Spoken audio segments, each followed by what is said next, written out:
Welcome to Homestead-Miami. We are live here from AMR Homestead-Miami Motorplex for the second day of action with main events, pre-finals, qualifying, coming your way live here on Kart Chaser. Of course, my name is Xander Clements.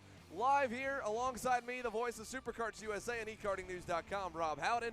Rob, we were treated to some amazing racing action yesterday. And, man, we can't wait to get things started today. Yeah, you know, the crazy thing yesterday was with all the weather that we had, the rain, the track changed throughout the day. So qualifying was weird. We had kind of a damp racetrack. But by the time things dried out, the racing was absolutely tremendous. And the changes, Xander, that they made to the racetrack here with the exit curbing and some of the curbing areas, I think made the track a little more technical. And I think for that, the racing was better. No doubt. I mean, we saw a lot of drivers trying some moves that we even mentioned yesterday. We thought they would have worked on the old configuration, but with the new curbs, track seems a little bit tighter. Definitely makes the drivers work a little bit more. And, you know, like I said yesterday, too, I love seeing drivers get put in the box. I don't like being the driver in the box, but I like putting them in making them uncomfortable, you know, because then you really see them try to experiment, and that's what makes things exciting. Well, we've been coming here for so many years. It's not like the track was getting boring, but you get used to the racetrack. When you kind of change it up a little bit, it's a brand new challenge for all the drivers, and we saw that yesterday. But we also saw some tremendous racing. We can't be surprised. We got so many good drivers here, but we had some awesome battles, some last lap passes, and a little bit of chaos too. We definitely did here, and we're already on track with a little bit of chaos right now as we're going to go to the live feed here. We got one driver that's already gone off as the micro slips have just taken to the racetrack here for qualifying. We'll get your live leaderboard up and running here and start calling out your names. Just as yesterday, for those of you that tuned in and watched the opening round broadcast, Superkarts USA has divided the majority of the classes due to the massive sizes here in Homestead into two groups for qualifying. We are seeing the bottom half from Final Happy Hour on the racetrack right now. Rob, you've got timing pulled up. How do we have so far top of the charts? Yeah, quickest driver outlap Joseph Saddington out of Georgia in the number 89, a 101.525. We've got Troy Ferguson second, William Kim in third. And kind of the reason for it right now is another driver, as you can see, has gone off coming on the outside at turn 12. We saw a lot of this yesterday.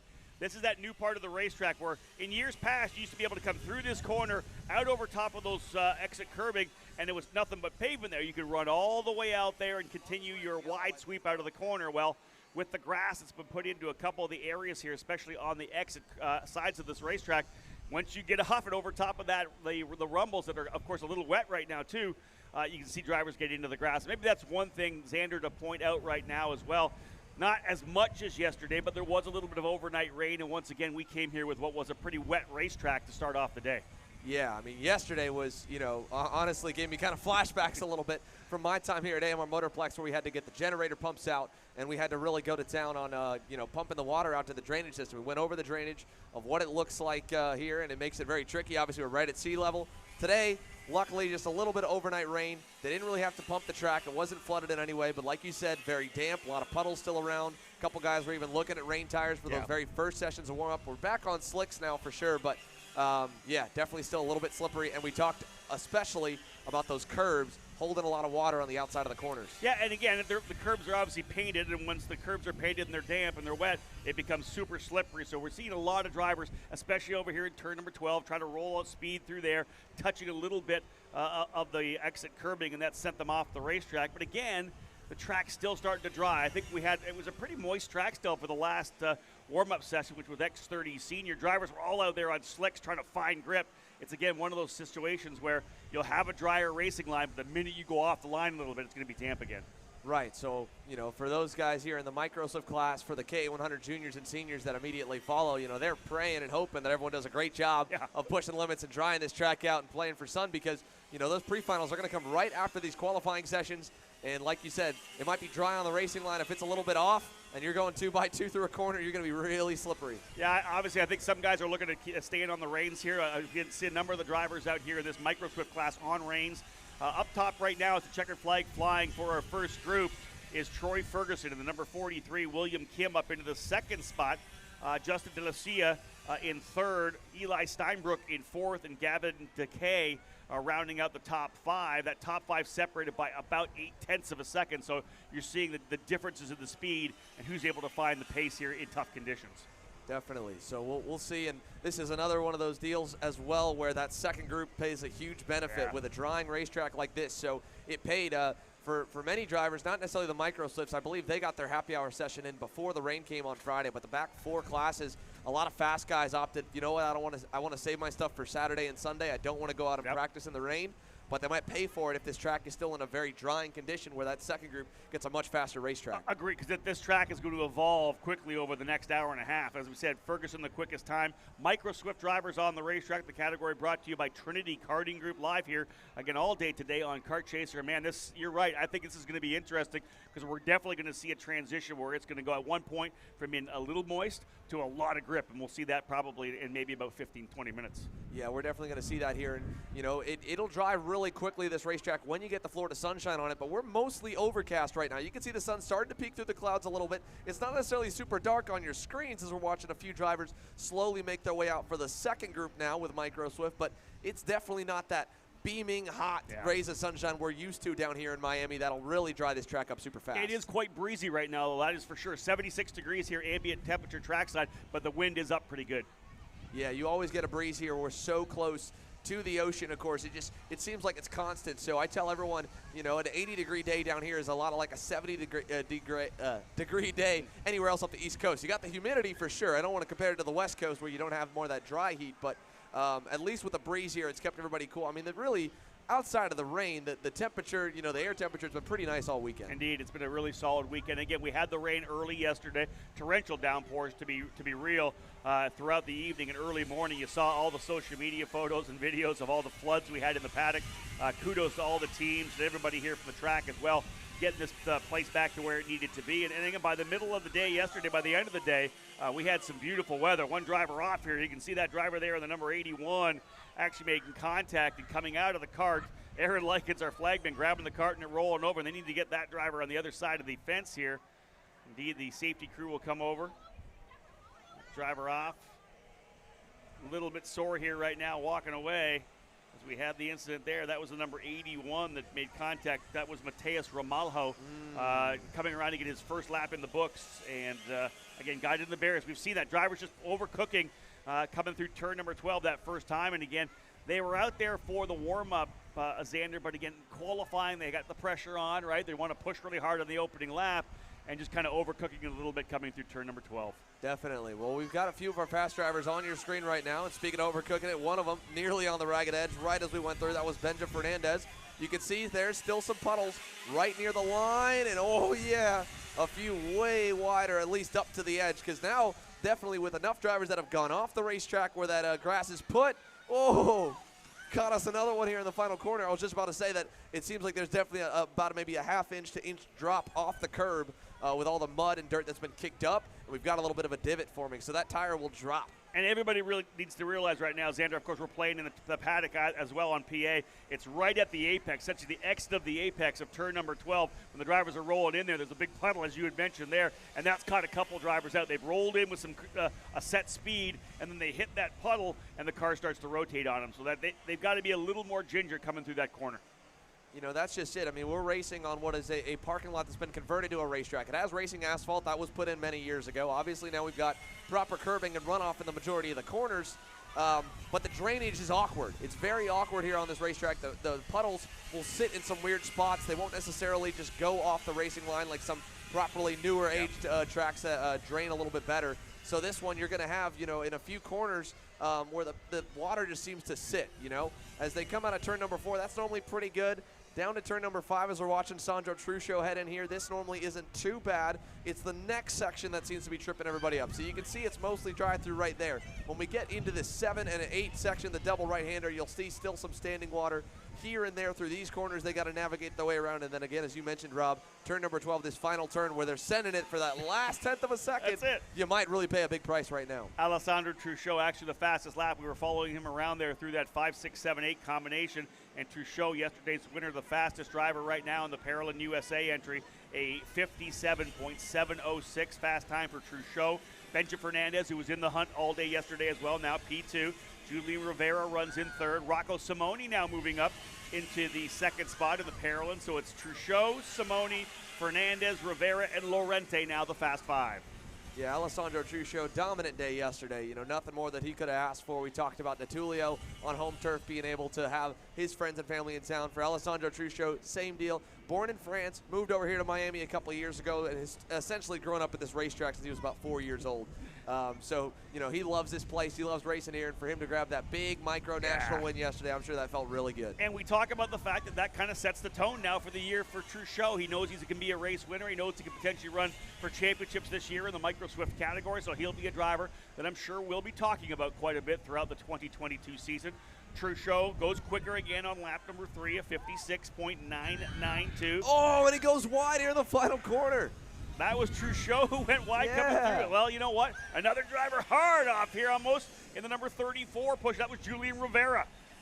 You talked about it. You mentioned it. That's the final corner. You think about a driver, especially in micro Swift. I put the lap together. I've had so many good sectors. They're looking at their live timing, and they want to roll that center of turn number 12. And again, they're only getting a couple laps here for qualifying. Every lap is faster and faster and faster, naturally just because the tire's picking up more heat and getting to that peak pressure that their mechanics or parents have set the pressures to. So they're feeling that confidence, and the rest of the track, at least a couple corners, is starting to get some real sunlight. So they're like, all right, this corner was drier than last time. I can be confident. And the whole lap feels like, yeah, I had more grip than last time. And they get to the last turn, and that darn puddle is still right there. That's exactly it. Almost a false confidence, right? They just feel like the rest of the racetrack's fine. Maybe it'll be dried up in 12.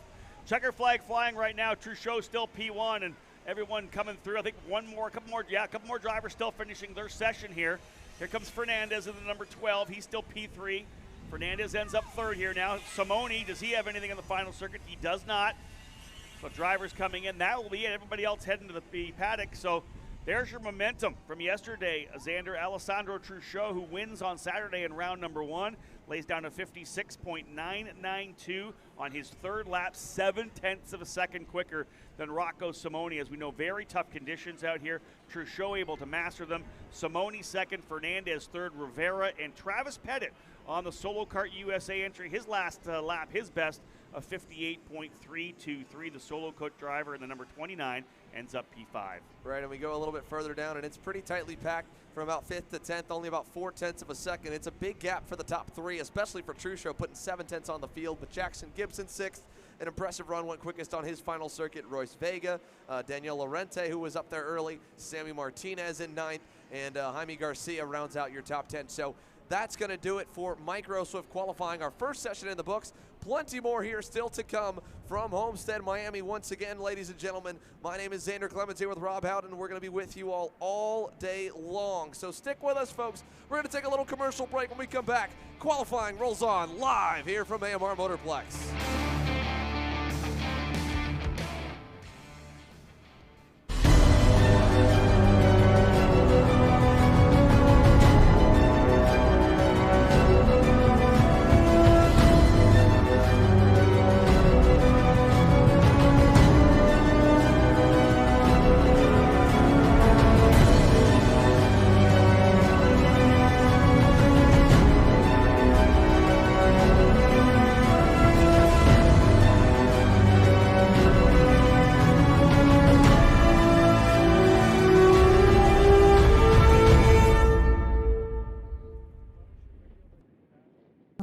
USA, a top-level performance team with unmatched hospitality, offering a full-service driver development program with year-round testing available in Miami, Florida, and the official North America racing team of Parolin Racing Chassis.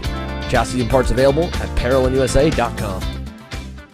If you're looking for top-grade equipment, look no further than Rev Performance Materials engine mounts, sprockets, and arcade chains.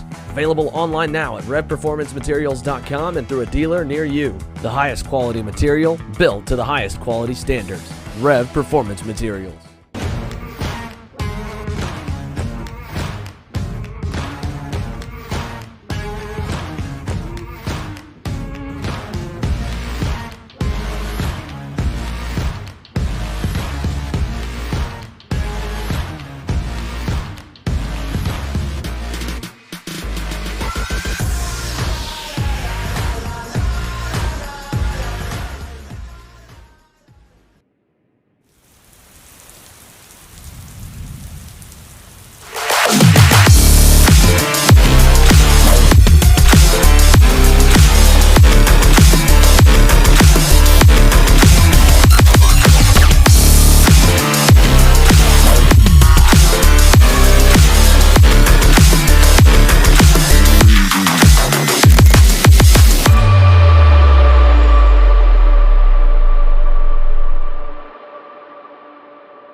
Welcome back here live from AMR Homestead-Miami Motorplex, and we are on the racetrack now here with our KA100 juniors, first group or full group out for qualifying.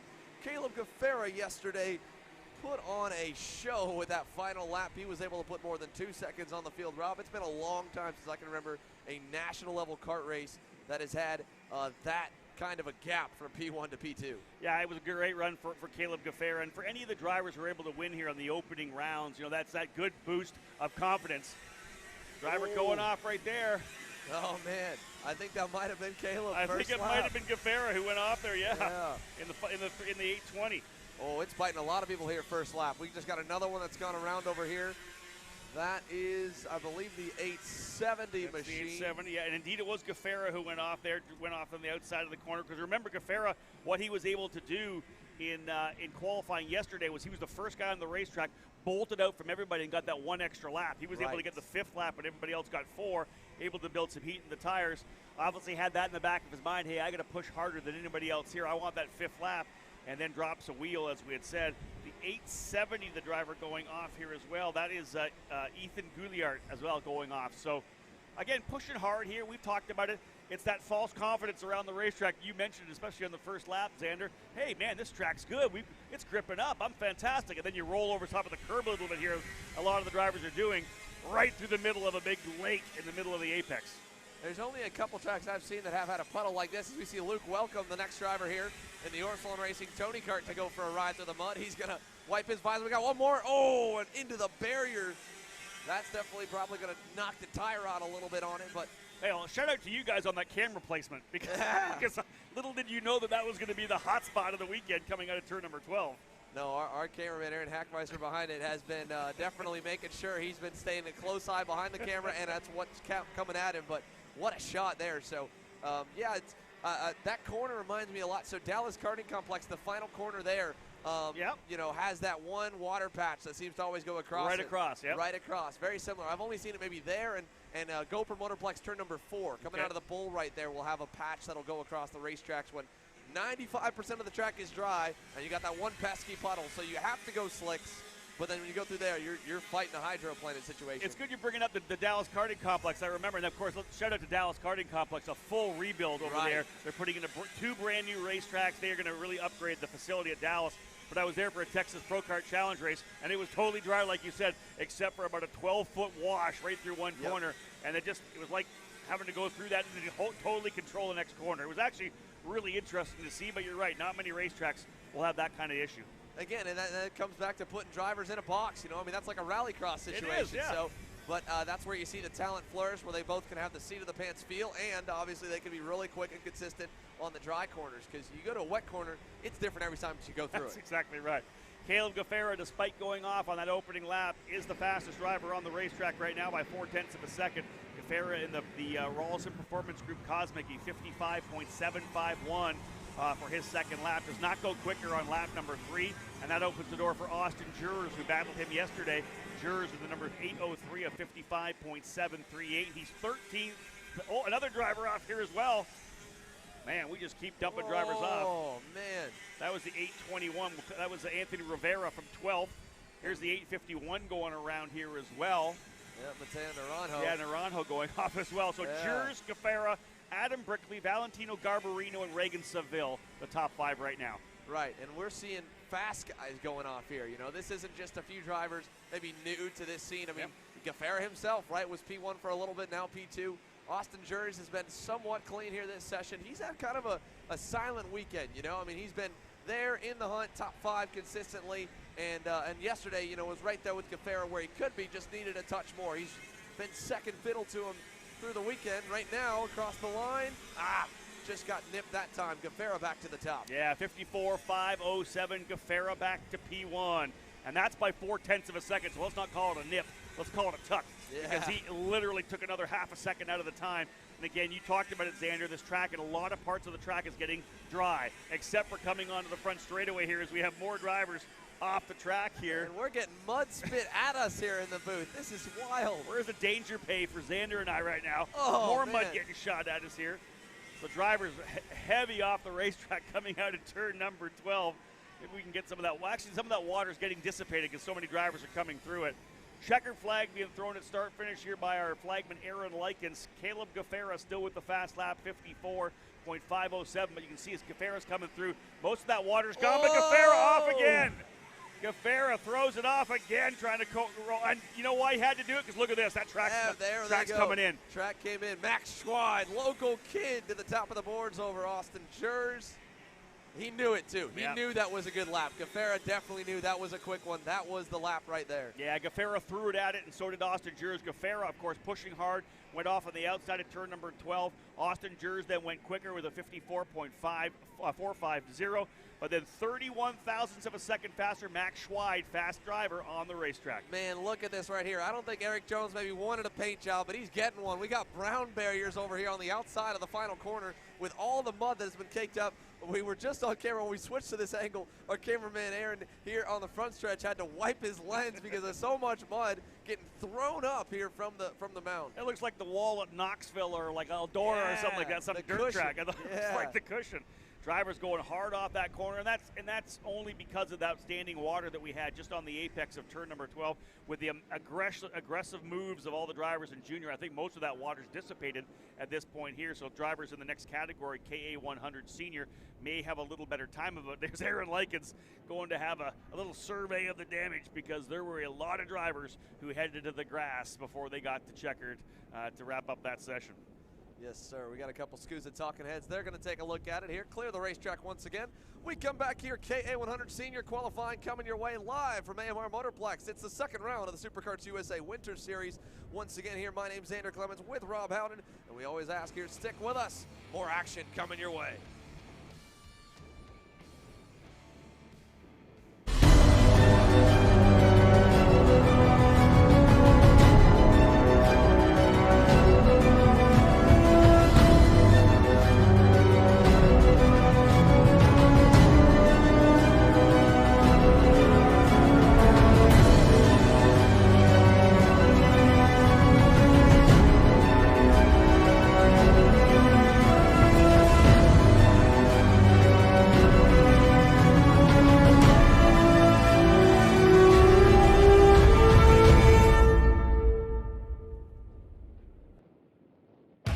Kart Store USA is a kart parts supplier that racers and retailers can count on when they need reliable advice and service. We focus on servicing all racers with honesty and pride while maintaining customer satisfaction. We carry a full stock of Kart Republic and Tony Kart chassis, as well as IAMI and Vortex Rock engines. We've also got a host of other parts available and in stock, such as products from Rev Performance Materials, Jecco Racing Seats, and more. We have a 100% satisfaction guarantee, and on top of that, if your order exceeds $200, shipping is on us. Check out all we have to offer today by visiting us online at kartstore-usa.com.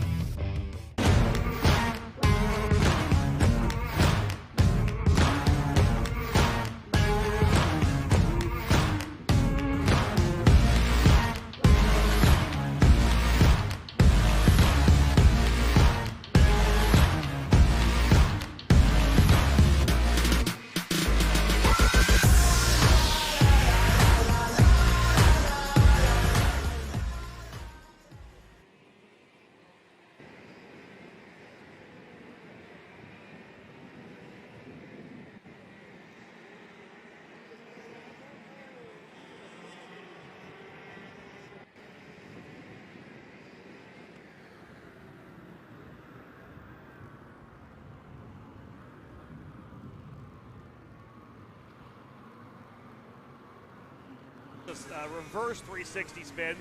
Oh, yeah, we got more drivers piling in. In fact, they got nowhere to go. They're all stacking it up here, coming out of the corner. Indeed, Xander, look at this. Man, we got a yard sale here in turn number 12. Still about 2-3 more right to the right of our camera trying to get going. And all it took was one driver going off in the corner, and then everybody was hydroplaning trying to avoid it, and they all just kind of stacked up at about 20 miles an hour. Here's a certainty. All those drivers that were sitting in their carts getting ready to go were not out here watching that last session, Xander. They did not see the issues that we've had in turn number 12. We put at least 6, 7, maybe 8 carts off the outside in turn number 12 right at the start of the session here for KA100 Senior. And again, drivers just pushing hard from the get-go, trying to get things dialed in as we know. AM Engines, the sponsor of our KA100 Senior class here. That was the first time around the driver's just getting on the clock as well. Still a little bit of moisture on the apex of turn number 12, but I think the majority of the racetrack, other than 12, a lot drier, and it's just catching these drivers out a little bit. Gavin Bailiff finally gets a lap time in of 55.809. See these drivers when they try to roll back onto the power coming through that corner, they're losing that rear end. Right exit oversteer, rear end coming around because of that moisture on the inside of the racetrack. So Bailiff with that fast time, as I said, of 55.809. Gia Cicero now into second. Colomadillo now into third. Gregory Pelea in fourth and Alex Dancho fifth. Early in the session, obviously, only a couple laps, or a couple drivers with the full laps in. Here comes the second one for Gavin Bailiff. Right, and again here, this is still just group number one. We got the second group to come on the racetrack as well, so half of your drivers on the racetrack. Gavin Bailiff, of course, he's had such an impressive 2021. Talked about him a lot yesterday here because he's one of the stars that normally we find a little bit higher up the order, but didn't have the best happy hour, which is why he's out in the first group, placed in the bottom half of the field. He's leading them down to turn number 5 right now. More wiping of the camera, obviously, going on here on the live stream as we switch back over to view, just to continue to make sure that we got the mud clear so you guys get the view before it gets splashed with mud probably again with a few more sessions to come, because you can see here Bailiff, normal line, looks pretty good and together here through the back sector of the racetrack. I mean, it's definitely getting dried out in the majority of the corners. Let's watch him as he comes down the backstretch, goes towards his final turn here. He'll take a look over his shoulder, all clear, into the final corner. Definitely tiptoeing a little bit there as he went on into the turn. Well, it's interesting. I looked out there and actually watched him climb up over the curb there, and you're really kind of it's kind of risk reward, right? You've got a good lap going in, but you're kind of tiptoe through turn number 12 a little bit. How much better was it last time? You mentioned that before. You expected to get fit faster and faster throughout the session, but you don't want to overcook it going into that corner. Yeah, for sure. So we're going to watch him now as he's got Luis Colomodio, who has been able to use him as a gauge and driving a little bit deeper in a few turns. Again, a local driver here in Colomodio. This is a big opportunity for him, and he's been able to close up to the bumper of Bailiff. He may end up going by him here down the backstretch, because we saw last time as we followed them into the braking zone, he got probably about a cart length or two, 8 up into the gap to Bailiff, where now he's just right there onto the bumper down the back. He'll at least push him for now. He's going to work with him. Final corner, maybe a little bit too much help as they both get sideways, but they'll come across the line decently, and that time Colomodio will go a little quicker, 55.278, and there he goes on by in turn number 1. And again, it's tough to go by because we talked about the fact that the racing line is dry, but you go off that racing line, still a little bit damp. So Colomodio able to go through there on that number 929. This will give Bailiff a chance to follow. There's still P1 and P2 here in the first group for KA100. 55.278 for Colomodio, 55.336 for Gavin Bailiff. Those drivers separated by just half a tenth of a second. Yeah, let's see here what Colomodio can do now with a clear racetrack. Oh, we got one more that's gone off here on the final corner. That was the 995 machine. If we look down. Nolan Tidwell. Yes. Nolan Tidwell, and I think that was the second time he went off. I think he was one of the many drivers involved in that incident in the final corner on the first lap. But here comes Colomodio hanging around the final turn.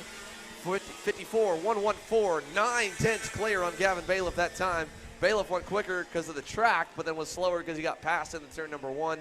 That time will hold at least here for Group 2 or Group 1. It looks like, but a whole other group still to come our way with the checkered flag coming out for the first group in KA Senior. So Luis Colomodio sets the benchmark, 54.114. Rob, I mean, again, a good margin. It's a bit, normally a margin like that in the first group would give you a lot of confidence when Group 2 comes on the racetrack. Yeah, but with a drying racetrack like right now, doesn't say too much. Exactly that, because of the differing situations for both categories with both groups. It's going to be a lot better here in this session than it was the session before. Wind still up, no sun, as you said, almost completely cloud cover now, with even some darker clouds around. But again, looking at the actual weather itself, we're not expecting any potential for rain until potentially later on the day, 4 or 5 o'clock from what I saw. So we could be good here throughout the day. But again, this track is going to get better and better throughout qualifying. And Calamodio, as you said, the fastest driver, 54.114.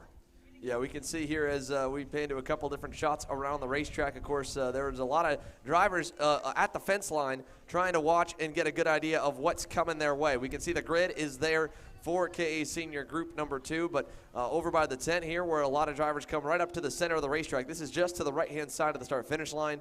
These are drivers from all different classes, again, watching, seeing the track develop, whether they're drivers from Micro or KA Junior that just ran and are keeping an eye of what it'll look like for the pre-final, or, of course, the classes coming up here, because it's just constantly rolling and a constantly changing racetrack right now.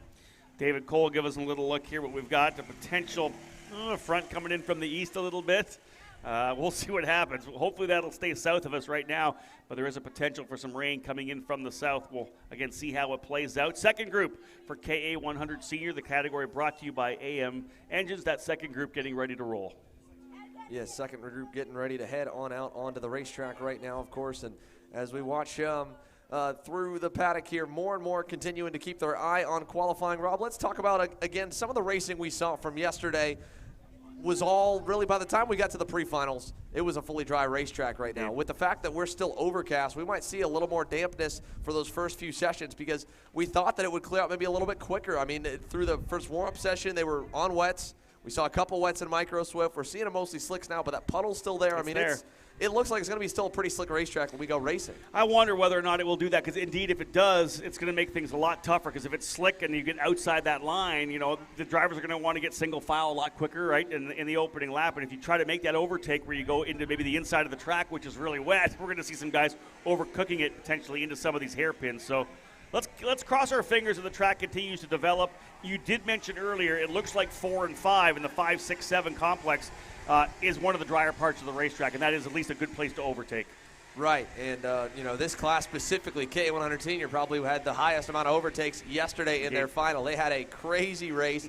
They were battling like it was the last lap for almost all 20 laps until finally, and it was bound to happen, finally things exploded, came to a head, and Carson Morgan was able to come out of the fray ahead of them. So as we watch them through here, first driver's already off. Nick Terlecki's around, final corner. The rest of the field going to avoid him, it looks like, especially seeing one driver there in the yellow flags flying, knowing that last corner is wild there. Carson Morgan even a little bit sideways. Another driver off here as well, coming across the line in the 945. And again, you can just see Terlecki, Xander, shaking his head. You know, in his mind was, whatever you do, don't go off in turn 12. Don't go off in turn 12. And around he went.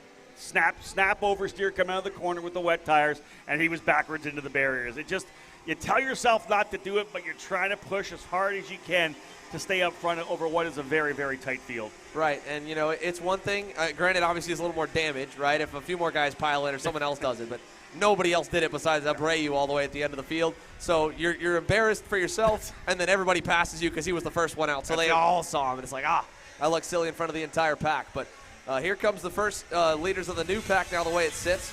Jeremy Fletcher there going by on Peyton Phillips for second in line. Just ahead of him is the Kart Republic Ferris Racing entry of Connor Ferris, and as the first few laps come in for all of them, Carson Morgan jumps all the way to the top there as he just came into view. Again, the Carson Morgan did not have a great happy hour, just kind of snuck into this fast group, was one of the last ones to transfer, but he's looking great right now here for qualifying. Yeah, first lap of 53.776, 3/10 quicker than the quickest driver from the first group. So watch for these guys to start putting good laps down here again. We talked about Morgan. Expect good times out of Ferris, out of Terlecki, definitely out of Peyton Phillips. He was up there in the core karting entry as well. We know that these guys are going to be up in the middle of the fight. Jeremy Fletcher has been so good after capping off his junior career with 2 wins in the Super Nationals. Let's see as the times fly out here. Oh, a bit of trouble there for Ferris. He goes off as well. Oh, yeah. Connor Ferris off and wide there. He didn't at least loop it, but he did cost himself both probably this lap and the next lap because he couldn't really get on the racetrack with momentum till after the loop. We haven't brought that up, and that's exactly it. That's how damaging that is when you come out of turn number 12. If you go off the racetrack, you've ruined that lap, and you've lost all the exit speed out of 12 to turn 1. You've literally given away 2 laps. Right, and you've only got, at best, 5 here from what we've seen, and a lot of drivers getting clipped to only ending up with 4. So super, super important to both obviously get to the limit, like how Carson Morgan's been able to do so far, but to not go over it, because the moment you do, man, you are going to fall right behind, and he's looking good. We saw Caleb Gaffaro looking good early, so we don't want to call it or jinx him, but there as he worked his way by Nikita Panaris. He has another lap where he should have some clean racetrack, and he's got a lot right now. Nearly 9/10 on Nick Terlecki. Here's a big lap here for Fletcher, trying to lay one down. Where does he go? He goes P2, make that P3 as Peyton Phillips moves him down. A couple more drivers into the barriers coming out of the corner here. One driver trying to refire. Is that Nick Bruckner? Nick Bruckner, I was going to say, in the 974. Bruckner went around, had to refire. So that's a couple laps down for Bruckner. So with all the chaos of turn 12, Carson Morgan's put at least one good lap down. That came on lap number 2 of 52.859. Nicholas Terlecki, who spun in the opening lap, has been able to get up to P2. Peyton Phillips in third. Aiden Rudolph, who was on the podium for PSL karting on the Burrell Art yesterday, in fourth. And Jeremy Fletcher fifth. Aiden Levy in sixth spot. Jordan Hernandez in seventh. Finnegan Bailiff, Josh Holtz, and Colomedio in 10th. So a lot of drivers, Xander, having a ton of difficulty navigating or figuring out turn number 12. Yeah, quite a few drivers here struggling with the slickness. And from what we can tell, we're not at least seeing too many rooster tails come up when they go through this corner right now, as you see Morgan coming through right behind Finnegan Bailiff and going by him down to turn number 1. There's not a lot of spray, but it's definitely still a very dark spot and probably just on the surface enough water to make it really slippery in the center of that corner. And you can see it's just they get through that corner and the rear end just starts to step out on them. If they get, depending on the entry line, some drivers we've seen with a bit of entry push, right? They've got a lot of wheel in it. The minute the front bites when they get back to the other side, that's when the back end comes around. So depending on the entry and how you've driven through that corner, that's what we're seeing on the exit. But the bottom line is given a ton of these guys a lot of fits, and we've seen drivers go off. And again, 2 laps get thrown in the garbage when you go off the racetrack. Yeah, 2 laps in the garbage right now for Carson Morgan, but not because he's gone off. He's put him in the garbage. He's been passing drivers. He's been too fast for his own good. Hey, watch. See what he's got here. This should be his clean lap, I believe. Oh, no. Dropped the tire coming across the line. Oh, we got a big contact here. That was Nikita Panaris pounding the wall. You can see the droplets all over the camera, and he definitely got us good there in the splash zone, and that was a heavy impact because, unfortunately, right where he's at, you can see there is a concrete pole that goes in for this canopy right by the camera. And that barrier's been exploded as well. They're going to have to do some track repairs here after this session. Luckily, the checkered flag was coming out, so there wasn't anything more that was going to happen for Bailiff, but that cart's still in the center of the racetrack. They'll hopefully get that thing cleared just to the right-hand side of our camera on the front straightaway at the moment. Our leaders are coming around actually right now here. It's off the racing line, so and sorry, they got checkered that time, so we're okay. So we're clean. We're lucky that cart's in the middle of the racetrack here still. The hard contact coming out of the corner. There's the number 904 of Panaris. That thing's knotted up pretty good. That's that's more than just a spindle. I'll tell you that, folks. That chassis has been knotted up hard. He came out of that corner, got into the barriers, and then as Xander said, essentially I guess that's the flag stand here for the track that they use on a regular basis. He got hard into that barrier there and made big contact. Connor Ferris, though, with the fast lap at the very end, he gets the pole position, 52.430. Jeremy Fletcher ends up in second. Carson Morgan third. Peyton Phillips in fourth. And Tyler Wettengel rounding out the top 5. Aiden Rudolph ends up in sixth. Josh Holtz in seventh. Nicholas Terlecki in eighth spot. Finnegan Bailiff in ninth. And Jordan Hernandez rounding out the top 10. But, yeah, we've definitely got some track work to be done here. You can see they're going to go to work at getting that barrier out. It's been destroyed. New one coming in. A little bit of work to be done, but that was a hard hit for Panaris coming out of turn number 12. Yeah, definitely unfortunate. Good to see that he is okay. Obviously, instantly got up, walking around.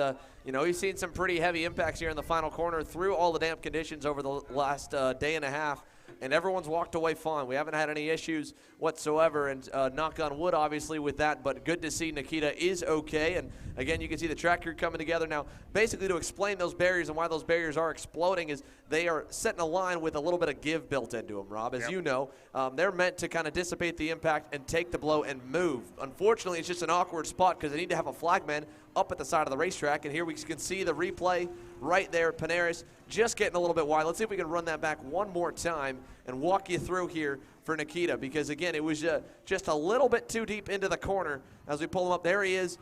We see Morgan go wide. Here comes Panaris. He's 2 back. There he is in the KR. You can see that cart was already sideways even before he got to the curb, and then from there he was just along for the ride, and right there at the impact, the water splashes both out of the barrier and out of the mud. And let's cut back here live, too, also to the track workers that are going to town right now on this front straightaway here. We have a couple different angles at them working at it right now. They are trying to get the mud off the racetrack, the water, because that big-time splash has now gotten the water onto the racetrack. So you can see the entire AMR Motorplex track team. I mean, these guys have been on it all weekend, Rob. Agreed, they were out yeah. with the water pumps, pumping this place out here first thing Saturday morning. Half the time they're staying, they got a couple guys that'll stay overnight to make sure the track doesn't flood. They were pumping the pits out all day yesterday, and now here they are as soon as they had a moment where they needed to work on the racetrack here to get it dried out on the regular racing line. They are all out there with squeegees and brooms to try and get most of that dirt and crud and everything off to the side. So we're going to give them some time here, folks. When we come back, more qualifying coming your way. Mini Swift will be joining us here again. This is Rob Howden alongside myself here, Xander Clements. You're watching live on Kart Chaser on YouTube or Facebook. Stick with us, folks. The second round of the SuperKarts USA Winter Series is rolling on here live from Homestead-Miami.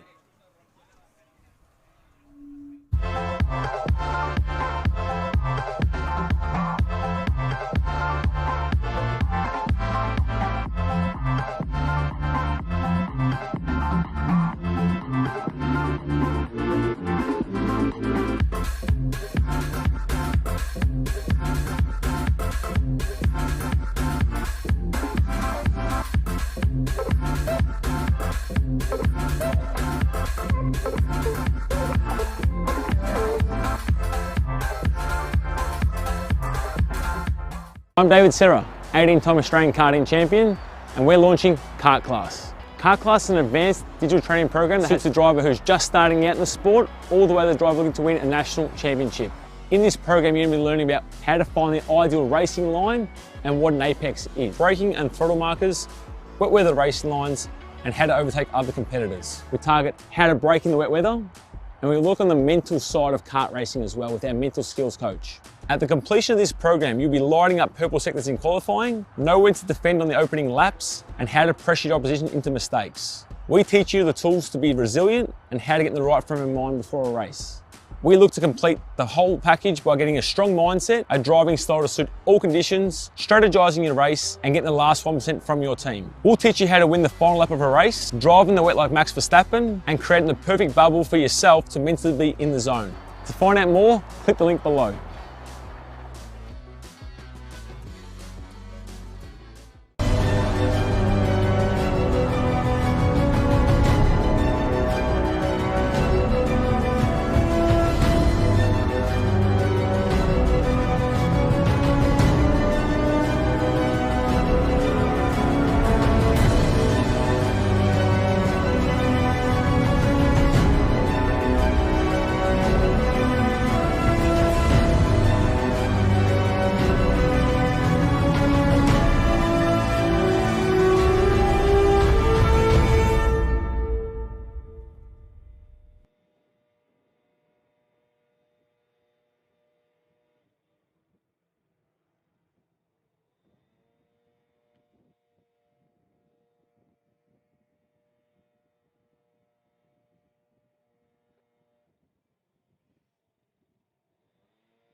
Welcome back here live from Homestead-Miami Motorplex. It is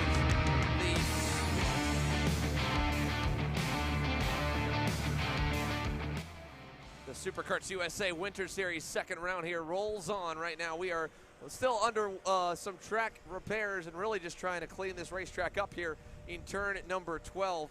The wind has picked up a little bit as well from where it was a little bit earlier this morning, but it seems to be kind of moving in the right direction for we keeping our tabs on the radar. Of course, Rob and I, David Cole, the man who really makes a lot of EKN happen, No doubt. of course, Yeah. was coming to us, giving us the full intel, showing us the radar, being, hey, he's keeping his tabs on it as well, of course, because he's the one going out on the racetrack, getting all kinds of different photos and everything.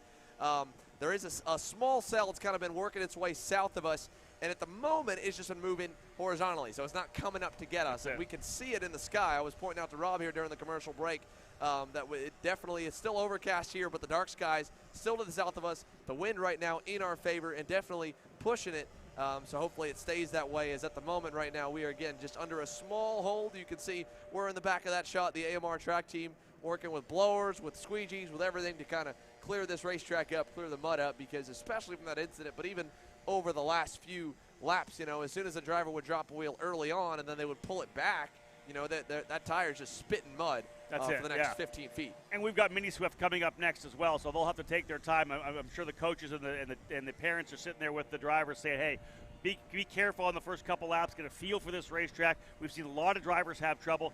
Let's make sure that we get through this session and not have any mistakes. And indeed, the crew doing a tremendous job getting this track back to as close as they can to 100%.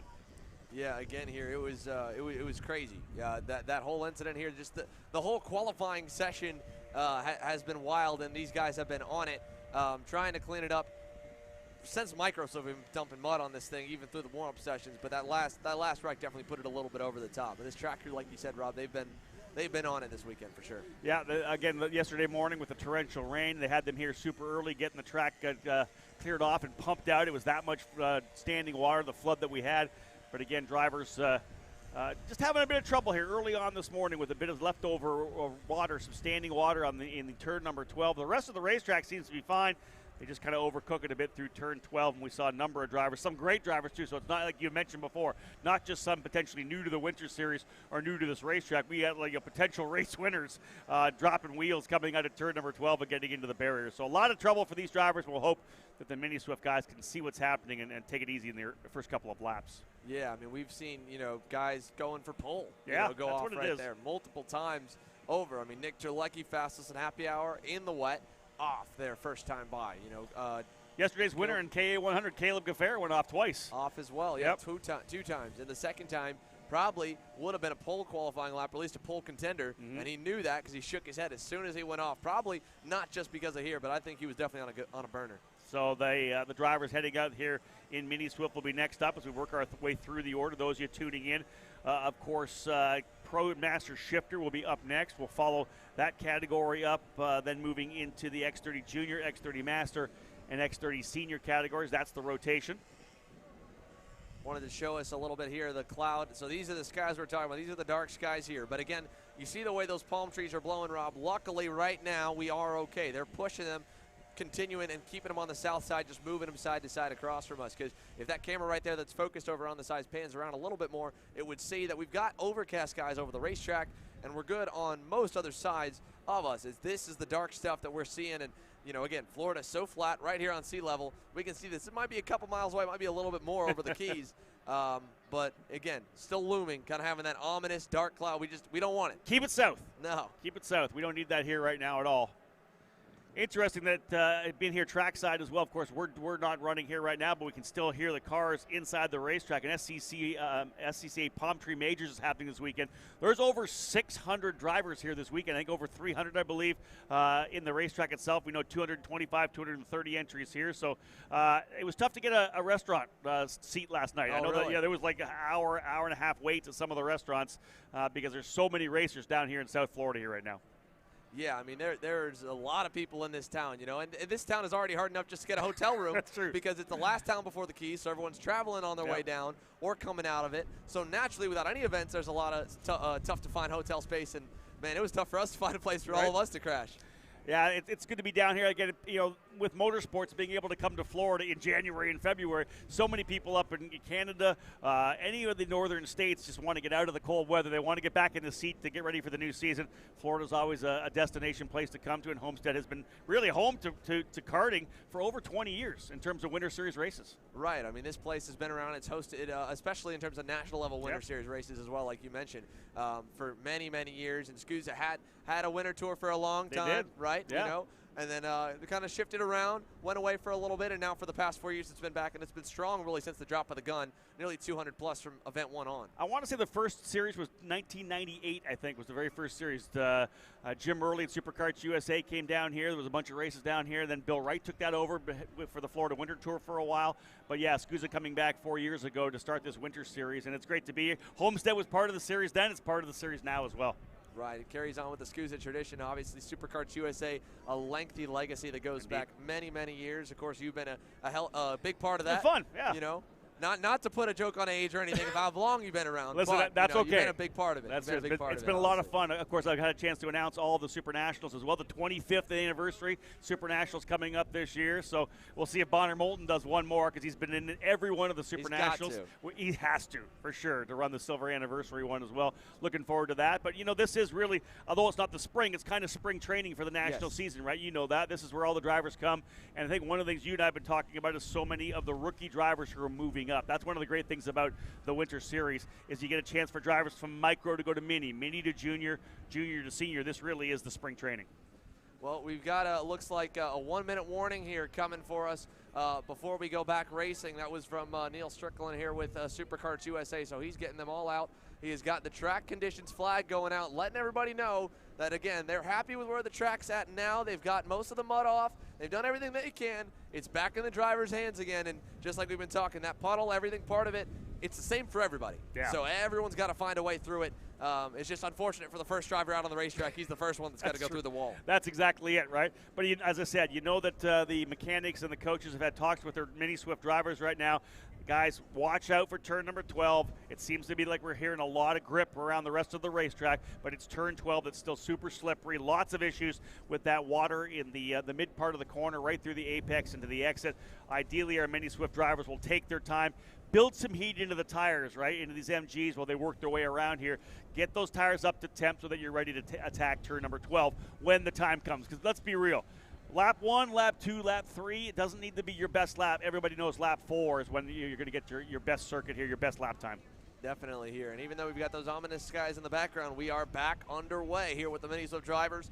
So we'll send them out here. Group number 1, led by Faith and Saradpun, the AKT Racing Team Kart Republic driver. We'll take them down to turn number 5. And again, you can see almost completely dry side to side that entire straightaway, just a few damp patches.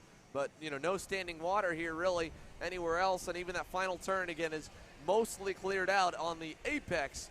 Definitely got some water residue on the outside there. And let's bring this up as well. Remember, it's a brand new day and a brand new qualifying session, so they're all on sticker tires as well, which do take at least a lap to kind of get where you needs to be. So these drivers all need to take it easy. Here they come through turn number 12. We'll all hold our collective breaths. Hopefully they'll be able to get through cleanly here. Thus far, we're looking pretty good.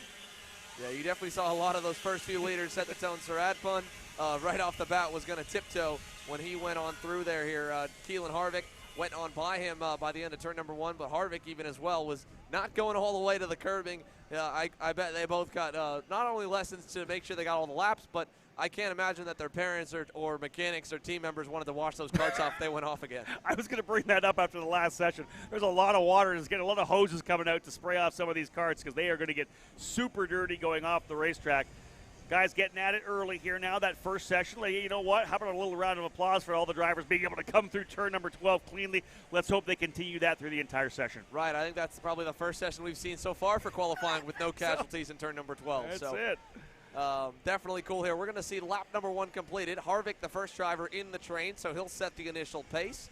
And we joked about it yesterday as well. It's Harvick, man. He doesn't want to go anywhere near that mud right there. No. All of them are missing the spot, even on the racetrack, too, because you can see that dark patch of mud. Some of the drivers in the back don't seem to have an issue. They're going through it, but your leaders, they don't even want to touch it. They're purposely avoiding getting any kind of that mud on the tires for turn number 1. That's it. Exactly that. You want to make sure the tires are still cleaned up for turn number 1, and we'll see those times come down.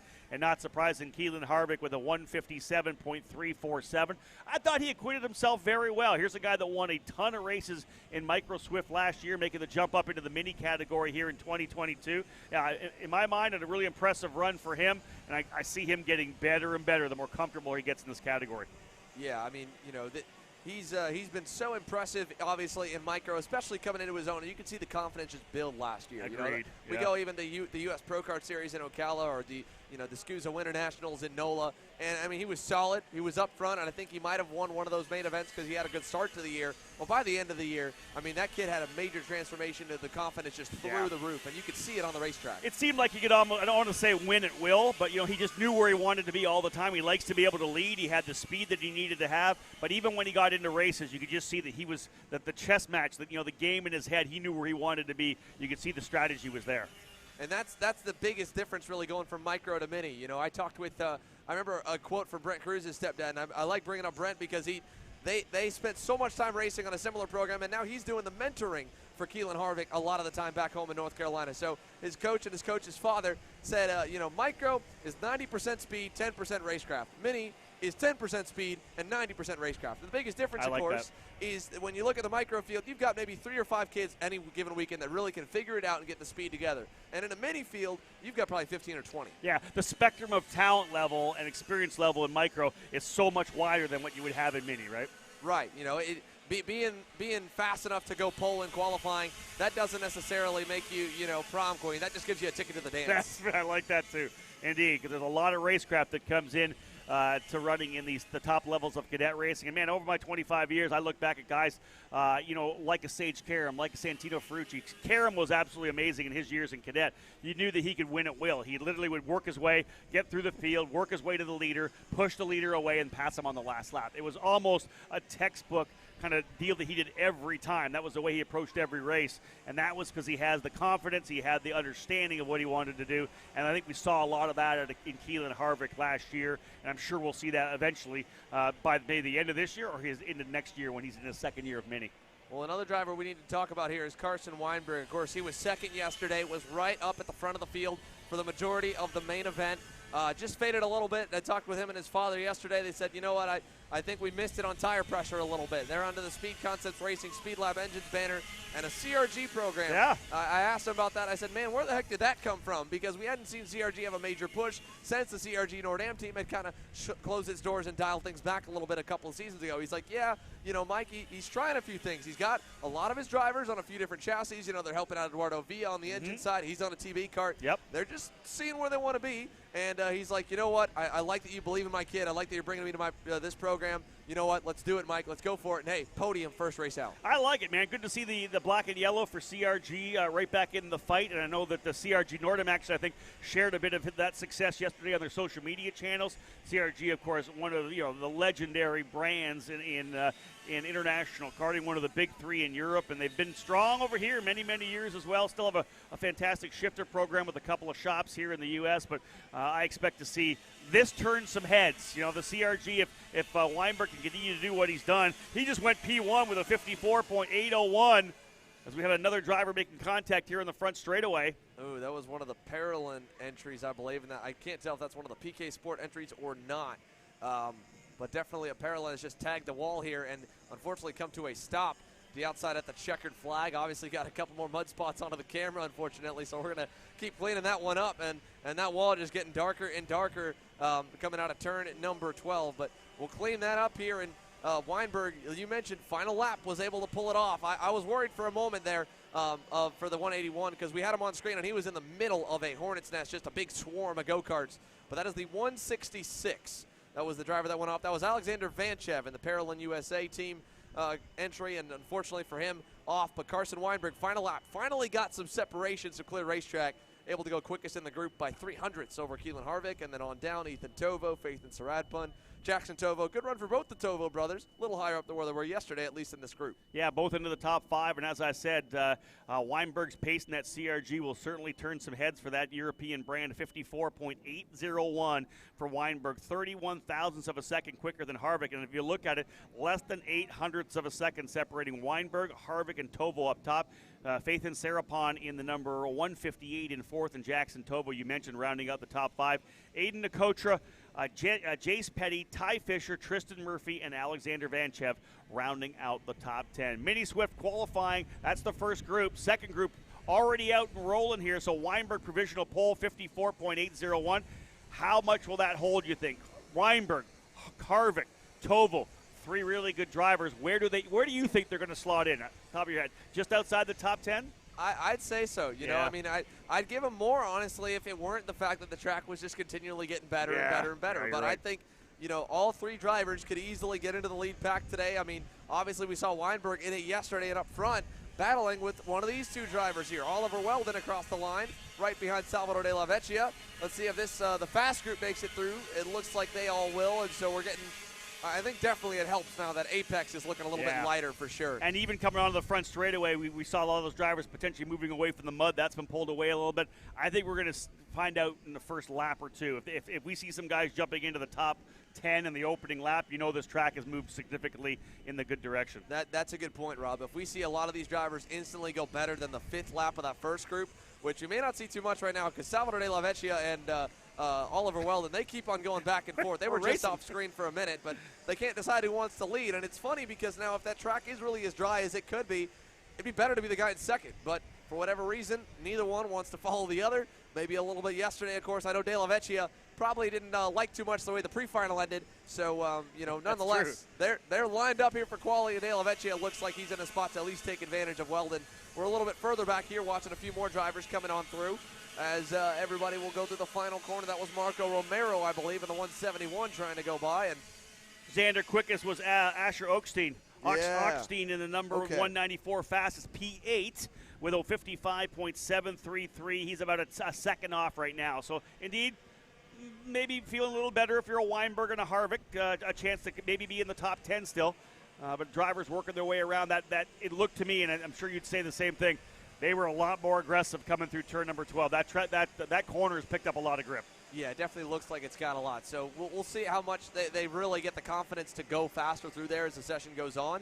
We're going to get the first real lap look at Oliver Weldon, Salvador De La Vecchia, and the driver along right with them there in the Kart Republic, which is Lucas Palacio, your fastest in happy hour. Asher Ockstein was the fourth in line across the stripe there, who went quickest out of this group earlier. Now, as they come on up, Palacio moves up the order. So does Ockstein. He goes to third. Weldon to second. De La Vecchia to first. So Weinberg slots into fourth. I think, hopefully edgier top 10 for Weinberg and Harvick. And I think, starting in that second group, I think Weinberg would be happy with that. You put me in the top 10 at the start of a race in the pre-final, I can work my way to the top 5. I'm in the middle of the fight for the race win again, right? That is plenty of laps here for sure. And as again, we're side by side here. This time De La Vecchia going by Weldon. He wants clear racetrack, used him, got a good lap behind him, thinks he maybe will do a little better in front. He's 600ths clear on Weldon right now, and this lap, obviously, he'll get the upper hand because Weldon's getting passed, so Weldon will lose a couple tenths. He won't improve his pace, at least majorly. So De La Vecchia, we'll see with the pass if he's still able to go quicker and boost his time up top. Otherwise, Asher Ockstein's looking really pretty here this time, too. And again, they're getting a lot quicker. There's no doubt about it. This track starting to get faster and faster. Luis Romano working his way up there. Jensen Burnett as well. Yeah, the track coming in big time. So those in that first group definitely not getting the benefit there. Ockstein now goes to the top. Asher Ockstein to P1 in the 194 of 54.211. Where is, look at this. Yeah, Weinberg out to 11th already. Wow. Half a tenth back. But only a half a tenth. Ockstein, though, leading the way with a 54.211. It's Ockstein, Max Christia, Salvador De La Vecchia, Jensen Burnett, and Oliver Weldon, the current fast 5. Still a couple of laps. I would think maybe 2 laps remain for the drivers here in this mini Swift category. Yeah, good stuff for Max Christie here. He's not near these top 4. The majority of the fast drivers here in group number 2 are all running together. De La Vecchia leading the line with Weldon, Ockstein, and Palacio all together. Gabriel Balog is by himself in the Magic Car. He's just inside your top 10. And here comes this next group. As they come across, they'll shuffle. Weldon went quicker. De La Vecchia improved, not enough to beat him. So, again, like I said, I thought, the second driver in line was a little bit better off because they're getting a little bit of a tow and using that first guy as a gauge. So as much as they fought for the top spot, both of the times where they've bested the other one is when they've been behind each other. Pro Tour champion from last year, Gianmatteo Rosso, now up into the 3rd position in the 110. He's only back by 78 thousandths of a second. One more lap for all of these drivers. It's Weldon, De La Vecchia, Rosso, Ockstein, and Christia. That is your top 5. And again, one more run through the turn 12 corner, which has picked up a ton of grip. That water essentially all gone. Drivers flat back out through again. Checker flag flying. Weldon still holding on provisional pole. Does anybody have anything for Oliver Weldon? It's right now he's 600ths of a second gap over Della Vecchia.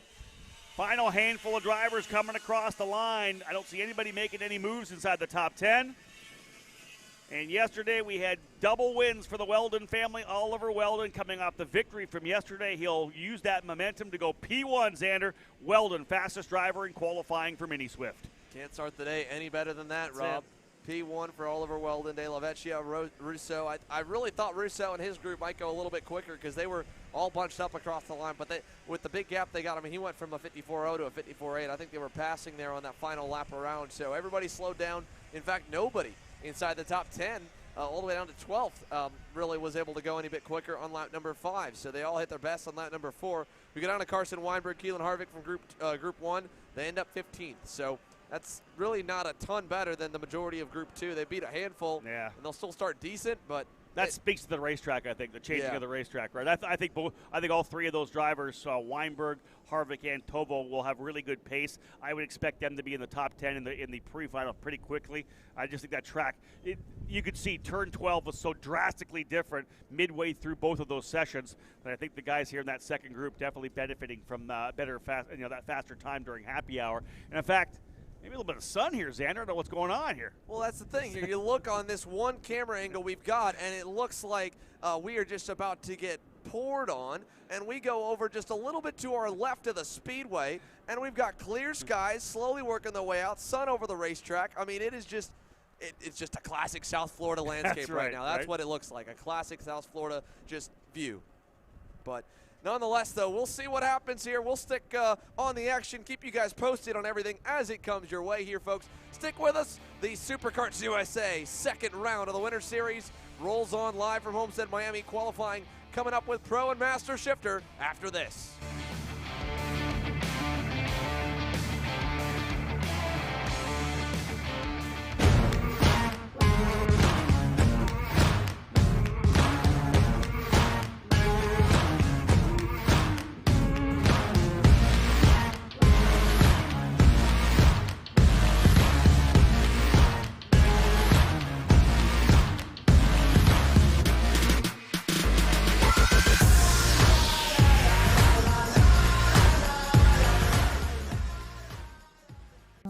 USA, a top-level performance team with unmatched hospitality, offering a full-service driver development program with year-round testing available in Miami, Florida, and the official North America racing team of Parolin Racing Chassis. Chassis and parts available at ParolinUSA.com. I'm Billy Vincent, owner of MPG Motorsports. What we do at MPG is we try to keep it a nice, fun family atmosphere, try to combine sort of the bigger things and of the bigger teams and the professionalism down with sort of some of the fun sort of family-oriented atmosphere. We try to not only develop drivers, but also the parents and the families for just in knowledge in general in motorsports. It all starts in karting. What we try to do is try to help the drivers, the moms, the dads understand the sport of motorsports in general, not just karting, but what it takes to get all the way up through. Whether you end up wanting to be a driver or a mechanic or an engineer, you know, we can help you with that, and that's what we're here for. If you're interested in joining us at MPG, our home base is at Whiteland Raceway Park in Indianapolis, and you can contact us at info@willpowerkart.com, and one of our great people will reach out to you, and we'll try to put the best program together.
USA, a top-level performance team with unmatched hospitality, offering a full-service driver development program with year-round testing available in Miami, Florida, and and the official North America racing team of Parolin Racing Chassis.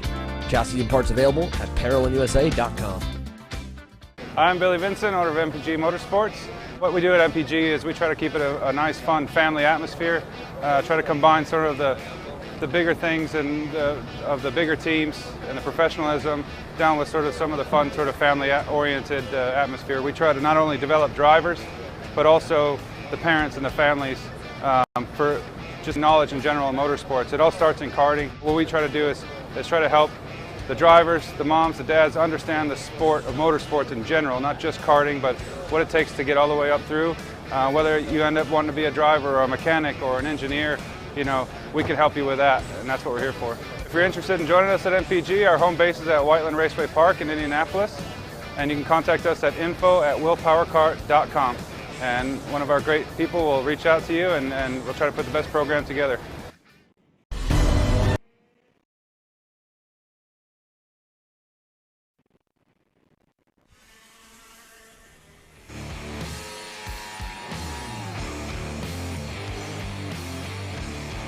Welcome back here to AMR Homestead-Miami Motorplex. We are happy to bring you more action here from the SuperKarts USA Winter Series. And again, we are keeping our eye on the radar. We were making a few more adjustments, so we took our time on that commercial break to try and make sure we were prepared for the event of any kind of rain, because while we were hoping that the dark clouds were going to stay to the south of us, Rob, right now they're looking like they might just try and touch us. Yeah, they're on our way. They're way to us, coming a little bit more to the north right now. And again, that for us, of course, is going to change things with what we do. But for the teams as well, we may see these drivers potentially having to go to the wets. But knowing what the weather's like here, we may end up going on a hold at one point too, depending on how rough this storm is. The clouds very, very black, as you said. And while Pro Shifter and Master Shifter are on the racetrack for qualifying, looks like we could have some weather eventually here. Yeah, we definitely could here. We are, again, just tinkering with a few views just to make sure that we are set for the rain. So we'll stick on this one camera we've got as we continue to work our way around on the racetrack for now. Pro and Master Shifter. Alan Isambard, currently center of your screen. He's just ahead of Gianno Torino. Again, we talk about the locals having an advantage. Isambard, he's here normally with either International or back when his father was running a shop here in Miami, probably as many as 2 or 3 times a week, doing coaching with drivers, wet or dry. So he'll know exactly what he needs out of his go-kart, what he needs to do as a driver to get around this track. A little bit different with the curves, but I'd say probably 90% of the lines will be the same when it comes to the wet. Billy Musgrave's gotten to P1 this last lap. I talked to Alan Isambard after the day yesterday. Remember, he really battled with Musgrave throughout the pre-final, but just didn't have the speed in the main, and he said that. He said, we just lacked it. I don't know what we missed. Just didn't have the outright speed in the main event. He's come out here and he's gone P2 right now. Musgrave on that factory kart, a 47.643 for the driver from Norco, California. Musgrave P1, 4-time Super Nationals winner in Las Vegas. Isambard second. Gianno Torino in third. Slavik Putatin, I gotta get that last name because they told me last night. I'll get it dialed in before it's all said and done. Amy Rule in fifth. Skitchy Barnes, the fastest driver in the Masters category, over Ken Schilling and Farshad Bagari. Musgrave, though, leading the way here as I believe the final session. Yeah, the drivers have pulled in, so that's it here for the shifter kart drivers. Pro Shifter, Billy Musgrave, another pole position, 47.643 for Musgrave. Isambard second, Torino third. Barnes P1 in the Masters category, 6th overall over Ken Schilling and Farshad Bagari. Well, as we're watching here again, just keeping our eye on the skies right now. You got some dark clouds. We still have the lighter overcast skies so far, but good run at least, and good run to the dry for the Pro Master Shifter. The wind is definitely cooling off a little bit. It's still pushing it away from us is the crazy thing. That it's not necessarily going in the direction that the dark clouds are coming from, so it's hard to say locally where we're at. Obviously, we're keeping our eye on the radar, and you can see there we do have a few sprinkles starting to come now. Just keeping their eye on the water, but nonetheless, we're going to fire those motors up here, and we'll go directly on, no commercial break, into our next class, which is going to be your X30 Juniors. So the first of 2 groups headed onto the racetrack right now, led by Michael Costello, who was the only driver yesterday to have a really, really impressive qualifying run out of the first of 2 qualifying groups. He went to the pole from the first group here in X30 Junior Qualifying, just over Max Garcia. So he's got an opportunity to do the same with a little bit of a bigger challenge, of course, with this track continually getting faster and faster.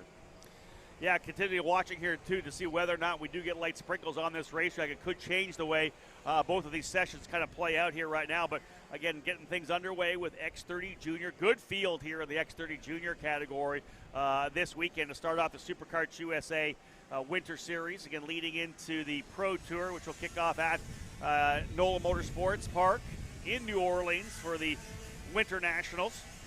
Drivers working their way cleanly through turn number 12, getting a feel for this racetrack. Again, much different track surface that they had in the morning warm-up after overnight rains once again. We are, again, as Xander said, watching a potential front coming through. It looks like, again, that the heaviest stuff, the darkest clouds, staying further south of the racetrack, which has been great, potentially working by us. We may just get touched by the very top of this cell coming through, but nonetheless, we'll still work our way through these sessions, these qualifying sessions for the X30 Junior category. Masters up next, followed by X30 Senior. And again, we'll see these drivers come around to put their first laps in the book. Xander here momentarily. Yeah, we'll watch it here. Michael Costello, full commitment down the backstretch, tucking his head behind the wheel. Honestly, looks pretty composed to the final corner right there, right behind him. Beckham Jasir, Enzo Vidmontien hanging around the edge there, and the rest of the field will file through for lap number 1. Costello's initial lap will hold atop the boards by 2.5 tenths, 51.920. Back to Julian DaCosta. No, Isaac De Silva, one of the last ones across the line. Quickest on lap number 1, 51.501. Jacob Kolar up into the second spot as well, a 794, about 0.3 of a second back. So De Silva's opening lap the best by almost 0.4 of a second. And we don't put too much power into that opening lap, knowing that the tire's brand new, the MG's on for qualifying. They'll just warm these tires up throughout this session before we go looking at these last couple of laps. I expect 4 or 5 laps, I think, for qualifying for these drivers again. And we'll see where they are when it all settles in. This is, again, the first of 2 groups for X30 Junior. And I think you had mentioned it, Costello, so good yesterday, was the fastest driver in the opening group, and that time able to stick all the way through the second group as well. Yeah, as they work their way around the final corner, there goes Jacob Kolar popping the curbing. Let's see where he goes. Right to the top, yep. 50.410, 2 tenths clear. And he's the last driver here in group number 2, so I can't imagine that he must have went out in the happy hour session at all on Friday, or at least if he did, he had a problem. We look further back there. I believe that on your screen might be De Silva in the 785. No, that's a 724 machine. So that is Ernesto Plavovic that was on camera, and we'll continue to find some different drivers here. There's Kolar. We'll pick him up out of turn number 9 just for a moment, and down the backstretch. Here's one of the Speed Concepts Racing entries, G3 Argyros. Final corner across the line for G3. Little improvement, not a lot position-wise, though, with lap number 3 in the books here. In fact, Kolar's second lap still holding strong, and he'll improve on it, 50.324, 1/10 better than Beckham Jasir. Yeah, you mentioned Argyros into the 10th position there, that number 763. But again, Jakob Kolar up top, a 50.324 for Jacob Kolar. Does he say Jacob or Jakob? I know Jacob. He says Jacob because I've got a lot of friends. It's probably is he Polish? Is it Polish? No, it's Come on, Xander. No, it's Czech. It's Czech. Czechoslovakian. That's what it is. Czechoslovakian. Right. That's how they've had that relationship for so long with Peter Potacek. Yep. I'm sure his grandma calls him Jakob. Probably. Yeah. Probably.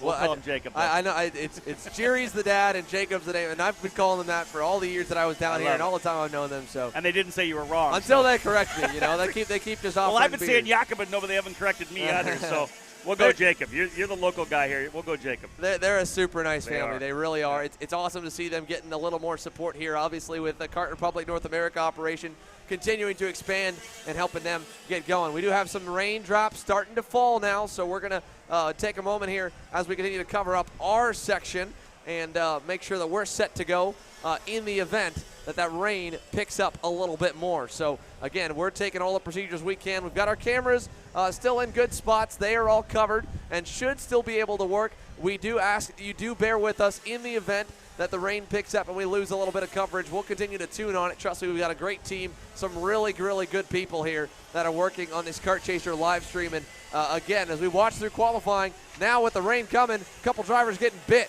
One driver just went wide. That was the 733, one of the Bennick entries went wide, and then the 733 Full Tilt Racing livery, and Mike Doty Racing, a Max Taylor clipped him. So I think it might have been Enzo Vidmontien that dropped a wheel, but I'm not sure. And then Taylor got it and popped the chain off, and yeah, here it comes. Here comes the monsoon rain right on down on us. So that is going to definitely put a damper on things here as we watch the live stream at the moment.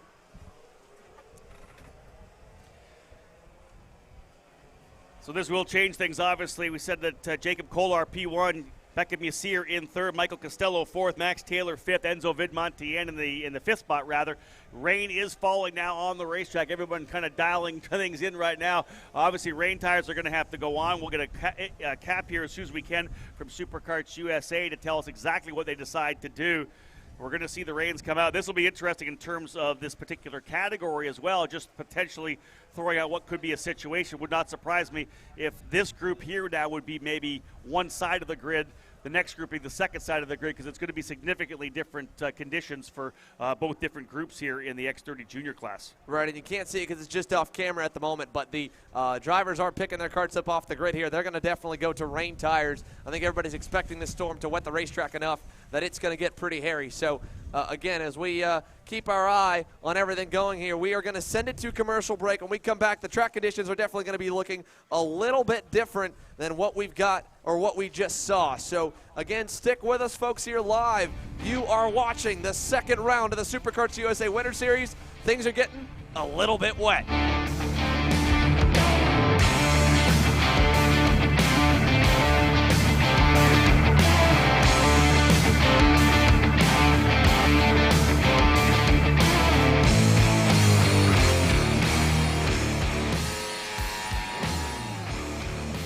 So, now that we've announced everywhere that we're going to be going to live stream races in 2022, let's go over how you guys can watch and where you can watch. At each race we go to, we'll be going live beginning with the first class on track and qualifying, all the way through to the end of the day with main events and podiums, with some sessions free to watch and some of it part of our $10 per month subscription plan. For every qualifying session, heat race, pre-final, and or last chance qualifier, you'll be able to watch free on our YouTube page, our Facebook page, and the Series of Promoters Facebook pages as well. Then, if you want to watch the main events live, you'll be able to do that on our YouTube channel's premium subscription for $10 per month. And if you can't afford to do it, you'll be able to watch the replay of the main events for free after the race weekend's over. To sign up for our $10 per month premium subscription on YouTube, it's super simple. As long as you're signed into your YouTube account, go to our page, hit the join button, put in your payment information, and you'll notice even at the bottom, YouTube doesn't bill you until the 30th day of the first month. Now you may be wondering, why even do a subscription plan at all? And the truth is, broadcasts are expensive. We've got a big team to put on these productions, and even with the help of the series and event promoters and advertisers, it still costs a lot. And we also want to do them bigger and better every single event we go to. And hey, if you can't or don't want to join the $10 per month subscription plan, you can still watch all the racing sessions with qualifying, heat races, pre-finals, LCQs live for free, and of course the main events on replay after the race weekend. But if you do want to join our $10 per month subscription membership plan, and you join before we go live on Saturday, January 8th at AMR Motorplex in Homestead for our first event of the year, you'll be entered into a t-shirt giveaway for our limited edition Kart Chaser Miami t-shirt, the first of the city limited edition t-shirts we'll be doing this year. In the end, we're only here because of all the love and support you guys have shown us and continue to show us, whether it's liking, commenting, and sharing on all of our posts, supporting us through our apparel options, and any other way following along with the journey so far. And we can't wait to get the year started live from Miami.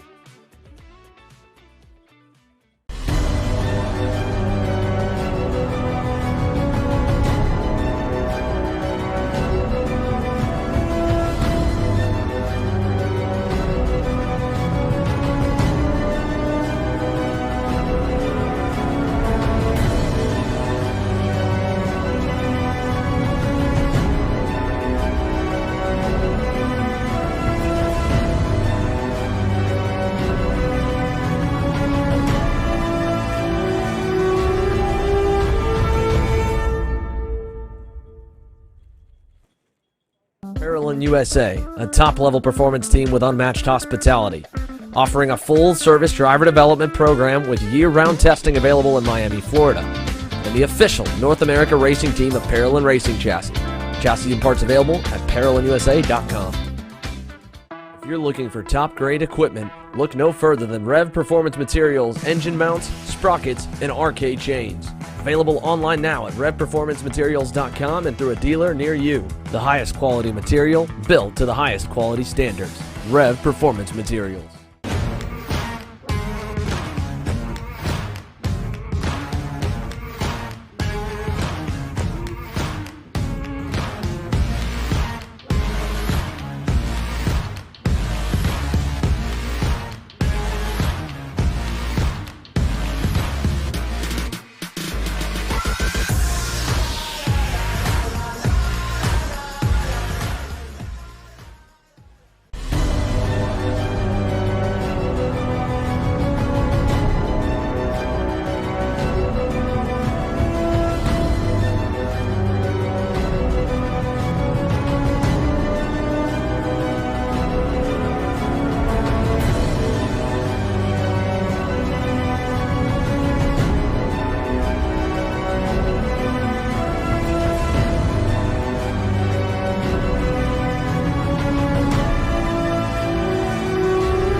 Kart Store USA is a kart parts supplier that racers and retailers can count on when they need reliable advice and service.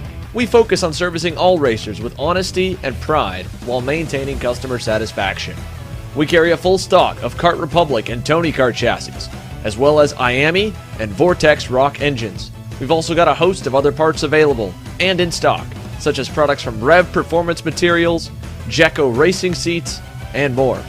We have a 100% satisfaction guarantee, and on top of that, if your order exceeds $200, shipping is on us. Check out all we have to offer today by visiting us online at kartstore-usa.com.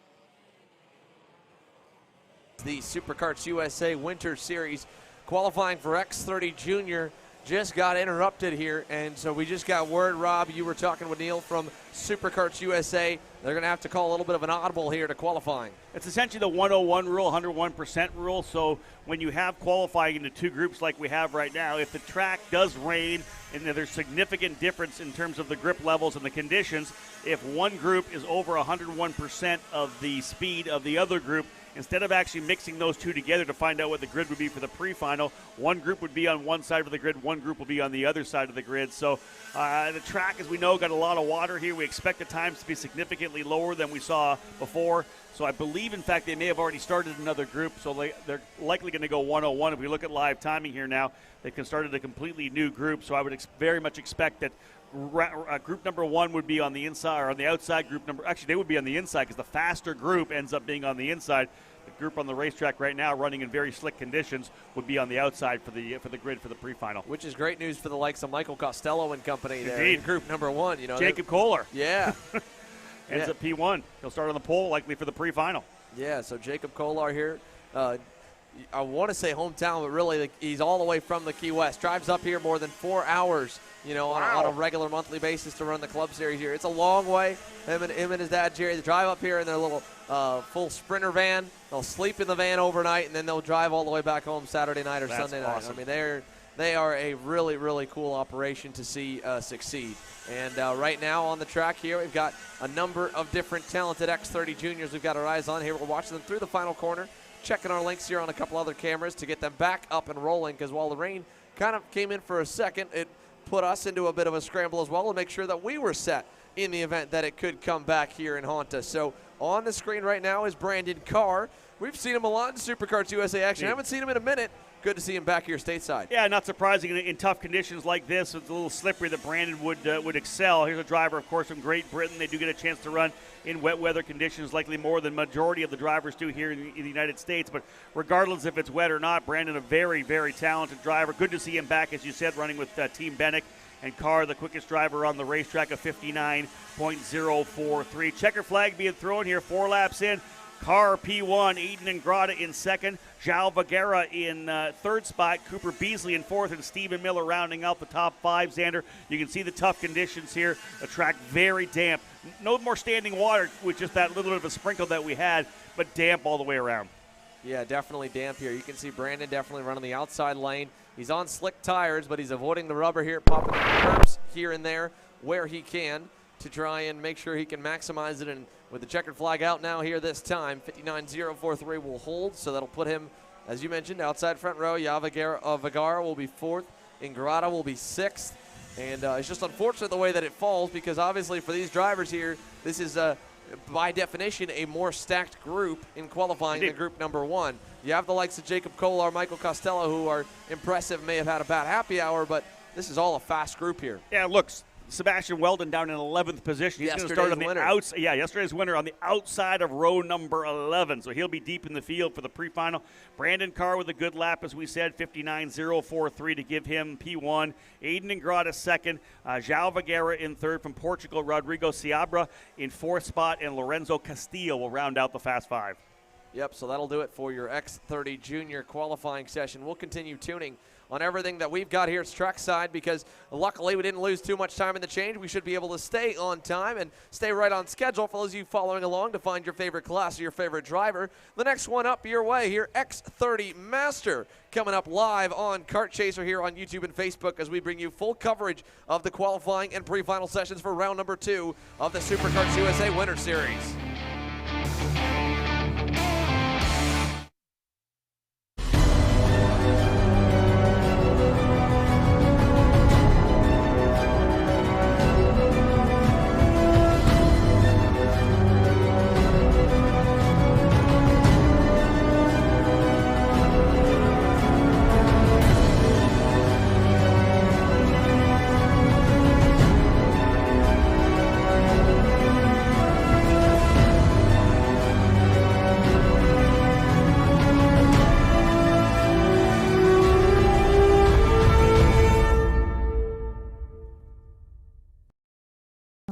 USA, a top-level performance team with unmatched hospitality, offering a full-service driver development program with year-round testing available in Miami, Florida, and the official North America racing team of Parolin Racing Chassis. Chassis and parts available at ParolinUSA.com. If you're looking for top-grade equipment, look no further than Rev Performance Materials engine mounts, sprockets, and arcade chains. Available online now at RevPerformanceMaterials.com and through a dealer near you. The highest quality material, built to the highest quality standards. Rev Performance Materials.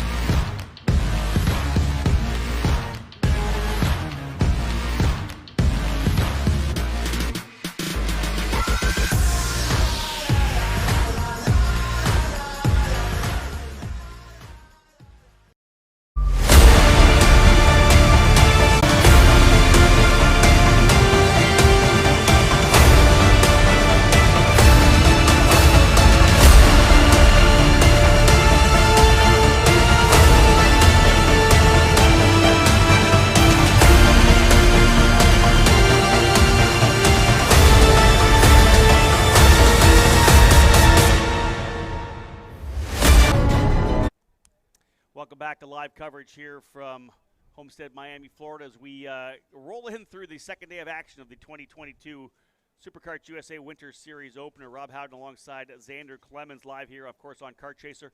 You can see Aaron Likens taking the jacket back off. We had a bunch of rain rolling in here as a cell that we have talked about throughout the morning, just grabbing the very top of it coming by the racetrack here.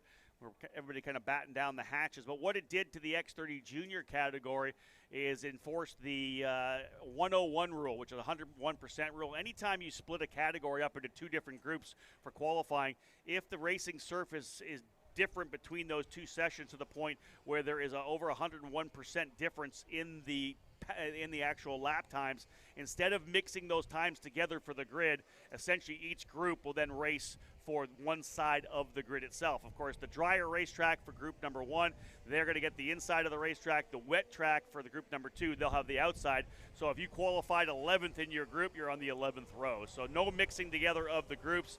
And again, that that decision was made very quickly, knowing that the rain came right at the very end of the session for the drivers in the first group for X30 Junior. Again, tough for a lot of the quicker drivers. We knew they were faster in happy hour on Friday. You would have expected they would have been quicker in similar conditions. So it is tough for those drivers who are going to start further back in the field, but they'll have work to do in the pre-final, and there's lots of laps for them to be able to get closer once again. X30 Masters drivers now rolling out on the race deck. Their time to get their 5 laps in the books here as we get things underway.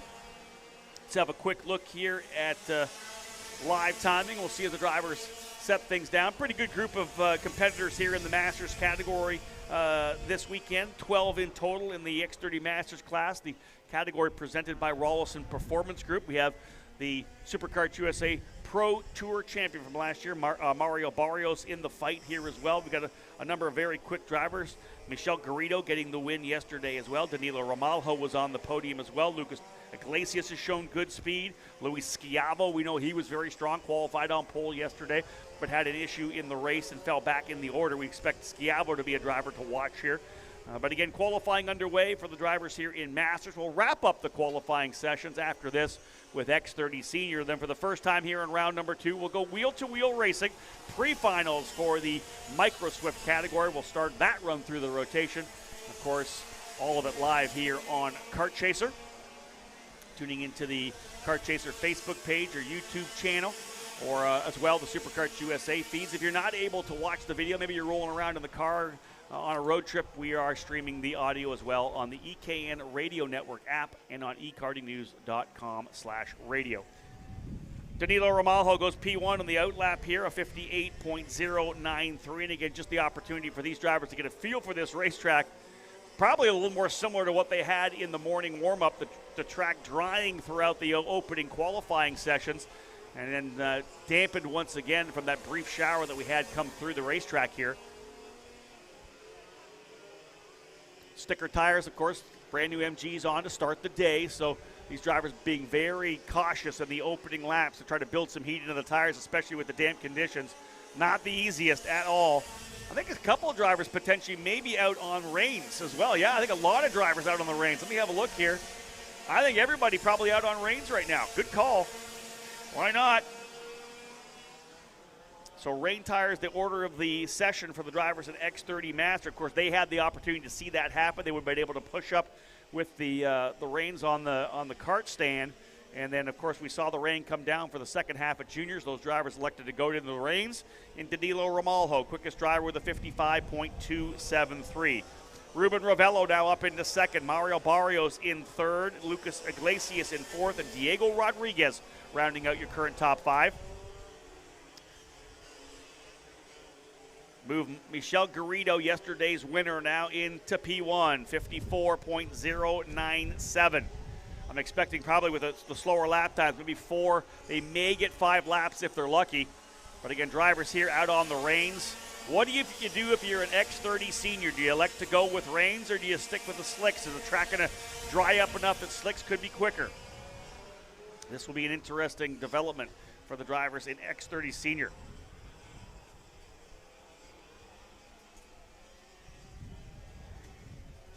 Garrido, Ramalho, Ravello, Rodriguez, and Barrios, the current Fast 5. I expect a couple more laps potentially in the books, maybe 1 or 2. Laps time winding down in the session. Garrido quicker again, 53.702. You see the conditions, drivers searching around this racetrack for where they could potentially get grip. The dry line just only starting to develop now. Onto the front straightaway comes Danilo Romalho. You see him coming through. There's the rest of the field. Look at these guys. A little bit of exit oversteer. Some of them trying the curb on the inside, trying to shorten the racetrack a little bit.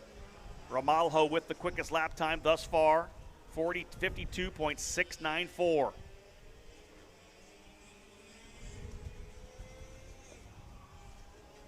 Luis Schiavo all the way down to the tail of the field. I think Schiavo may have went out on slicks because he's that far back, about 6 or 7 seconds back. I think he's potentially rolling the dice to have a dry line developed so he could lay down a lap, because his fastest lap was the 102.145. He was 10 seconds off the pace, 9 seconds off the pace. Schiavo in the 546. Romalho seeing the checkered flag across the line. He'll go back to P1, 51.799. This track most definitely starting to get better as Romalho has gone to P1.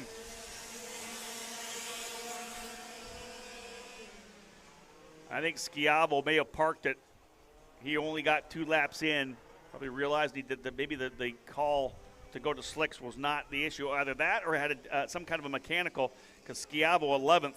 Romalho, though, with the fastest lap, 51.799 for Danilo Romalho in the Racing Edge Motorsports entry. P1, Ruben Ravello in second, Michael Garrido in third, Diego Rodriguez in the 4th spot, and Mario Barrios rounding out the top 5. Qualifying for X30 Master, done and in the books, and it'll be Danilo Romalho on the front row alongside Ruben Ravello.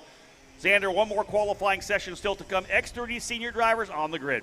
Yeah, that's right here. And again, it could be any of them, especially here with the track going back and forth. We got to see about most of the field on the same tire, on a wet tire, on a drying racetrack in happy hour. And Noel Leon was very impressive, even better than Alessandro Tullio, who's, obviously first across the line yesterday before post-race tech inspection went through. But then again, in the slicks, who was not on wets, Louis Westover, when the slicks came in, and that's a driver also, like you mentioned about Brandon Carr, from Great Britain. A lot of rain experience, a lot of international experience for both himself and Noel Leon.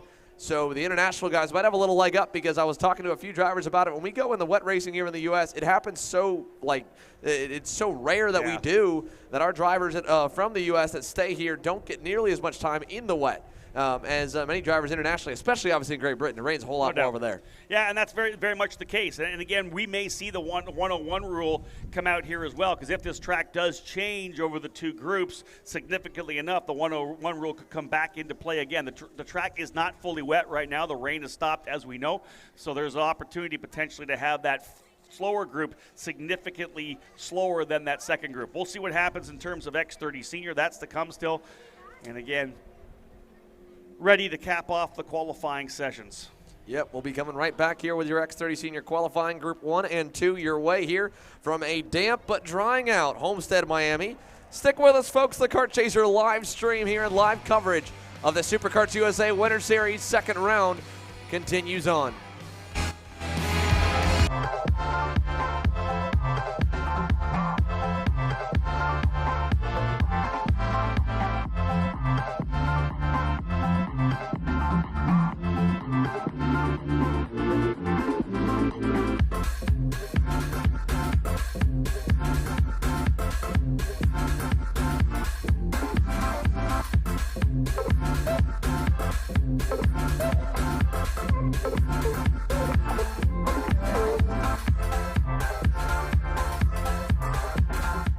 I'm David Serra, 18-time Australian karting champion, and we're launching Kart Class. Kart Class is an advanced digital training program that suits a driver who's just starting out in the sport, all the way to the driver looking to win a national championship. In this program, you're going to be learning about how to find the ideal racing line and what an apex is, braking and throttle markers, wet weather racing lines, and how to overtake other competitors. We target how to brake in the wet weather, and we look on the mental side of kart racing as well with our mental skills coach. At the completion of this program, you'll be lighting up purple sectors in qualifying, know when to defend on the opening laps, and how to pressure your opposition into mistakes. We teach you the tools to be resilient and how to get in the right frame of mind before a race. We look to complete the whole package by getting a strong mindset, a driving style to suit all conditions, strategizing your race, and getting the last 1% from your team. We'll teach you how to win the final lap of a race, driving the wet like Max Verstappen, and creating the perfect bubble for yourself to mentally be in the zone. To find out more, click the link below.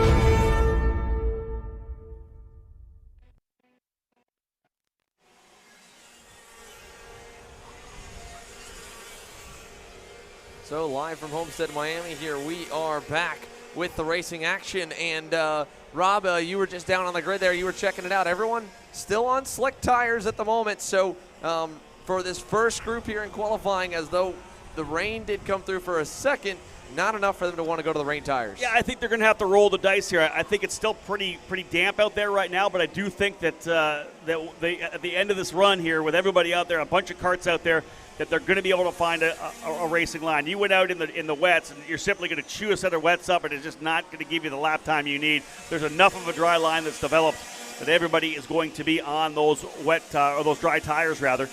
49.872 opening lap here, or second lap for Carson Morgan. Villa, who won yesterday in the top 5 as well. Alan Isambard now, who said he felt really good in the X30 category when I spoke with him last night, 49.6. So Morgan second behind Isambard. Here comes Jeremy Fletcher to P1. He's at the very tail. Fletcher, the last driver to leave the grid, 49.252. He's by himself at the end of the group here. And again, 2 groups to qualify for this X30 Senior category. Then we'll go wheel-to-wheel racing with the pre-final. Fletcher, 49.252. I want to say I thought maybe one driver was out in the rains. I don't see that driver now. Morgan, 48.984. So Morgan back to P1. Fletcher, as I said, though, last driver to come across. So keep an eye out for Fletcher. He's only rolling now out of turn number 12. We're keying on him now. This is Fletcher down the back straightaway through turn number 12. Fletcher across the line once again. Boom, back to P1. 48.913. Driver on the screen, the fastest right now.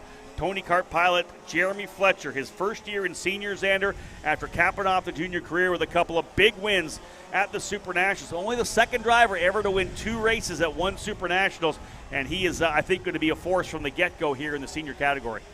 Yeah, I mean, he's going to be a force. There's no doubt, and he's been so good here this entire session. Every single lap, he's been finding more grip just like everybody else and going a little bit quicker. On screen right now is Santiago Fernandez, who is a little bit further down. He is in 8th currently as he comes across the line. He'll stay in 8th that time. Alan Isambard jumps up the order, 2/10 up on Jeremy Fletcher, and so he gets over the 2 rookies, puts them back to 2nd and 3rd. Duchak 4th. Eduardo Villa, your yesterday's winner, 5th. So this is, granted, this is technically supposed to be the slow group. This is a very stacked group when you look at the number of big names, especially with yesterday's winner in this one. Exactly that. And Carson Morgan and Jeremy Fletcher, a lot of good drivers here in this particular group. And we'll see if the times they're able to set are good enough. I have a feeling that this track is going to change more and more throughout the session. They may have to look at that 101 rule, though it's a little bit different in terms of the fact that the track is still dry. You'd expect the second group to be faster anyways. This could be a call for the race control to decide what they want to do. Yeah, definitely putting it in their hands. I'm happy we're not making that decision. I was 100% just thinking that. I don't want to be in their seat right now. No, definitely not. So as the checkered flag flies here on group number 1, they'll get everything they can out of it. Jeremy Fletcher, 48.504. His 4th lap looks like it will hold over Isambard. He does not improve on his last lap, but Isambard not able to get one. It looks like he's only going to get 4 here on the ticket, or maybe he pulled in a lap early, I'm not sure. But Isambard 2nd, Morgan 3rd, Duchek 4th, Villa 5th. And yeah, Rob, I mean, we'll see. A 48.504 is close to dry time, and I don't know if the track will change a ton, but who knows here. Carson Morgan coming across, so he will get another shot at it. I didn't think he would. Here he comes. Not enough. P2. Yeah, up to second. Fletcher was not able to go quicker on his last lap, got caught up going around a slower kart. But Morgan did get that one more lap in. He was the first driver out on the racetrack, and he got one more, 48.583, about 79 thousandths of a second off of Fletcher.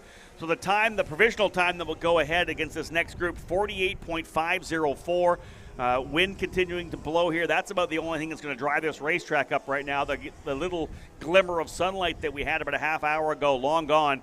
So Fletcher's 48.504 will be the provisional time that we'll see tackled by the group ready to roll onto the track. Carson Morgan second, Alan Isambard in third, Wes Duchek in fourth.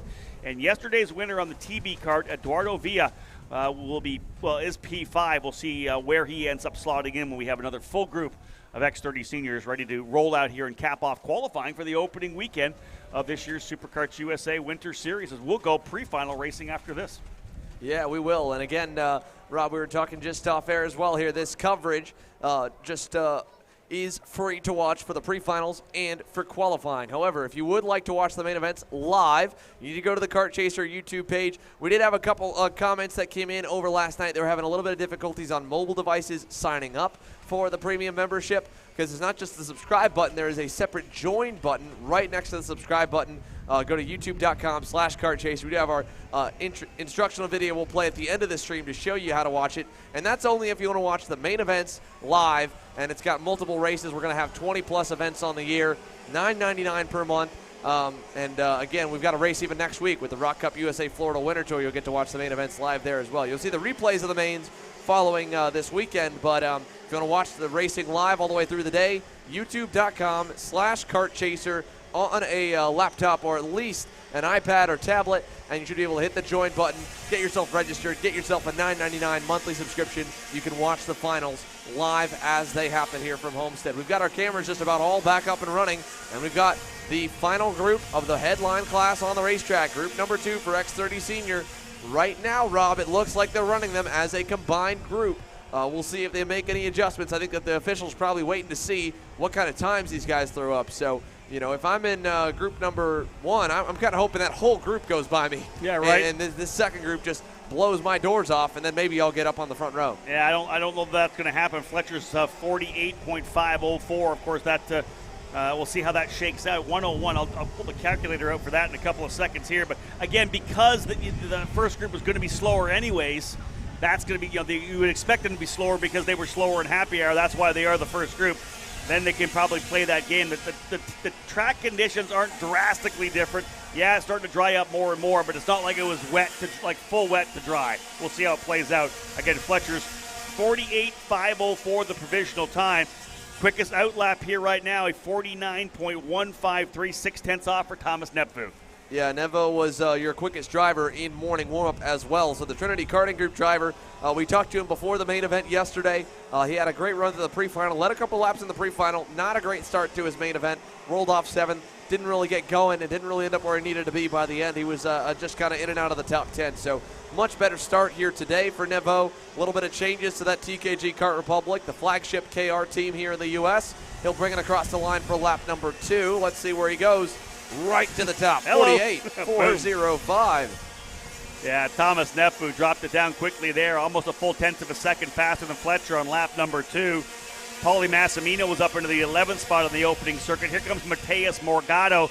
He'll go to second position. Morgado up to second. Noel Leon into the 6th spot here now. Alessandro De Tullio, who was the on-track winner yesterday, up into the 7th spot. Colin Lloyd into 8th. He was a top 10 driver in the main event yesterday as well. And Louis Westover now as well in the 325 on the Solo Kart USA machine in 10th position. Yeah, good to see for Louis. I'm sure he was not thrilled with the way his day went yesterday, which is kind of about a 15th place car most of the day, even into the final. So he's looking a little bit better. Was second in morning warm-up as well, battling the conditions as they come around and across the stripe here. Nevo goes a 48 flat. Westover to 5th. Jace Park, Massimino, here comes everybody. They'll jump up, push everyone from Group 1 back except for Fletcher. He's holding on to 4th for the moment. Yeah, Jeremy Fletcher's still P4, so that does not bode well for the 101 rules. He's still a pretty strong lap time there. Nepvu, a 48.038 for the young driver from Quebec, Canada. Again, a winner last year in the Cooper Tires USF 2000 Championship. We're ending with Cape Motorsports. He's moved to D-Force Racing for the 2022 campaign. He's P1 over Noah Baker. Another one of the drivers coming up from junior to senior this year, Xander, who I think we'll be talking a lot about. Noah Baker, a really solid racecraft last year, and I think that's going to transition here into the senior category. I agree. I mean, he was pretty smart, especially through that pre-final yesterday. Had a lot of really good moves. Kind of got muscled a little bit in the main event and shuffled backwards, but the pace was really good. He's got wicked pace again here today in that Super Tune USA Tony kart.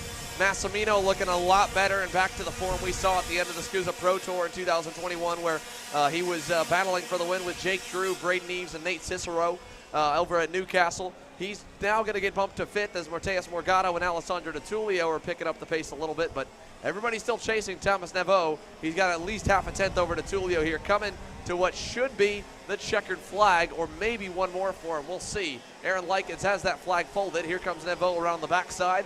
Not sure if he'll get one more, but I think this could be it here, Rob. Thomas Neveau again for Trinity Karting Group on the Kart Republic. Does he get one more smoking lap? He does get in for another potential lap as well. Lap 3 still his best, but he does not see the checker. That's going to be thrown to the 356. That'll be Jason Park there. So the newly signed RPM Tony Kart driver, first one to not get another lap. And big shuffle here for that group that just went by down at turn number 1. Yeah. We've got one camera on. Noel Leon, Diego Ramos. We got a couple of foreigners jumping into the top 5 and bumping some of the Americans back. And hey, Paul Bocuse, good lap there. I was going to say, Paul Bocuse came along with Ramos and Leon. Ramos goes to second, Leon in third, Bocuse fourth. Remember, though, still one more flyer for Thomas Neveau. He snuck in underneath the checkered flag. He still has provisional pole with a 48.03, and I think Louis Westover still to come as well. So Westover's going to get one more. Here comes Neveau. He goes purple again, 46.9. What about Westover? One more lap on the tires puts him to P9. So Neveau and Westover, Xander, getting out early enough that they were able to get that 6th lap in the books. Thomas didn't need it, but Louis Westover bumps himself into the top 10. And I think trying to figure out where Fletcher ended up. 15th. 15th for Fletcher.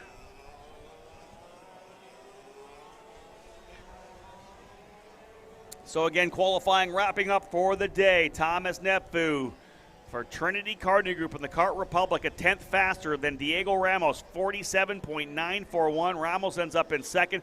Noel Leon in third, Paul Bocuse in fourth, and Alessandro DiTullio wrapping up the top 5. So those of you tuning in on Kart Chaser, do not go anywhere. We've got some pre-finals coming for you up next. It will be the drivers in the Micro Swift category getting ready to take to the racetrack. And before we go to break, folks, believe it or not, sprinkles starting to happen on the racetrack again. It seems like a steady sprinkle. We are going to be wet racing when we get back here on track.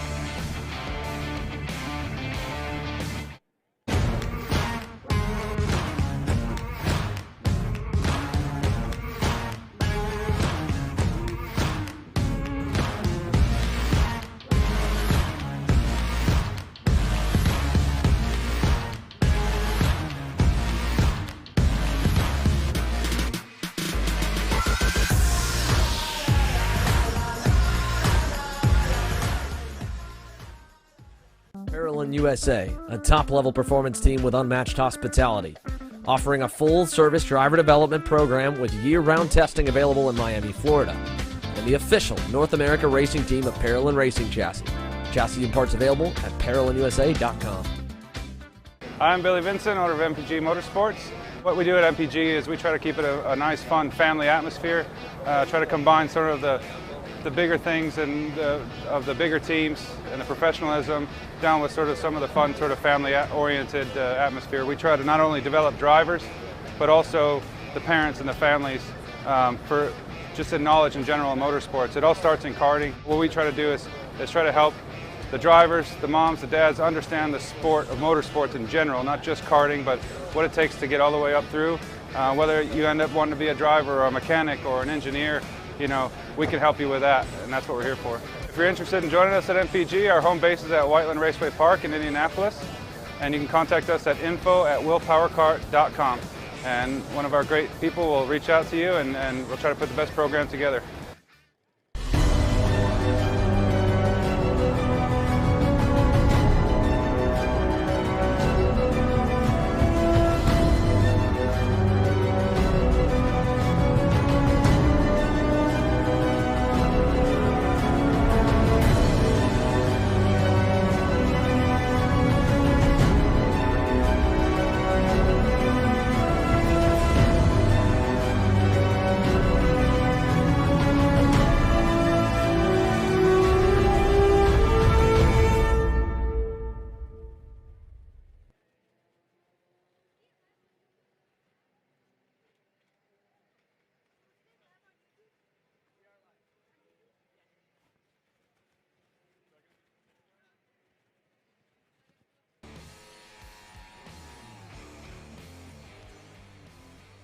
Welcome back here for the Superkarts USA Winter Series round number 2. We are finally ready to get set with our first session for the pre-finals.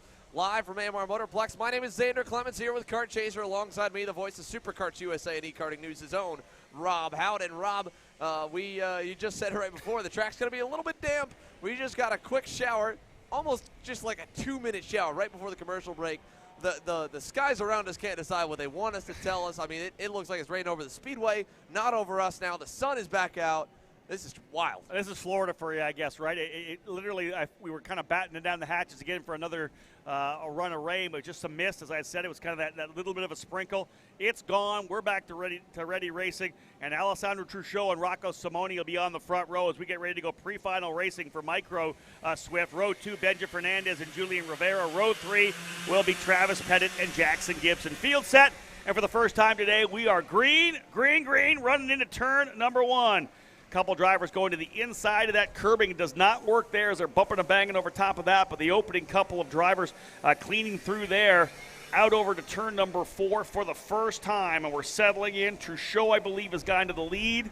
Or is that Simoni? No, that's a 17 of Truchot. So yesterday's winner, Alessandro Truchot, in the Paralympic USA entry, has gone to P1. They'll work their way out of turn number 6 into the inner loop for the first time. They did get a chance to do the warm-up lap, to the formation lap, to get a feel for the grip. Drivers doing a good job so far. We know, as we said, that it was about 2 minutes of precipitation hitting this racetrack, dampening it a little bit, but not enough, I think, potentially to affect the grip levels all too much. We'll see how they are the first time through turn number 12. So much action here throughout this weekend. Yeah, they're looking good. Lots of grip through turn number 12. Truchot will come across the line with about an 0.8 of a second lead over Benja Fernandez. That Kart Republic driver going to P2. Rocker Simoni on the apparel and into third. Travis Pettit with a solo kart. A good run yesterday. He's now into the top 5. So move Pettit from 5th up to 4th. And Julian Rivera rounding up the top 5. Danielle Lorente up 2 spots into 6th.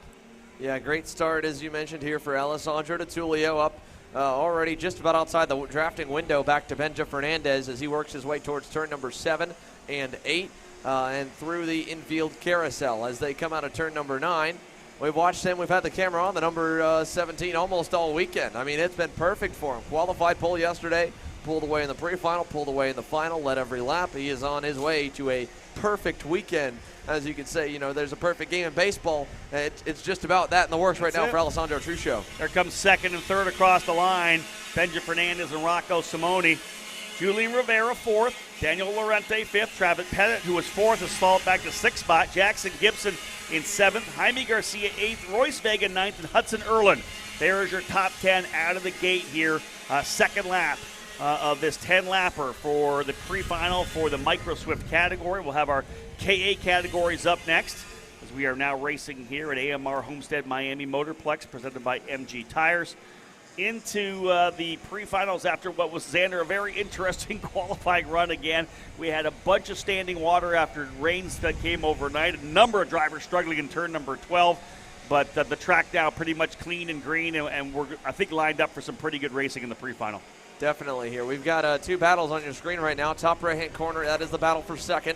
May end up flipping that here in a moment if we can. Alessandro Truchot leads down the front straightaway here. And that battle for P2, Benja Fernandez had it. Last time by Rocco Simoni, was able to get back by him in turn 1, so Fernandez back to 3rd from where he started. Julian Rivera trails him, so it is a 3-car pack headed over to turn number 4, single file, and led by the Paralympic USA number 91 of Rocco Simoni, headed for turn number 5. This is kind of what we saw yesterday, too, did we not? It was Truchot going out by himself, and then we kept the camera quite a bit on that battle for 2nd, 3rd, and 4th, and I think we're going to see more of that. Truchot just seems to be so good.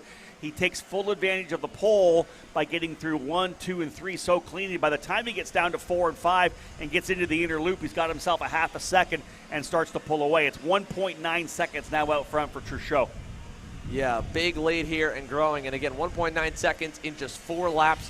Very impressive here for the young driver on what should be a banner year here in the Micro Swift class. Already starting off strong. 1 win here, looking for a SKUSA Winter Series championship. You come out and you sweep the weekend, get maximum points from pole award in qualifying, pre-final wins, main event wins, fast lap awards, Rob. I mean, that's already not only a lot of confidence, that's only a big margin for someone to eat into in rounds 3 and 4. Yeah, that's it. That's the big jump of the championship, right? You go into the third and fourth rounds in February, understanding you really have to manage your weekend. You don't need to win everything. You can be second or third on the podium and come away with a championship.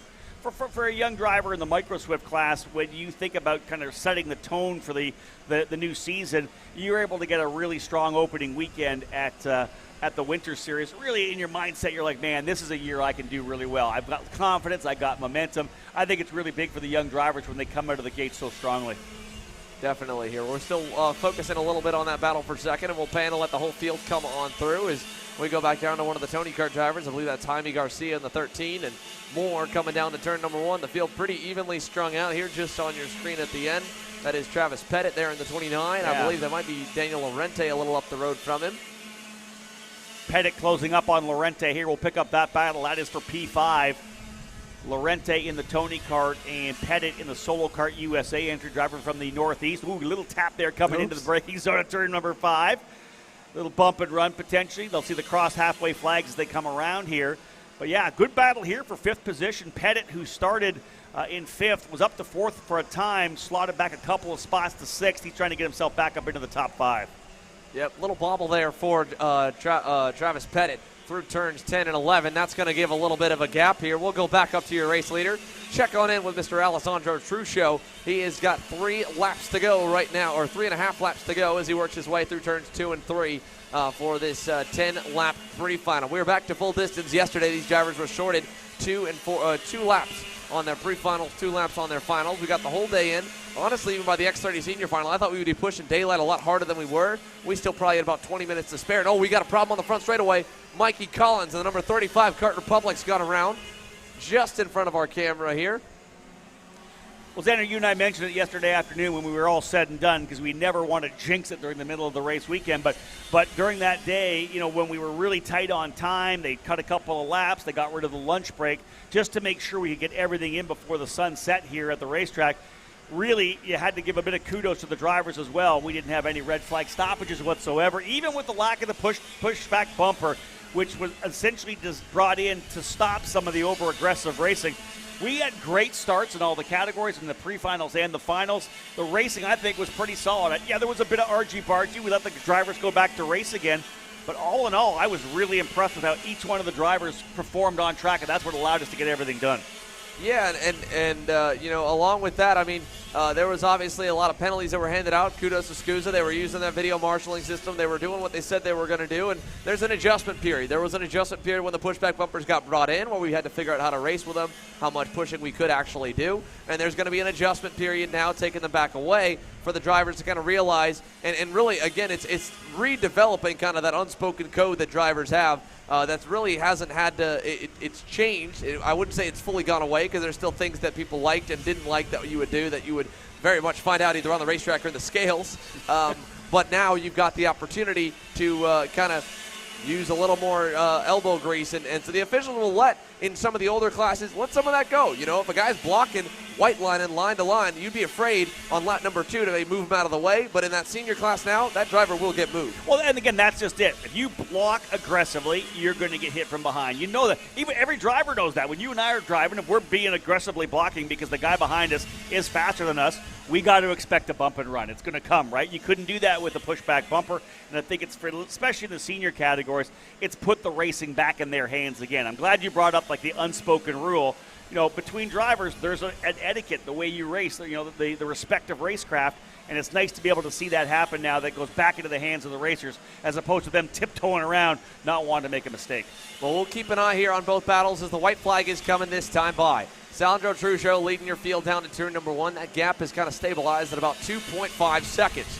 This battle back here we're watching is the outside edge of your top 5. Travis Pettit, Jaime Garcia's right behind him in the Paralin. I misspoke earlier with the Tony Kart. It's the Paralin number 13. He's gone by Daniel Lorente, and so is Pettit. And they've got Julian Rivera kind of up the road from them as well. But your leader headed into turn number 5. Nice and easy going here for the number 17 of Alessandro Truccio.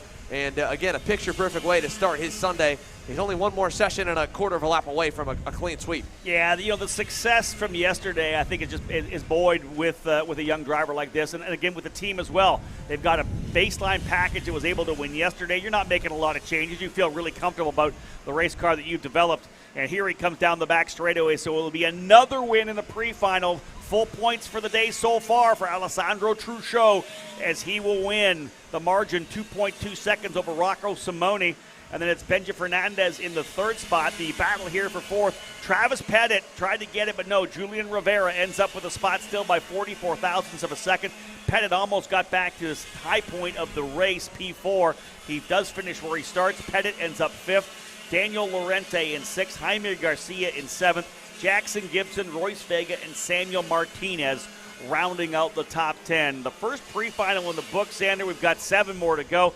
But that was a good one. Like you said, Truccio on a roll here right now, lining up to what could be a perfect weekend. Yeah, great start here again. Pole and qualifying. Every lap led here in the pre-final. A lot of confidence going on here in the day. And, folks, that is just the first session of racing coming your way here. The pre-finals are free. For more information on how to watch the main event, stay tuned after this commercial break. When we come back, we go KA100 Junior Pre-Final Racing, live from Miami.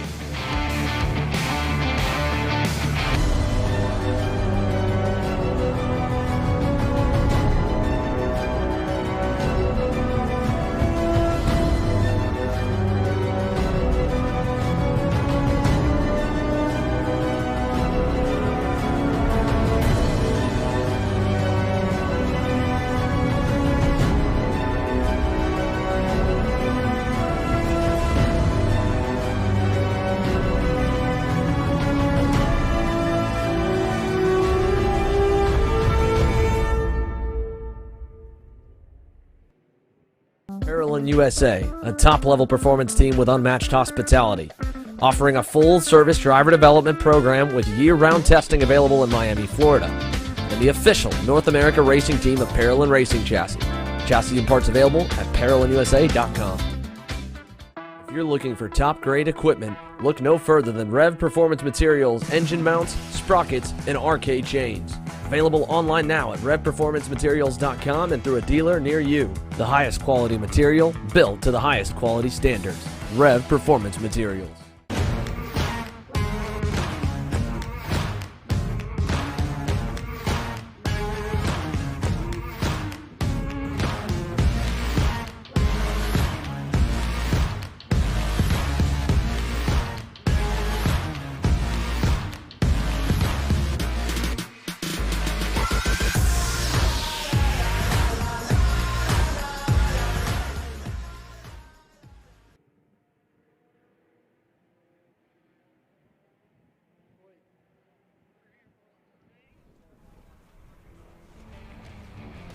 Welcome back here from AMR Motorplex here in Homestead. Of course, my name is Xander Clements, live trackside here with Rob Howden.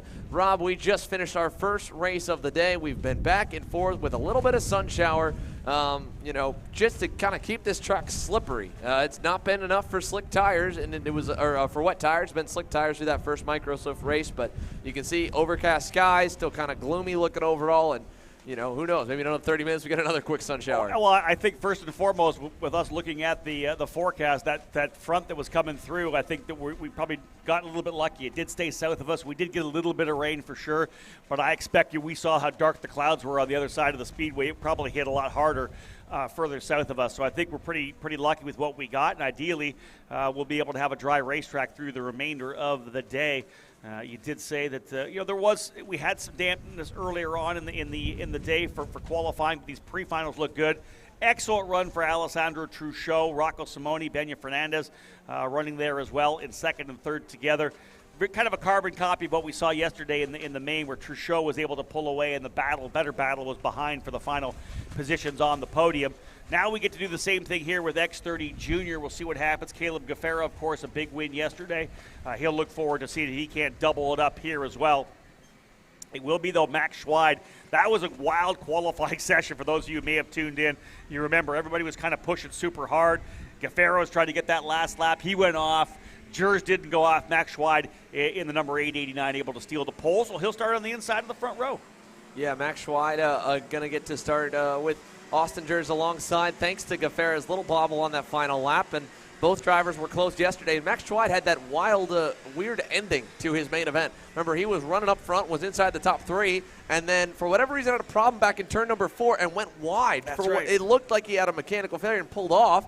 And the only thing I could think might have happened, I didn't have the chance to talk to him or his father, is that maybe that front bumper battling with someone got hooked behind the front tire and went straight, and he was able to get it dislodged and get back going. But again, I'm not sure what happened to Schweid, but you know what? Today's the reset button. Qualified on the pole, gets to line up on the inside of row number 1, lead for the first time in his young driving career, a national-level junior field to the green flag. I'm sure his nerves may have been going a little bit wild on the grid, may not want to admit it to Dad or to anyone else, but a cool father-son team under the JC Karting banner that's already gotten 2 wins here this weekend with the Weldon brothers. He would love to make it number 3, get his first national win here on the local stage.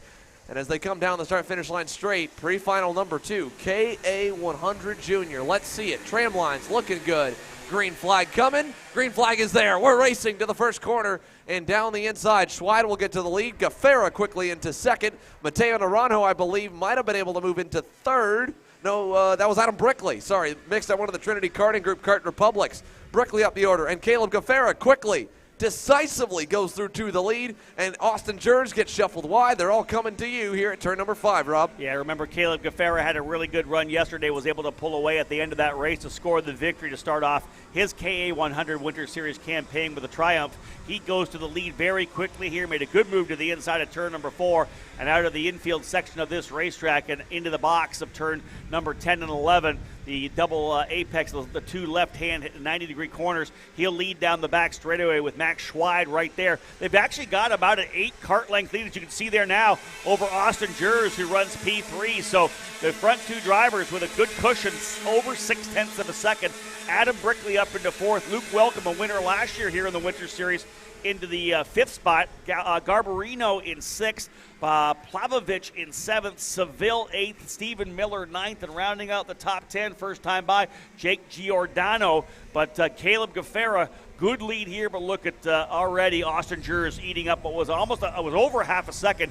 He's already closing up on Max Schweid. Yeah, Austin Jers has done a great job here kind of minimizing the damage. He was put on the outside lane coming out of turn number 4. We saw it at the edge of our screen. He just kind of got jumped over the curbing and into the grass. So he could have gone backwards very quickly, but has worked his way back up, obviously, is pushing there on Schweid. And Jers has been kind of the second best, I would say, over the course of this weekend to Gaffera. So if there's anyone that we think might have a shot at knocking off the number 820 North Carolina native, it will be the number 803 of Austin Jers as they work their way through turn number 3. But this time, though, Schweid, much better run through the front stretch and opening sector. He's closed that gap down to about a kart length and a half back from Gaffera, so much better this time than last time. Yeah, Gaffera showed the ability to lead yesterday, and that's not something that's the easiest thing to do, and any young driver will tell you that. You know, running in a pack is a lot easier than leading, because leading, you have nobody to kind of show you what to do. You got no pace. You're having to push on your own limit to know that you're going deep enough into a corner. It's not easy to lead. You can make mistakes. I am personally horrible at it. I would rather be second than make the pass in the final lap. I find that I slow up a little bit when I'm a leader. Caleb Gaffera not struggling with that. Grabs a bit of curb on the entry to turn number 12. Some of the drivers are missing that curb completely. Caleb just grabbing a little bit of the left front there to get the car to rotate, Xander, and very strong coming out of turn 12. Well, and again, it helps Caleb because, you know, his home racetrack, Gopher Motorplex, same exact curbing here in one specific section of that track, turns 5 and 6, the chicane. You know, typically you'll see drivers that can both drive around it and you'll clobber it or just pop the left front tire over it. And it helps the car rotate and get situated for a very quick left, right, left chicane section. So Caleb's got a lot of experience with curbs of this nature, whereas maybe some of the locals that hadn't had a lot of time to adjust to them, like Max Schweid, or someone who's not local to either racetrack, Austin Jers, to figure out where the limit is and how they need to position that go-kart and their hands on the steering wheel and everything to get the curb to do what they want without upsetting the chassis. And you know the thing, Xander, they could say to themselves, hey, we're going to be back here in February again. We've got to learn a lot about this racetrack, except for the fact that we're going to go in the other direction. We're going to go the opposite direction when we get back here in February, which will change things up. And it's a much different racetrack in the other direction as well. Obviously turn 12 becomes turn number 1. The long back straightaway into the right-hander there. That's more of a passing opportunity as well from the long straightaway. I love the way that this track races in both directions. And, again, learning the curbs here, it will be the same both ways. These curbs are essentially the same in both directions. We'll just see which corners they attack the curb more than others. Yeah, definitely going to be interesting to see here. The good part, at least for those that have been going through the mud, is that the sod planted in the runoff area that will be the exit section going the opposite direction will have another month and a half to kind of seed and root in, so it may not necessarily get ripped up nearly as quickly, whereas right now they're going to be resodding a lot of that, I think, after we go back the other direction and let it sit for a couple of months as well. So while we talk about that, though, we've gotten to the halfway point here in this race. It'll be 6 in, 6 to go this time by. Caleb Gaffera still your leader overall. Max Schweid in second. Austin Jers in third. We go back to the next group. That's Adam Brickley, led over Luke Welcome and Valentino Garbarino. So another 3-car pack, 4th, 5th, and 6th. And not a lot of change there, although Welcome looks like he's at least picked up a couple positions so far. And he didn't have the best start, so he's starting to bear down on Brickley, I think, now one by one picking away at the field. He might be able to get himself up to the second row. Yeah, right behind Garbarino as well. Stephen Miller going purple last time by. He's about 0.8 of a second behind Garbarino, but was 0.3 of a second quicker that last time by. Keep an eye on Stephen Miller working forward. And you can see these drivers as they work their way down into turn number 1 again. Luke Welcome in the middle of that scrap with Garbarino. I think Garbarino to the inside on that one. I think he might have got him back, actually. So a good over-under there for Luke Welcome. That's the fight for 5th. Welcome's trying to go after Brickley, but he's got Garbarino right behind him as well. Yeah, and that's allowed Miller to get up into the fight. Now Welcome has to defend. Garbarino's going to push him a little bit. Miller trying to cross over Garbarino. Outside. Is he going to be able to stay there? He's got the nose into 7. Nice move by Stephen Miller. That was solid, right? Set that up for the kind of the over-under out of turn number 5. Was get the outside to 6. Just enough on the inside into turn number 7 and give it up as well for Garbarino. Didn't force it to the point where they could have got together and got themselves out of this race. No, and that right there was definitely a pre-final pass. You know, you may not see nearly as much love given and respect given when you've just barely got a bumper to the inside of someone in the final. And look at that late move on the brakes. Down the inside, Miller, he's getting after it. That was a good move on Welcome in turn 1. Yeah, Garbarino came with them as well. Obviously, the good move, the late move to the inside, caught Garbarino out a little bit. Had to check up coming out of the corner over the rumbles on the exit. And so that was Welcome that had to check up. Garbarino able to dive back through with Stephen Miller. So Garbarino getting a little bit of luck here. Miller's the guy to watch right now. He went purple a couple of laps ago. That belongs to Caleb Gaffera right now. He's up by 0.7 of a second. But Miller, who started in the 10th position, up into 6th. 4-position improvement in a pre-final. That's all you can really ask for out of a driver. Get yourself up in a couple of rows. If he finishes here, he starts on the outside of row 3. Yeah, I mean, that's definitely a place you can fight for the win from here as we watch the field work its way around the final corner. There goes Miller and Garbarino. And it was tough for a moment here. I looked up for a second. I thought thunder we had overhead, but I forget there's the Air Force Base right down the road here from Homestead-Miami Speedway. So every time you hear a big boom, it might be thunder right now because we've been keeping an eye on the radar, but the skies are clearing up. I think it's more so just the jets coming overhead. As we've got on screen, the battle potentially looming again for second. Austin Jers faded back from Schweid.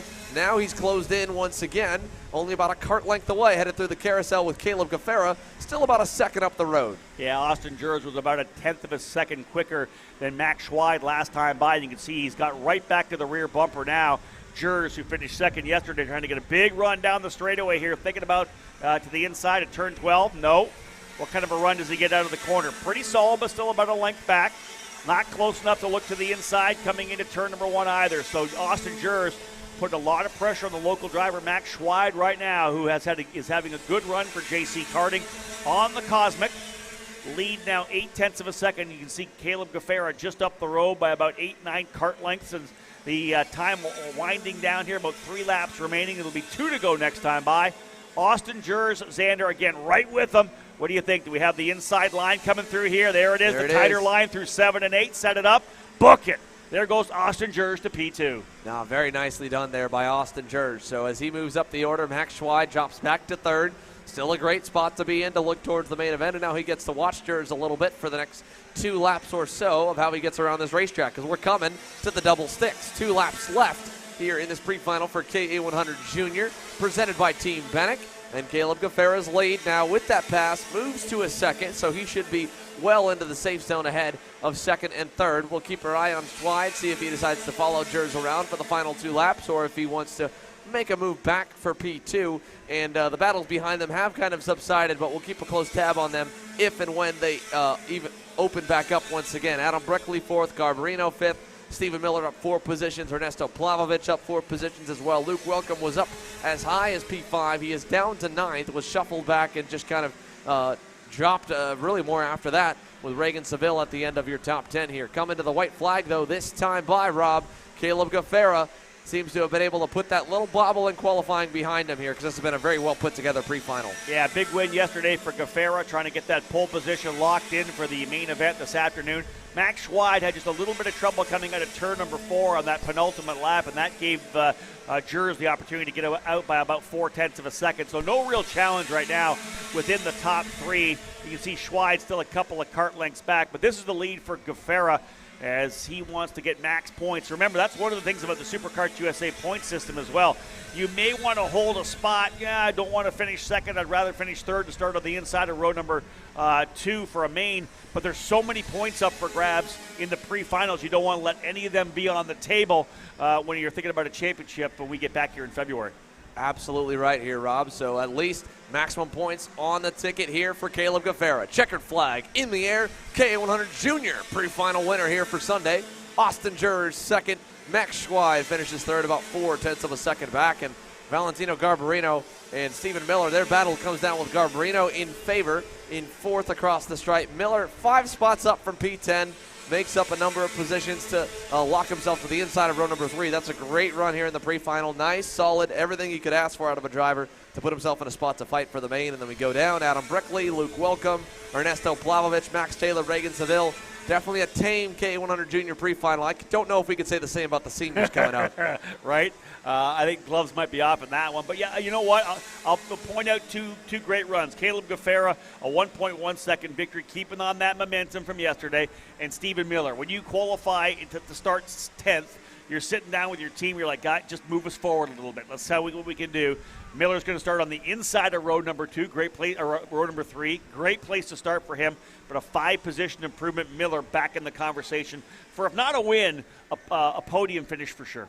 Definitely in the conversation, and that conversation is going to be happening later on today. Again, if you want to be able to watch the main events live here on Kart Chaser, you will have to be a Kart Chaser Premium member. You can join to be a Premium member on our YouTube channel. Again, reminder to folks watching online here, if you're watching on a mobile device, we highly recommend you try and do it on a full computer or at least a tablet. The mobile devices seem to be struggling to get that join button. So if you do want to watch the main events, it is $9.99 per month with as many as 20-plus races here on the ticket and adding more to the schedule each race weekend we go to this year. We've got the SuperKarts USA Winter Series opener here this weekend, the Florida Winter Tour Rock opener next weekend. You'll be able to watch the main events live for $9.99 per month. And again, you can do that by going to youtube.com/kartchaser and hit the join button to become a premium member. Again, that is all for the main events. We've still got free pre-finals coming your way live on YouTube and Facebook, so stick with us, folks. And again, there's one class you don't want to miss. It's going to be the KA100 Senior class. They put on a show yesterday. They are up next here live from Miami.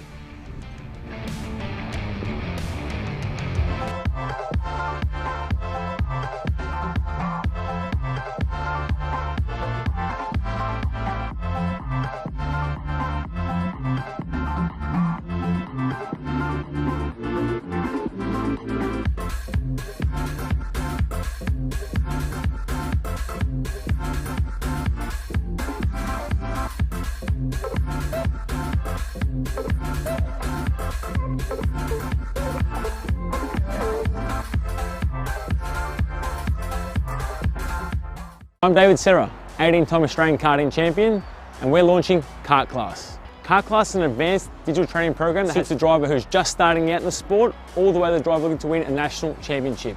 In this program, you're going to be learning about how to find the ideal racing line and what an apex is, braking and throttle markers, wet weather racing lines, and how to overtake other competitors. We target how to brake in the wet weather, and we look on the mental side of kart racing as well with our mental skills coach. At the completion of this program, you'll be lighting up purple sectors in qualifying, know when to defend on the opening laps, and how to pressure your opposition into mistakes. We teach you the tools to be resilient and how to get in the right frame of mind before a race.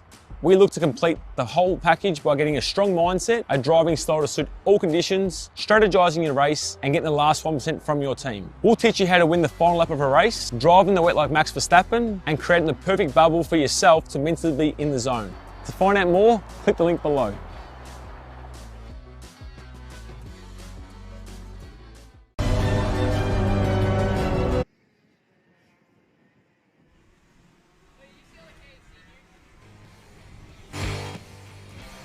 Welcome back here live from AMR Motorplex. It is the SuperKarts USA Winter Series round number 2. Pre-final on deck here for the KA100 seniors. We're going to get them going here, and then we've got also our race winner from KA100 Junior, Caleb Gaffera, going to be joining us here, and our Caleb Smock in just a moment. But first, Rob, let's get this one underway. Connor Ferris, Jeremy Fletcher, your front row in what should be a great showing. Yeah, stout front row, field set into the tram lines. Green, green, green. Racing into one, and good start there. That's from a couple rows back. Ferris lost the spot as he goes back into the second position as the drivers will work their way down to turn number 4 for the first time. A little shake up there. You expected Ferris may be able to get a better run, but the driver coming through to the inside, getting the position away from Gaffera. That was Carson Morgan, I believe. Indeed, Morgan going to P1 from the inside of row number 2. Nice start for him. Ferris slotting back into the position as well, so move Ferris into P2. Xander, opening lap drivers coming out of the infield section of the racetrack. Yeah, heck of a start there for Carson Morgan. Like you mentioned, was not on the front row. That was Ferris and Jeremy Fletcher. We'll try and get a tab of where Fletcher's fallen back to, but here it is, your double Pro Tour Junior champion, Carson Morgan, leading lap number 1 here down the front stretch. The rest of your field through the final corner, all clean and green. They're side by side behind Morgan, changed for second. One driver who has found some pace here on Sunday, Tyler Wettengel, moving up into P2. Just went on by Connor Ferris in the Kart Republic, so he passed him down in turn number 1. There's Wettengel in the Speed Concepts Racing KR machine, ahead of a fellow Kart Republic chassis, and about 3 karts back from Carson Morgan in the RPM Tony kart. So they'll work their way out of the section here. It looks like at the end of that train is going to be Josh Holtz in the Holtz Driver Development Merlin. He's closing in, and then we've got another group now led by Jeremy Fletcher back 5th on backwards. So we'll watch this group of 3 here as they try to reel in Carson Morgan, and we'll put them in the top corner of your screen here in a moment while our Caleb Smock gets ready to talk to Caleb Gaffera, again, your KA100 Junior winner. Pretty crazy action, not what you would expect to see at the start of this race. Normally we see the front row drivers being able to get out of 1, 2, and 3 cleanly. This time, however, it ends up with a couple other drivers, Carson Morgan and Tyler Wettengel, making a pretty aggressive move. Well, let's send it on out here. Caleb and Caleb, talk to us. Here with Caleb Gaffar, you're going to start on pole position. Yesterday you drove all the way up to second, but one thing we got to talk about, what happened to you in qualifying? So in qualifying, I just went bit too hard through the last few corners and just started losing time, and then on the last lap I just went too hard into the last corner and went off. Well, you made up for it. Like you said, you're going to be on the front row. A little bit of tricky conditions out there with the weather. Yesterday was the same page. You feel like you got it figured out for this afternoon, or you're going to have to be fly-by-wire?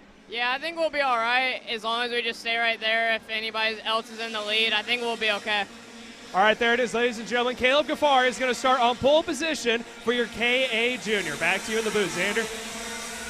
Thank you, Caleb and Caleb. And then as we go down to turn number 4 here, Carson Morgan right on schedule here, about to have a battle at his doorstep because Tyler Wettengel chipping away at the gap, has closed in. Let's take a look at the timing monitor and see. Wettengel actually showing a little bit awkwardly ahead of him here as of last time by, but we'll make sure that's updated. Carson Morgan here, maybe they trade positions in the top right corner. In either case, both drivers here, front and center, and only about a kart length separated as Morgan leads them around the back sector. Yeah, Tyler Wettengel looking really good coming out of the gate. Started a little further back, as we know, back in the 5th position.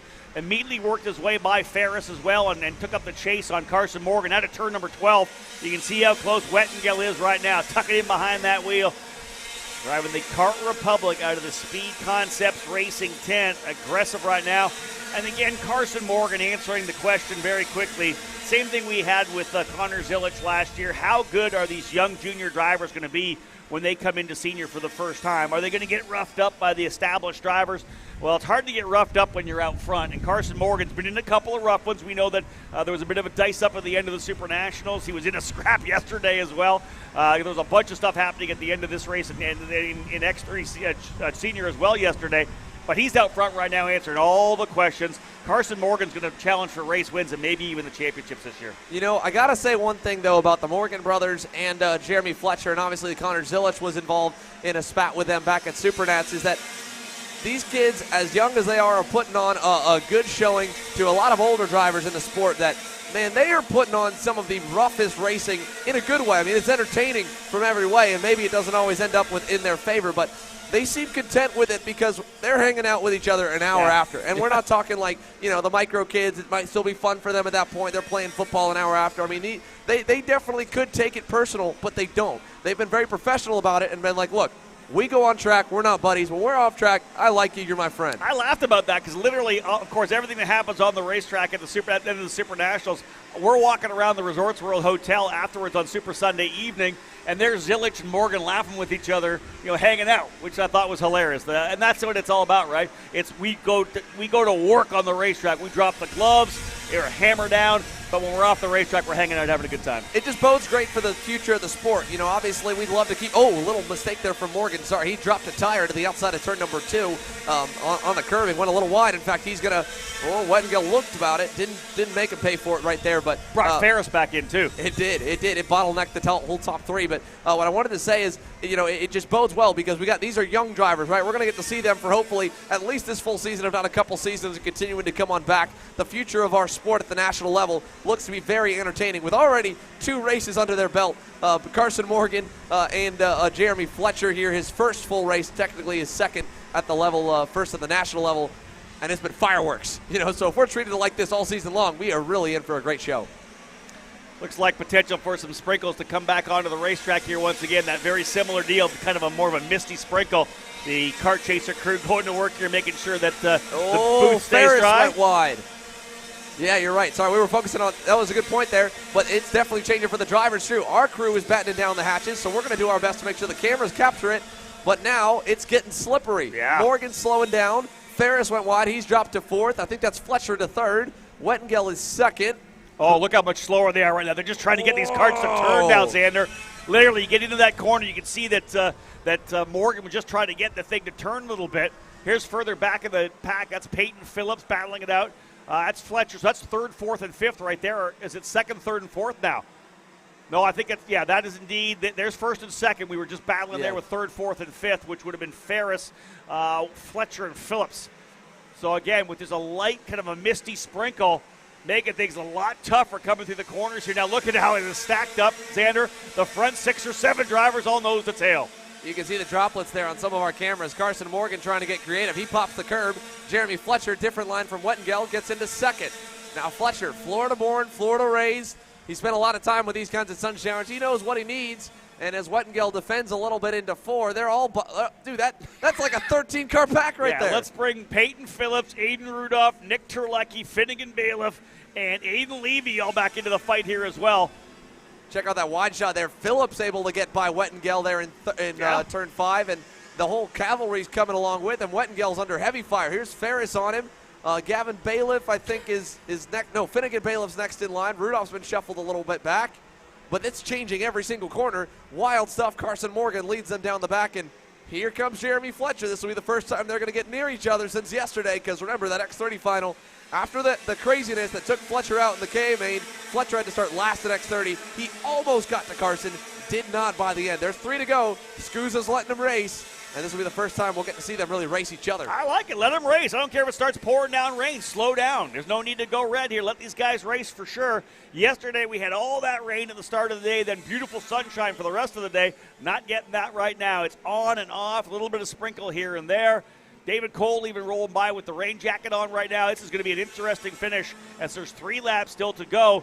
It has been kind of gradual, though, Xander, so it's allowed these drivers to kind of get a feel for it, adapt their racing lines, figure out exactly how fast they can go through some of these corners. Definitely here. And Carson Morgan, I got to give a lot of props to him. You would think that a driver tiptoeing would get reeled in really quickly by the drivers behind him, but he's kind of been letting that gap slowly get eaten up. He's still pushing, finding speed, and they haven't been able to touch him yet. Fletcher's as close as he's been here with 2 to go. He's a current length back. They're trying to do something. There was Phillips trying to get some dry, I guess go to the dry side of the racetrack. He went down to the bottom and then back up, or maybe get out of the rubber. But it didn't seem to help. He got sideways in 1. There he goes again here. He's moving all over in 3rd. Not really a big benefit for Phillips, but impressive for a driver that really only has busted onto the national scene as of last year. Peyton Phillips is looking really good in these tricky conditions. You can see them starting running a little bit more of the rain line, getting out of that line, trying to get out there to try to stand, got to get some weight on the nose of the cart there, get it on that left front tire to get it to bite. You can see these drivers putting a lot of wheel into it right now. The grip levels have decreased drastically from what we had earlier on here. We got a good front-running threesome.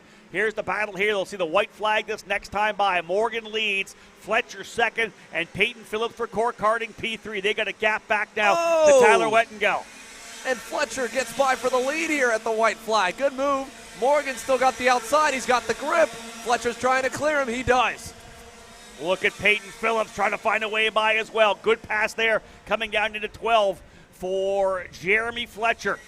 Phillips thinks to the inside, though, can't quite get the job done. Here comes Nick Terlecki as well. Terlecki in the Merlin bringing Wettengel. We got 6 drivers right there. And what a crossover by Carson Morgan. And now Jeremy Fletcher under fire from Phillips. That'll give Morgan a big-time lead. That should be all he needs. But heck of a move here for what could be the race win by Carson Morgan, going around the outside in turn number 4 on Jeremy Fletcher, man. This is a great show. How do you like that? Great line selection there for Carson Morgan. A lot of gap. He comes out of turn 11 down the back straightaway. He's going to win this one going away through the final corner. Carson Morgan winning the pre-final for KA100 Senior in odd and changing conditions. Fletcher finishes second. Peyton Phillips in third. Nick Terlecki fourth, up 4 spots. Connor Ferris ends up 5th. Tyler Wettengel 6th. Finnegan Bailiff gets himself into the top 10. Aiden Levy in the 8th spot. Nick Bruckner up 3. How about Gia Cicero up 8 positions? She started 18th. Cicero coming home P10.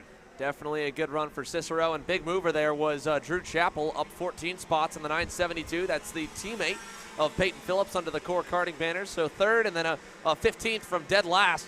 Unfortunate for Josh Oates. Not sure what happened to him. We lost him early on when we were focusing on our leaders. Yep. The 992 was 4th for a moment and has had obviously an issue that has taken him out. He'll have to start tailing Charlie for the main event, but definitely a guy to watch, Josh Oates. So the rain, again, has already left us. That was a shower mid-session. Damp the track. It's literally a slick track, Rob. You can't even say a wet track because we don't really have puddles. We just have a dark surface. Yeah. And it was interesting for sure. Lap times obviously fell down. You saw the drivers having to adapt their racing lines. And immediately when it started coming, of course, we're working to keep ourselves dry here, but you could see Carson Morgan getting out wide, really loading the nose and trying to get the outside rain line through turn number 5. Kudos to all the drivers. I like a session like this because you see who can evolve, who can find the speed in the differing conditions. Kudos to Carson Morgan. Again, here's a junior driver, his first year in senior, and was really impressive scoring that win. Fletcher had taken the lead, but he was able to come right back and get it, Xander. Really good run, I think, for Carson Morgan there. Yeah, great run for Carson Morgan. Again, great moves on both drivers' parts. It was really cool to see them get creative, pop the curbing, different lines. I mean, it was a lot like dirt track racing, going top to bottom all across the racetrack. So super cool to see. We've got the mini Swift class coming up next year. We're going to take another commercial break, folks. Stick with us. You never know what's going to happen in karting, and you don't know what's going to happen in South Florida's weather. Well, we've got both here, live from AMR Motorplex. It's the second round of the SuperKarts USA Winter Series on Kart Chaser.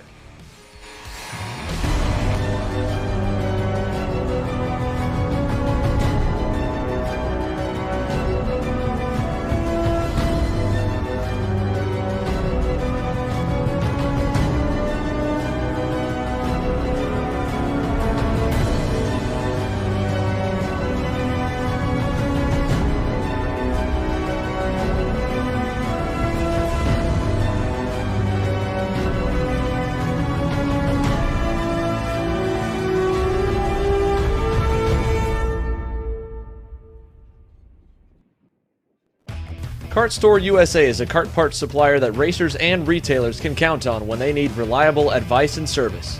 We focus on servicing all racers with honesty and pride while maintaining customer satisfaction. We carry a full stock of Kart Republic and Tony Kart chassis, as well as IAMI and Vortex Rock engines. We've also got a host of other parts available and in stock, such as products from Rev Performance Materials, Jecco Racing Seats, and more.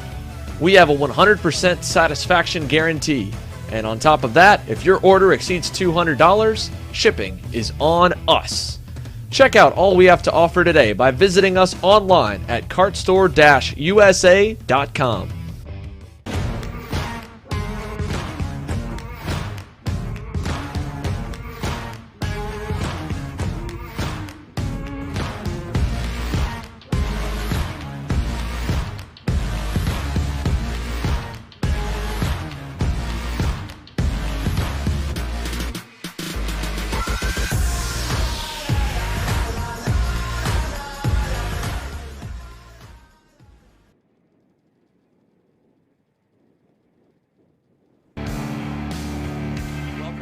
Welcome back to Homestead-Miami. Here we are live for the SuperKarts USA Winter Series. We are down here with Caleb Smock. He's got our winner from KA Senior, Carson Morgan. Carson Morgan, first off, congratulations on a very intense battle. You guys going back and forth the top four. Was it kind of difficult with the weather? Did you get able to figure out quickly? Yeah, we were able to figure out quickly. You know, I just been running in my rain visor out there so I could kind of see the raindrops come down. And then just started to slow it down and keep it on the track and not try and crash. Now, the top four is going back and forth the entire time. The rest of the field was right there behind you guys. When did you think that you had it wrapped up, or do you think it may have been a possibility of not getting it? I thought I had it wrapped up and when I crossed Fletcher over, because I kind of had a little gap after that. And then everyone was there, so he had to block, and then it gave me a couple carts to pull away, and no one was there to contest me to pass back. Well, congratulations. We're going to have to wrap this up because I believe the mini is about to get underway. That is Carson Morgan going to start in pole position for KA Senior. Thank you, Carson. Thank you for that there, Caleb. Here, Rob. What a show, man. Yeah, no doubt about it. I love when we get conditions like that change mid-session. It really pressures the drivers. Of course, the team from the sidelines able to kind of help him out as well. Carson was getting the sign that the grip levels were down. He told us before he went on camera that he actually got into the wall, the barriers, when the rain first happened. We're getting set to go with what will be our last pre-final before we head into a quick lunch break. Oliver Weldon starting on the pole position. A big win yesterday for Oliver. He'll have Gia Mateo Rousseau alongside him. Asher Ockstein and Max Cristia on row number 2. Devin Waltz and Sarah Bradley on row 3.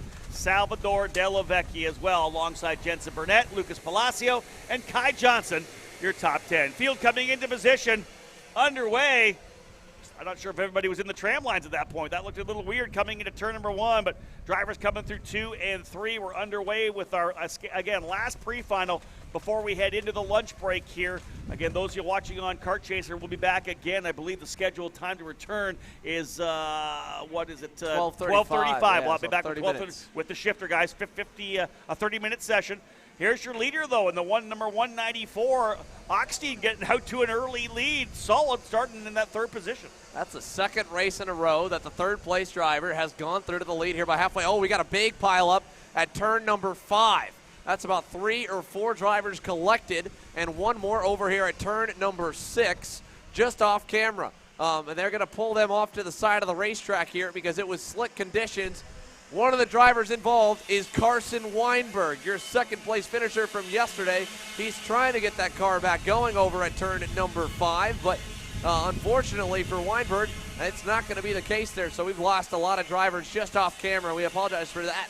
But we've at least got Asher Rockstein on camera here under pressure from Oliver Weldon. I think that wreck must have happened about midway through the top 10 because they've got a massive gap here back to even just 4th place on the racetrack headed to turn 5. Yeah, super tough for Weinberg. We'll be watching him come from the tail of the field in the main event. I'm sure he'll put a show on in that CRG machine. Again, drivers working their way around here now. Pretty solid opening lap for the drivers who started up front. Oliver Weldon goes back to P1. We talked about the fact that he had lost that spot at one point, falling back, I think, into 2nd or 3rd, but the leaders going up front, Ockstein falling as well. Here they come out of turn number 12. Here comes your leader, Oliver Weldon, yesterday's winner, coming across the line to get things underway. Salvador Della Vecchia now up into 2nd. Gianmatteo Rosso in third. Driver hard into the barriers here. Oh, my goodness. Right That in the might front. be one of the hardest bent right rear axles I have seen. The 115 Kart Republic. Jensen Burnett. Oh, no. The Canadian has had such a good weekend to this point. Oh, my. Wow. Yeah, he hit hard. Big shot in the right rear of that number 115 Kart Republic. Jensen's okay. Holding the right wrist right now, but he's been able to get off the racetrack. The crew getting that cart off the track as well. Hard hit coming out of the corner there. And again, Jensen Burnett, who was running inside the top 10, that was where the contact was. Up front, we said still Oliver Weldon leading the way over Salvador Della Vecchia. You see Weldon clean and green through turn number 12 now. Closing up, though, is Rousseau. Gianmatteo Rousseau in the 110 closing up P3. That's your breakaway right now. They've got a pretty solid little advantage over the driver back in the 4 spot, which is, I believe, X30. But, again, drivers working their way to turn number 4. There's your lead trio. And, again, Oliver Weldon, who coming off that victory yesterday, trying to follow in the footsteps of a couple drivers who will be going for back-to-back race wins here and have come up strongly already in the pre-final. Caleb Gaffaro being one of those drivers, being able to get that race win in the pre-final again to back up his success from yesterday. Weldon now leading Della Vecchia and Rousseau. Yeah, so Oliver Weldon now with those drivers in tow behind them. They're all still relatively close here, especially Rousseau Augstein right there. And I think there's an issue with Augstein's transponder because he's coming across your screen, as you mentioned here. He's second in line. Della Vecchia's third, then about 2 seconds back to Rousseau. So apologize on the timing monitor. It is not showing the 194. He was catching a couple laps, so I would imagine I don't know how the rules work for Winter Series, but I would think he would get scored if that transponder stayed on the go-kart. 100%. Even if it comes up, something had happened, they'll hand score Asher Osteen there, especially with the video marshalling system. You know exactly where he is on the racetrack. So Osteen now running in that second position, the 194, as you had said, on the Tony kart. So he is P2. Della Vecchia in the third spot. Yeah, I erroneously had said that it was Rousseau. Rousseau's back by 2.6 seconds. He's a half a second ahead of Keelan Harvick. How about Harvick at the start of this race here, Xander? Started 16th position. Remember, he was one of the quicker drivers in the opening group of qualifying, but was outside the top 10, outside the top 15. He's already worked his way now up into the top 5. What a great run for Keelan. Yeah, and then what makes it more impressive is that, a lot of the time the micro drivers that go into Mini might have maybe a little better, maybe decent racecraft as a whole, or maybe some really good pass for the lead. There goes Augstein on Weldon. They might have a little bit good, they might have better pace or better regular racecraft as Weldon comes back on him, but they might get out-muscled on the start. For Harvick to pick up 11, 12 positions on the start is crazy, and even crazier is that move that just happened there with Della Vecchia. Let's see if we get a replay on that. That was wild, and we'll see if we can have Kyle, our producer, pull up that because that was just a move. We got to see it one more time. No kidding. It was a really solid move there. You could see that Augstein had taken the lead in turn number 4, came down to 5. Weldon goes down the inside to take the spot, and a full over-under of both of those drivers for Salvador Della Vecchia. He has moved his way out into the lead right now. And there goes Weldon back on Augstein, so that'll allow Della Vecchia to get even a little bit of a bigger advantage. And, again, I was a little bit worried that maybe with the contact with the outside retaining wall, battling for that win in the pre-final, damaged the kart and kind of made it where he wasn't going to be competitive for the rest of the weekend because he didn't have the best showing yesterday's main event, but he looks to be strong as ever right now. Yeah, I like the way these front-running drivers are pulling away. They're settling in nicely. Augstein has been very aggressive, now running back in that third spot, but he has wanted to go to the lead, and that's one of the things I like to see out of the Mini Swift drivers, those that want to potentially lead instead of just sitting there second. He didn't want to let Weldon pull away, but again, the battle you said for second and third is actually giving Della Vecchia a little bit of ground here now. So Della Vecchia probably about 6 kart lengths as he comes out of turn number 12. This will put lap number 7 in the books. 3 laps to go here in Mini Swift, the category presented this weekend by D&J Intermodal Services. All through it here, these 3 drivers at the front of the field have been able to at least put some lap times that have kept them away from the rest of the pack. Keelan Harvick has shuffled back. Gianmatteo Rousseau for the 4th position. That is a little bit off screen, but they have not made up any ground, even with all the passing on camera. It is still Della Vecchia, Weldon, and Augstein about a tenth or two a lap quicker than everybody else, and 2.6 seconds back from the leader to Mr. Keelan Harvick in the number 162. Kai Johnson's up 5 spots. A few other movers around. Beckham Tupakov's gotten into the top 10 from nearly 20th, up 10 spots into 9th. And rounding your top 10, Devin Walls, who's faded a little bit here. But we should have a battle on our hands again here, Rob. 2 to go. 3 drivers together, a kart length apiece separated. Yeah, that gap of about what we said, 6 kart lengths is now gone. Here goes Weldon looking to the inside of 1, side by side. Oh, Weldon not giving it up. Della Vecchia holding the outside, and he will rim ride around the outside of 1 and 2 and hold the spot in 3. Ockstein now coming to the inside, having a look. This is some good racing to wrap things up here. Della Vecchia looks over his shoulder out of 4. Here comes Weldon. Now it's Ockstein making the move to the inside at turn number 5. Move Ockstein into second. Della Vecchia still leads. The good part is here they're still in the drafting distance. Even though they let Della Vecchia get away, that gap will get eaten up down the back straightaway and down the front straightaway. So if Ockstein gets a good run and if Weldon's willing to help him, Weldon did not want to give up that second spot. He knew when he failed the pass attempt on Della Vecchia, Ockstein would get impatient and want to go. He was trying to block in 4, block in 5. Gives him a little tap there, trying to push him and get him close to Della Vecchia, and it's going to come down to the wire here. Final lap for your Minis Lift Pre-Final, and 3 drivers going at it. Big run down the front straightaway for Asher Ockstein as he gets to within a couple of kart lengths again of Salvador Della Vecchia. Thinks about looking to the inside at turn number 4. He'll try it again in turn number 5. He's got a little bit of a gap back to Weldon. Not quite close enough to make the move. And again, Della Vecchia going to hold a length out of turns number 5 and through 6. An inside move potentially here. He thinks about it. Not quite enough. Didn't quite have enough inside run coming through 7 and 8, Xander. Out of 9 into 10 is still Della Vecchia. Yeah, Della Vecchia by 1 car length, so we'll see down the backstretch. Final time here for your Mini Swift Pre-Final. Weldon's going to pressure Ockstein. That'll make Ockstein defend, so Della Vecchia is going to get it. Let's see. Battle for second. Weldon with a nice over-under. He'll take that away. And Salvador Della Vecchia scores the pre-final win. Weldon second. Ockstein gets crossed up, finishes 3rd. Harvick 4th. Kai Johnson 5th. And we got a big pack here coming across the line. This battle's all over, Rob. Remainder of the field coming across the line, as you mentioned. Kai Johnson 5th. Rousseau 6th. Christia in 7th. Palacio in 8th. Sarah Bradley 9th. And Beckham Tupakov up 9 positions into the top 10. You wonder about Asher Ockstein there. Was that the first time that he tried to carry a lot of speed from the inside of the track? He defended down to the inside, and you could see he just carried so much speed through that corner, didn't whoa it up enough, and it was a really easy over-under as he had to have a lot of wheel in it not to go off the racetrack on the exit. Well, and again, too, I mean, the track's been getting slicked off over and over and over again, so we know the dry line was at least good enough, but was it a damp spot on the inside going into the corner?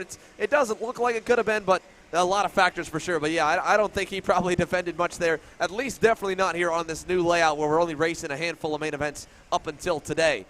Speaking of the main events here, folks, and the pre-finals still to come, we're going to send it on to a short break because it's lunch break here at the racetrack. So, again, we are going to take a small commercial break here during the break for both myself and Rob Howden, allow our hard-working kart chaser crew to be able to take a break to get something to eat for themselves as well.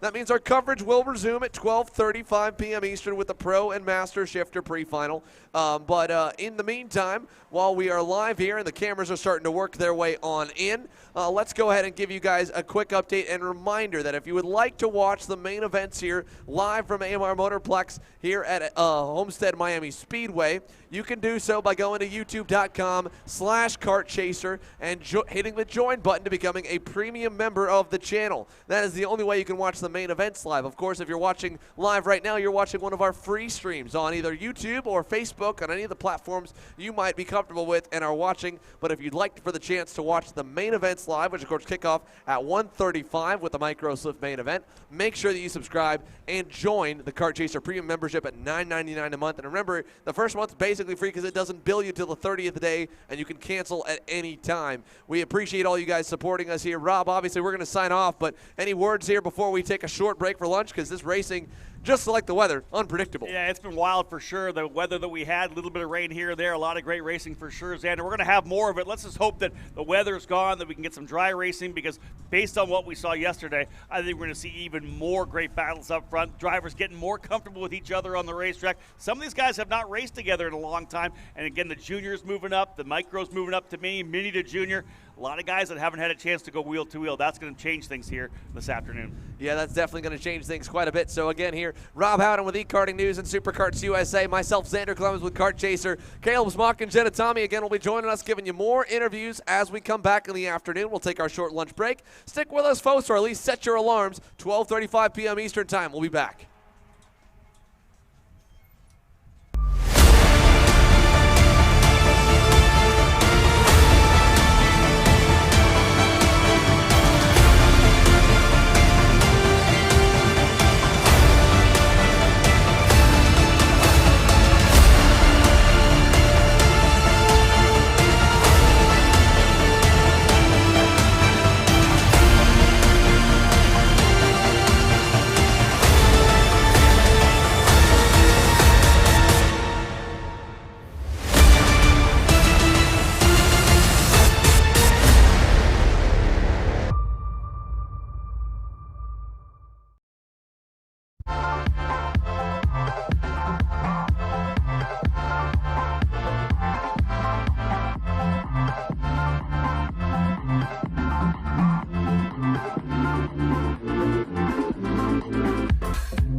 So, now that we've announced everywhere that we're going to be going to live stream races in 2022, let's go over how you guys can watch and where you can watch. At each race we go to, we'll be going live beginning with the first class on track and qualifying, all the way through to the end of the day with main events and podiums, with some sessions free to watch and some of it part of our $10 per month subscription plan.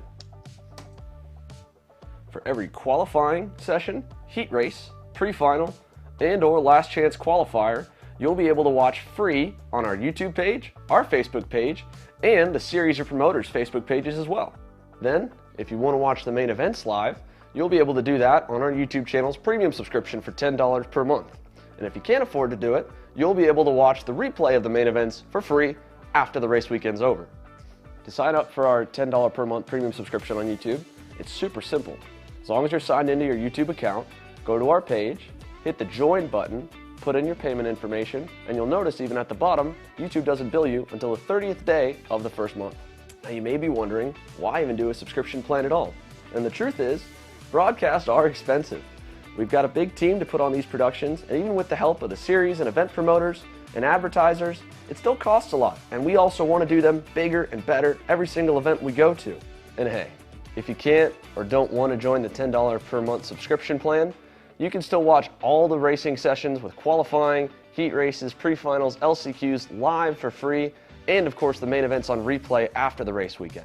But if you do want to join our $10 per month subscription membership plan, and you join before we go live on Saturday, January 8th at AMR Motorplex in Homestead for our first event of the year, you'll be entered into a t-shirt giveaway for our limited edition Kart Chaser Miami t-shirt, the first of the city limited edition t-shirts we'll be doing this year. In the end, we're only here because of all the love and support you guys have shown us and continue to show us, whether it's liking, commenting, and sharing on all of our posts, supporting us through our apparel options, and any other way following along with the journey so far. And we can't wait to get the year started live from Miami.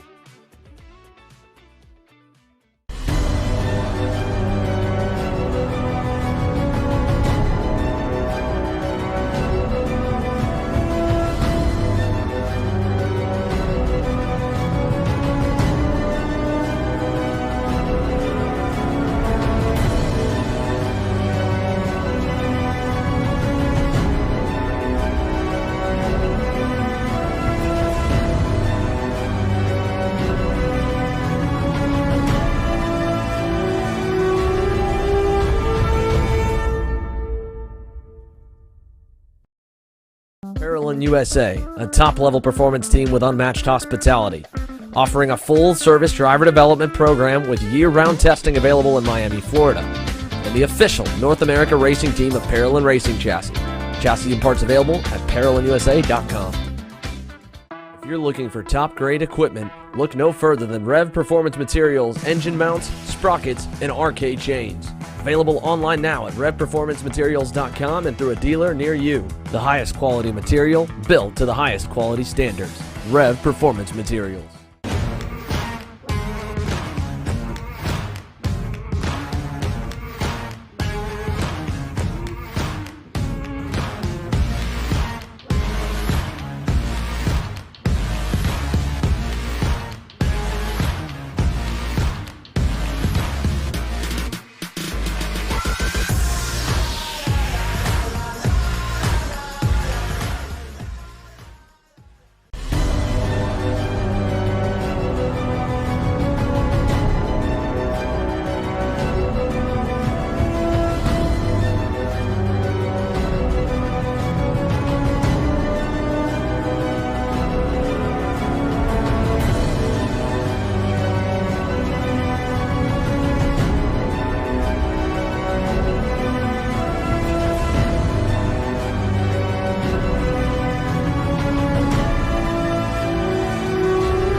Kart Store USA is a kart parts supplier that racers and retailers can count on when they need reliable advice and service.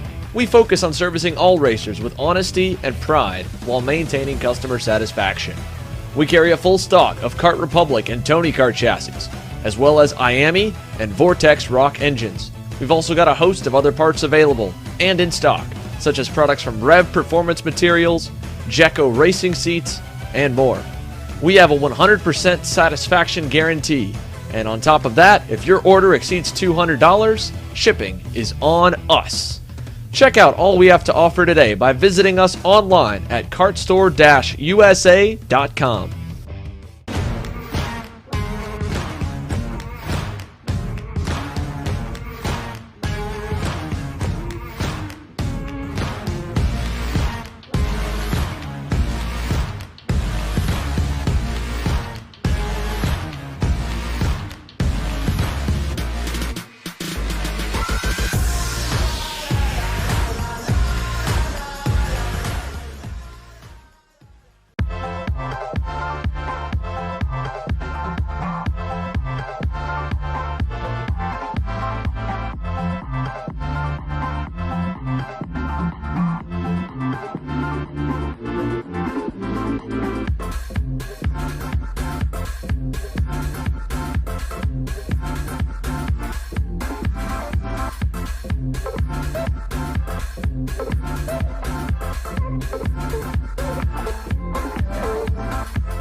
I'm David Serra, 18-time Australian karting champion, and we're launching Kart Class. Kart Class is an advanced digital training program that suits a driver who's just starting out in the sport, all the way to the driver looking to win a national championship. In this program, you're going to be learning about how to find the ideal racing line and what an apex is, braking and throttle markers, wet weather racing lines, and how to overtake other competitors. We target how to brake in the wet weather, and we look on the mental side of kart racing as well with our mental skills coach. At the completion of this program, you'll be lighting up purple sectors in qualifying, know when to defend on the opening laps, and how to pressure your opposition into mistakes. We teach you the tools to be resilient and how to get in the right frame of mind before a race. We look to complete the whole package by getting a strong mindset, a driving style to suit all conditions, strategizing your race, and getting the last 1% from your team. We'll teach you how to win the final lap of a race, driving the wet like Max Verstappen, and creating the perfect bubble for yourself to mentally be in the zone. To find out more, click the link below.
Parolin USA, a top-level performance team with unmatched hospitality, offering a full-service driver development program with year-round testing available in Miami, Florida, and the official North America racing team of Parolin Racing Chassis. Chassis and parts available at ParolinUSA.com. I'm Billy Vincent, owner of MPG Motorsports. What we do at MPG is we try to keep it a nice, fun family atmosphere, try to combine sort of the bigger things and of the bigger teams and the professionalism down with sort of some of the fun sort of family-oriented atmosphere. We try to not only develop drivers, but also the parents and the families for just in knowledge in general in motorsports. It all starts in karting. What we try to do is try to help the drivers, the moms, the dads understand the sport of motorsports in general, not just karting, but what it takes to get all the way up through. Whether you end up wanting to be a driver or a mechanic or an engineer, you know, we can help you with that, and that's what we're here for. If you're interested in joining us at MPG, our home base is at Whiteland Raceway Park in Indianapolis, and you can contact us at info@willpowerkart.com, and one of our great people will reach out to you, and we'll try to put the best program together.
As the Western importer of the Praga and Formula K chassis brands, Leading Edge Motorsports is a high-performance kart shop and race team with a simple mission: teach others the joy of high-performance driving, supply our customers with the highest quality products and services, and most of all, win races.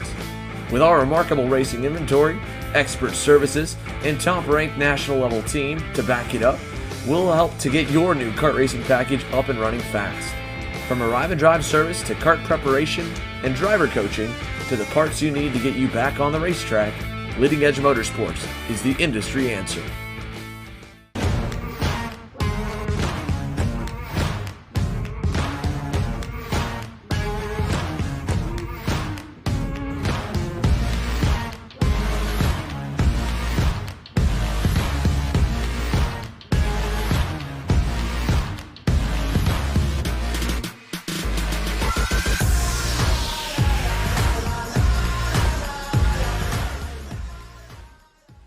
So, now that we've announced everywhere that we're going to be going to live stream races in 2022, let's go over how you guys can watch and where you can watch. At each race we go to, we'll be going live beginning with the first class on track and qualifying, all the way through to the end of the day with main events and podiums, with some sessions free to watch and some of it part of our $10 per month subscription plan. For every qualifying session, heat race, pre-final, and/or last chance qualifier, you'll be able to watch free on our YouTube page, our Facebook page, and the Series of Promoters Facebook pages as well. Then, if you want to watch the main events live, you'll be able to do that on our YouTube channel's premium subscription for $10 per month. And if you can't afford to do it, you'll be able to watch the replay of the main events for free after the race weekend's over. To sign up for our $10 per month premium subscription on YouTube, it's super simple. As long as you're signed into your YouTube account, go to our page, hit the join button, put in your payment information, and you'll notice even at the bottom, YouTube doesn't bill you until the 30th day of the first month. Now you may be wondering, why even do a subscription plan at all? And the truth is, broadcasts are expensive. We've got a big team to put on these productions, and even with the help of the series and event promoters and advertisers, it still costs a lot, and we also want to do them bigger and better every single event we go to. And hey, if you can't or don't want to join the $10 per month subscription plan, you can still watch all the racing sessions with qualifying, heat races, pre-finals, LCQs live for free, and of course the main events on replay after the race weekend. But if you do want to join our $10 per month subscription membership plan, and you join before we go live on Saturday, January 8th at AMR Motorplex in Homestead for our first event of the year, you'll be entered into a t-shirt giveaway for our limited edition Kart Chaser Miami t-shirt, the first of the city limited edition t-shirts we'll be doing this year. In the end, we're only here because of all the love and support you guys have shown us and continue to show us, whether it's liking, commenting, and sharing on all of our posts, supporting us through our apparel options, and any other way following along with the journey so far. And we can't wait to get the year started live from Miami.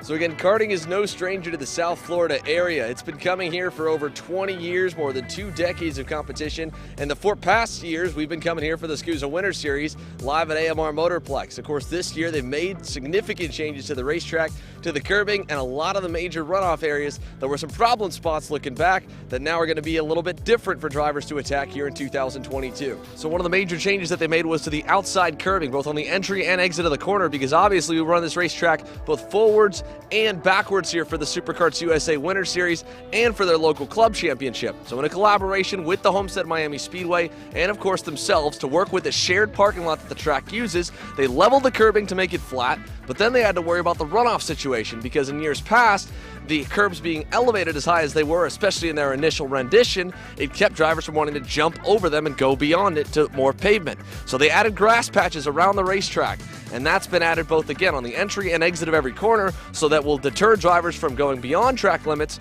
on either direction the racetrack is run. So the other major change that they made, of course, was to the inside curbing, and that they raised up to the original CIK standards that these curbs were set to be built towards. Over the 20 years this track has seen action, they've been run over, leveled, and slowly scraped down to the point where it was fast enough to go over them, but not necessarily low enough that it kept drivers from getting hurt. So on a regular hot lap, many drivers were suffering rib injuries year after year after year. These curbs are raised back up now to a point where they completely upset the go-kart, and while of course it may not feel too good going over them, you're not going to want to touch them on a regular basis, which has made this track a heck of a lot safer and a lot better in drivers' eyes. They've also lengthened these curbs 5 feet, both on the beginning and the end, to make it a little bit easier so that way no driver is wanting to cut the inside of the curbing off to only put 2 tires in the runoff and 2 tires over the curbing. If you want to 4-wheel jump this thing, you're going to be jumping twice. Jumping on the early part, landing in the center, and then jumping again on the exit. Nobody wants to do that, so again, as we've seen so far, a few drivers have been forced onto these things already in the few weeks of testing, but no one's been really going here for hot laps. There is one corner in particular, though, that does not form all the other standards by having a simple exit curb and grass, and that is this section here from turn number 1 to turn number 2, going the normal direction that we'll be going here in January. And the reason for that is when they had their regional race here just a few weeks ago at the end of December, the week before Christmas, it rained, and it had only been about a week and a half since that grass had been plotted. So as soon as drivers were already starting to rip their grass up in the dry, it became an absolute mud pile in the rain. And out of fear, obviously, of that happening again, and just on the consistent basis that a lot of drivers really struggle through this section, especially some of the novice drivers that come to this racetrack, they decided to make it a completely wide curb-only section. So that divot that they started right here to be level, like with the rest of the corner, now extends all the way across the normal section that they have. So again, this changes this specific part of the racetrack because you'll see drivers want to go 4 tires out. In fact, if you look back over here, you can see the rubber kind of almost make a nice arc through the curving section, but you'll notice it doesn't necessarily go all the way up to the barrier. So again, working away from barrier racing and working away, of course, from those super high curbs that in years past used to really injure drivers here. A huge kudos to AMR Motorplex for these major changes, and we're about to see how they play out for the very first time here with the SKUSA Winter Series.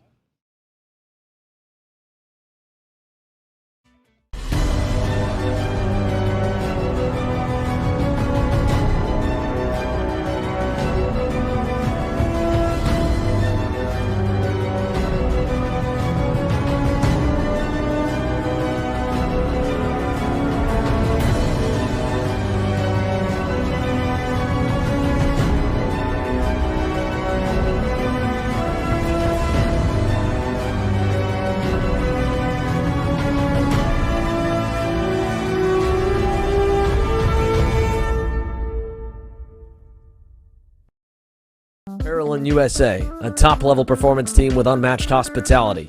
offering a full-service driver development program with year-round testing available in Miami, Florida, and the official North America racing team of Parolin Racing Chassis. Chassis and parts available at ParolinUSA.com.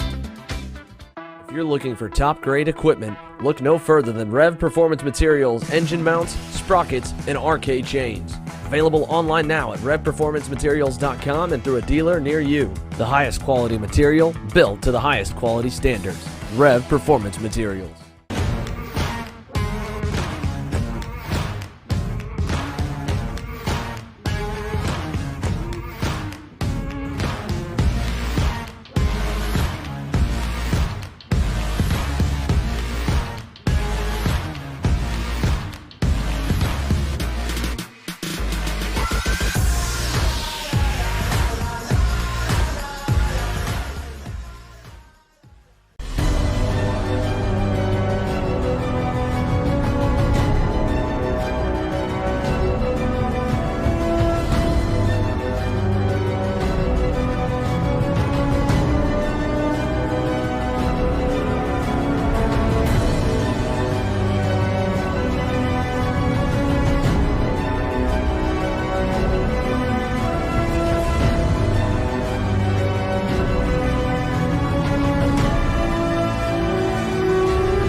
Kart Store USA is a kart parts supplier that racers and retailers can count on when they need reliable advice and service.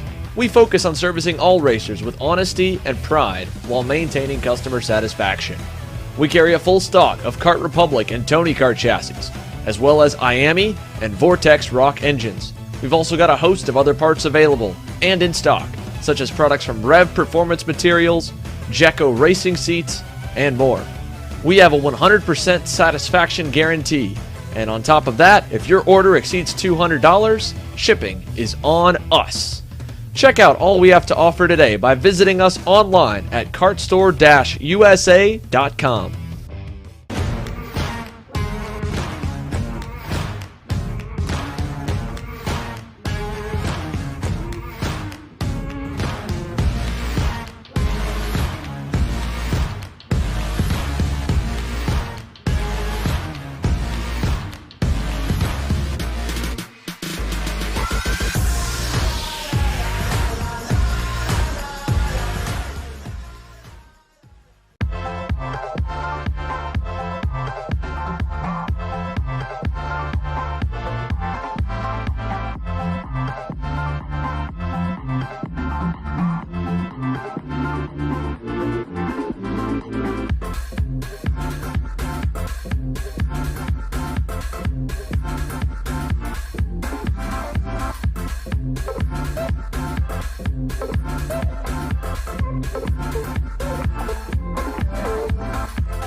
I'm David Serra, 18-time Australian karting champion, and we're launching Kart Class. Kart Class is an advanced digital training program that suits a driver who's just starting out in the sport, all the way to the driver looking to win a national championship.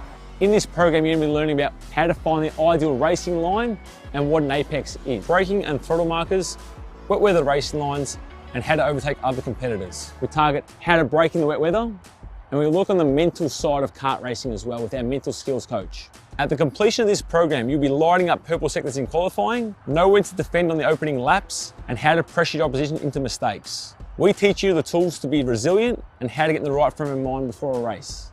We look to complete the whole package by getting a strong mindset, a driving style to suit all conditions, strategizing your race, and getting the last 1% from your team. We'll teach you how to win the final lap of a race, driving the wet like Max Verstappen, and creating the perfect bubble for yourself to mentally be in the zone. To find out more, click the link below.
Parolin USA, a top-level performance team with unmatched hospitality, offering a full-service driver development program with year-round testing available in Miami, Florida, and the official North America racing team of Parolin Racing Chassis.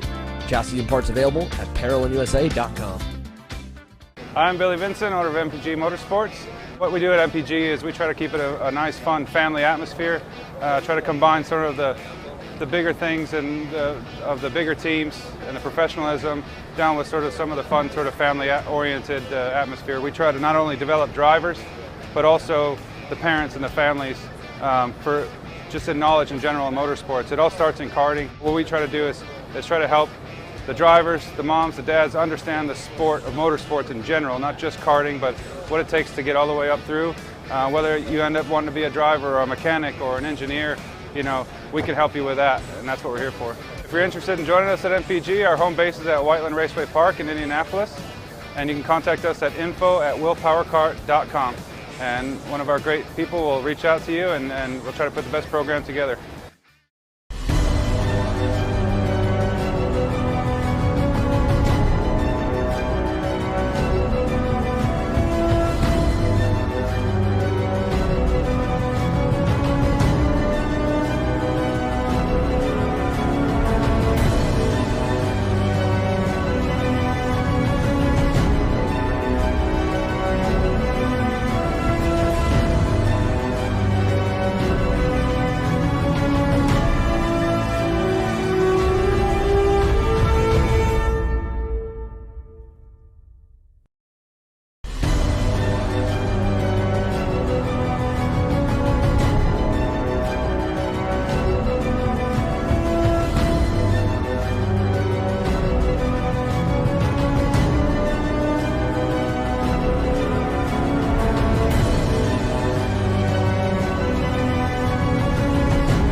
As the Western importer of the Praga and Formula K chassis brands, Leading Edge Motorsports is a high-performance kart shop and race team with a simple mission: teach others the joy of high-performance driving, supply our customers with the highest quality products and services, and most of all, win races.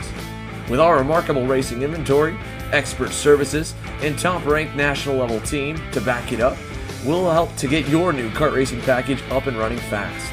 From arrive and drive service to kart preparation and driver coaching, to the parts you need to get you back on the racetrack, Leading Edge Motorsports is the industry answer.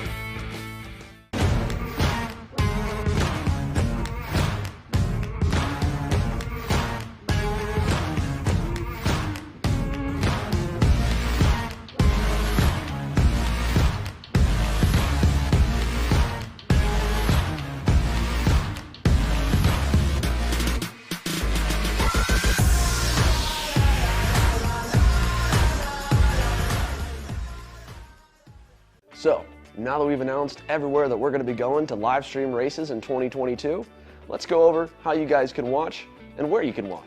At each race we go to, we'll be going live beginning with the first class on track and qualifying, all the way through to the end of the day with main events and podiums, with some sessions free to watch and some of it part of our $10 per month subscription plan. For every qualifying session, heat race, pre-final, and or last chance qualifier, you'll be able to watch free on our YouTube page, our Facebook page, and the Series Your Promoters Facebook pages as well. Then, if you want to watch the main events live, you'll be able to do that on our YouTube channel's premium subscription for $10 per month. And if you can't afford to do it, you'll be able to watch the replay of the main events for free after the race weekend's over. To sign up for our $10 per month premium subscription on YouTube, it's super simple. As long as you're signed into your YouTube account, go to our page, hit the join button, put in your payment information, and you'll notice even at the bottom, YouTube doesn't bill you until the 30th day of the first month. Now you may be wondering, why even do a subscription plan at all? And the truth is, broadcasts are expensive. We've got a big team to put on these productions, and even with the help of the series and event promoters and advertisers, it still costs a lot, and we also want to do them bigger and better every single event we go to. And hey, if you can't or don't want to join the $10 per month subscription plan, you can still watch all the racing sessions with qualifying, heat races, pre-finals, LCQs live for free, and of course the main events on replay after the race weekend. But if you do want to join our $10 per month subscription membership plan, and you join before we go live on Saturday, January 8th at AMR Motorplex in Homestead for our first event of the year, you'll be entered into a t-shirt giveaway for our limited edition Kart Chaser Miami t-shirt, the first of the city limited edition t-shirts we'll be doing this year. In the end, we're only here because of all the love and support you guys have shown us and continue to show us, whether it's liking, commenting, and sharing on all of our posts, supporting us through our apparel options, and any other way following along with the journey so far. And we can't wait to get the year started live from Miami.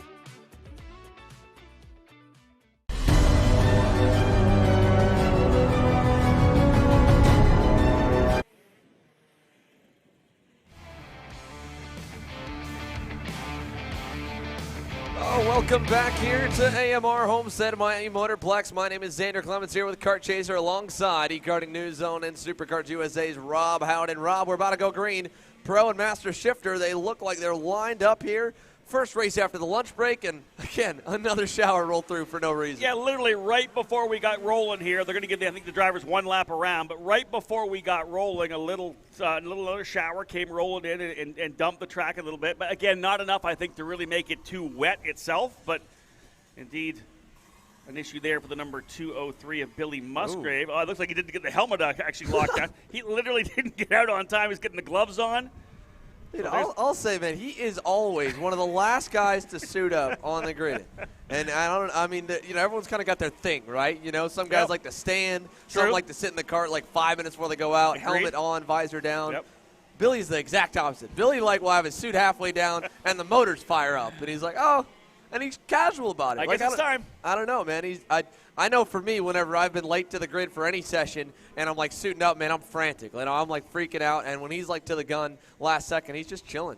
Yeah, I'm normally one of the first guys with the helmets on too. I'm like you. I just want to be ready to go. I don't want to be rushing around at the last minute.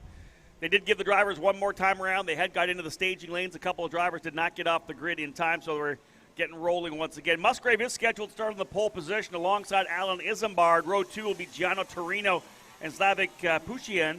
And then we'll have Annie Rule alongside Skitchy Barnes, Scott Barnes from Bermuda, top driver in the Masters category, starting on the outside of row 3. Justin Salazar and Ken Schilling on row number 4. Farshad Bagari and Johnston Irwin on row number 5. A total of 10 shifter carts in total. 6 pros, 4 masters, expecting more masters drivers in the February round. Field set. Time to go to the lights for the pre-final for Pro and Master Shifter. Green, green, green. Musgrave trying to get out cleanly, and he does. They'll work their way through turns 2 and 3. Everybody settling in. And a good start there for Billy Musgrave. Another hole shot, and he'll lead comfortably coming out of turn number 4 down to turn number 5. Isambard strong there as well into the second spot. It's not Pujatin. They told me what it was afterwards, but I can't remember. I think we got Torino actually up to the second spot. Isambard, is that Torino? Yeah, Isambard had one of the worst starts I have seen. He's down to 6th right now overall. Pujatin up to 3rd. Annie Rule into 4th. We'll get the full order, of course, when they come by the line. Get that ticker updated here across the stripe. Musgrave leads your opening lap. There you see Isambard. He's right behind. I think Skitchy Barnes got by him. In the number 2, the master driver, and he's going for a pass for 4th. As the leaders remain nose to tail here. And again, damp track conditions. That's where Gianno Torino, a driver like Gianno is a tall, tall driver in the seat here. Musgrave's not a short guy, but looking around at Gianno Torino, he looks short. And so Torino's able to use that height, get a little more lateral grip to the corners on a damp racetrack right now, which doesn't seem too damp. They're at least running the normal racing line. Putting pressure on them aggressively, though, Xander, as you had said. They'll work their way through the infield part of the racetrack. You can see coming out at turn number 5, Torino was right there. And again, he's only about a length back coming through 10 and 11 now. Getting the opening laps in the books here for the pre-final for Pro and Master Shifter. In fact, Torino to the inside of turn 12. Book it. Can he hold it all the way down into turn number 1? He'll come to the inside of the racetrack. I like that defensive kind of lean to the inside of the track for Torino. He takes the point away from Billy Musgrave. That's the first time all weekend, I believe, we've seen actually a proper challenge here for Billy. Isambard's had some pace to challenge him, and yesterday in the final, Billy was just playing around with us, you know. But As we watch him here, he's already gapped him 2/10. Pretty solid run. Pushatin in the number 265, the Charles Leclerc chassis running there in the third spot. Isambard's up to fourth. You had said he fell to sixth, but he's now into that fourth position now. Let's see if Isambard's got anything for Pushatin. You know, Pushatin makes a lot more sense, actually. Reading it right now with the eye after the I can see that one. And I don't think that's even correct. No? Well, they told me right before the podium last night, and I think I had it like one time. That's all I had. Well, I'll try to get it again for us. Slavic going down the inside there on Billy Musgrave here for second. Nice pass, nicely done there in turn number one. And Isambard already back to him, so good recovery for Alan Isambard. Here he comes inside for third. Musgrave back to fourth. Got the whole shot, but he's gone backwards ever since. Not sure what's going on here with Billy Musgrave on the factory cart number 203. He has fallen back to fourth position. Any rule now in the Magic Cart USA entry, she'll go to the inside as well. No, there's definitely something wrong with Billy Musgrave. He got off it coming out of turn number 6. So trouble for the factory cart. Some kind of a mechanical, I believe, for Billy right now as the entire field's rolled by him. Yeah, something definitely off there. It looked like he was kind of awkwardly shifting through the carousel. So I don't know exactly what it is here. He's reaching down kind of towards the airbox area. In any case, he's going to retire, and that's going to mean we're going to have a new winner here this time. And right now, Gianna Torino doing everything he needs to become that one as he goes through turn at number 4. There is your Magic Cart USA driver up the road here from Slavic, and then from Alan Isambard, who is purple, fastest driver on the racetrack by about a half-tenth overall. The last time by, less so, as the number 253 International Racing Tony Kart plays chase once again to the Charles Leclerc PSL karting driver. Scott Sketchy Barnes leading the way in the Masters category, 2.7 seconds ahead of Farshad Bagari in the TB cart. Then we've got the Johnston Irwin. Trouble for yesterday's winner, Ken Schilling, not taking the greens. I'm not sure what happened there with Ken Schilling. Won yesterday. We'll see if he comes back for the final this afternoon. Isambard just goes purple on lap number 5 as we're coming to the halfway point. 47.052 second lap for Isambard, 4/10 quicker than Torino, and he's only 1.4 back. Keeps that pace up, he could be to the leaders within about 3 or 4 laps, Xander. He could definitely get there here. He looks like he's very much in his element right now, Alan Isambard that is, and like you said, not only get to the leader here in a couple laps, he could get to Slavic Pushatin's bumper within maybe a lap and a half if that pace is substantial, but it's so tough with the way that the shifter carts drive, of course, and banging gears down, especially if you have to touch first gear, which I don't think they are in turn number 5. A couple drivers of them back and forth. For the most part here, you can stay in second, but you close in under braking because of how quickly you slow the cart down, and sometimes you have to kind of wait to get onto the power later than where you would like to, and then drop a gear and get out of the corner. So it makes the gaps tougher to manage when you get close to someone slower. So both Pushatin and Isambard quicker than Torino last time by. Pushatin actually going purple, but Isambard quicker than 4/10. So that 1.4 second gap to the leader, now down to 1.1. This entire front-running trio is going to tighten up here over the next number of laps, just at the halfway point. 6 down, 6 to go in a pre-final here for the drivers in the Pro and Master shifter category. From here, Xander, we go into the X30 categories, Junior, Master, and Senior. And after that, we'll extend those races for the main events, and we'll cap off the opening weekend of this year's SuperKarts USA Winter Series. And again, watching Pushatin dig it in. This time, 3/10 quicker. Pushatin within a half a second. Isambard to within 7/10. So this is getting really tight up front as the laps wind down. I'm not sure who's going to win this one. I'm not sure if Torino's going to hold him back because both Pushatin and Isambard significantly quicker. Yeah, a good bit quicker here, but Gianna Torino has raced here quite a bit, so he knows how to defend her on this racetrack. Again, that'll be put to the test with these final 4 laps coming up. Pushatin not able to do much there in the carousel. He remains in tow. And as they go through turns 10 and 11, down the backstretch, can he get a move into 12? I don't think he got a great exit. It'd have to be a late one. Let's see it. No, I think we might see something in turn number 1, though, Rob, coming to us. 4 to go. Yeah, they're all lined up, but they do have a slower car in front of them. That's the 620 of Irwin. They're going to have to go around the outside, so that potentially thwarted a pass there in turn number 1 for Pushatin. But he'll try to get it again down here into 4. Again, good chance in 4, good chance in 5. Maybe that inside line coming through the 7-8 inner loop complex because, again, Torino running a little bit of a tighter line. Pushatin could have over-under there. He'll look to the inside coming through 7 and 8. Down to the bottom of the racetrack, side by side out of 8 over to 9. Oh. We got some aggressive racing here. Hey, if we were back in the push-pack bumper days, we might have some penalties there, but right now these guys are leaning on each other because there's no doubt Torino's holding them up. Right, no doubt about it. I mean, he already was going to the middle of the racetrack here earlier this lap, turn 4, turn number 5. Now he's got them backed up, fighting each other, which is exactly what he wanted, because here comes Isambard. No, he looking. Oh, he just put the bumper to him. It looked like Pushatin was going to close the door, and, yeah, a little bump and run right there. I thought that they were going to wait for another corner and then some contact leading into the apex. This has now moved Alan Isambard up into the second spot. He'll go on the chase now. He's in the challenge position. We'll see if he has what it takes to get by Torino, but the laps are winding down. It'll be 2 to go next time by for Gianno Torino in the Magic Card entry, and he works his way out of the infield over to 10 and 11. Isambard with just a couple laps to close back in. That gap looks like about probably maybe four, almost a half a second, I think, Xander. Yeah, I mean, it's definitely opened a lot back up there with that maneuver. They've lost some ground with only 2 to go. Not a lot of time to make it up. 7 tenths, yeah. But of course, Isambard was 3 to 4 tenths quicker earlier on in this race. If he can dial that pace back in again, he could easily get back to Torino here for a last lap charge.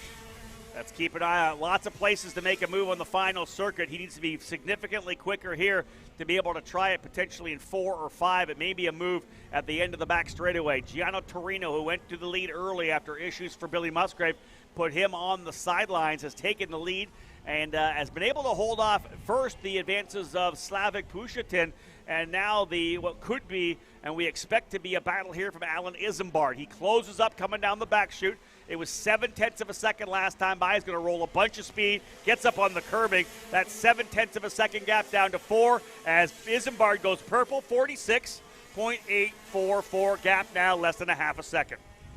Closing in there here. Let's see. I don't know if it'll be enough, but, I mean, with the front brakes on the shifter carts, you can come from pretty far back and try and make a move. It'll be the last corner, if that, though. They're not going to be able to do much in the hairpins. Torino defends a little, but, again, being able to drop a gear and have a nice shot out. He doesn't lose too much. Isambard will get into 2 car lengths away here out of turn number 9, but he's still not close enough just yet. He needs a perfect run through 10 and 11.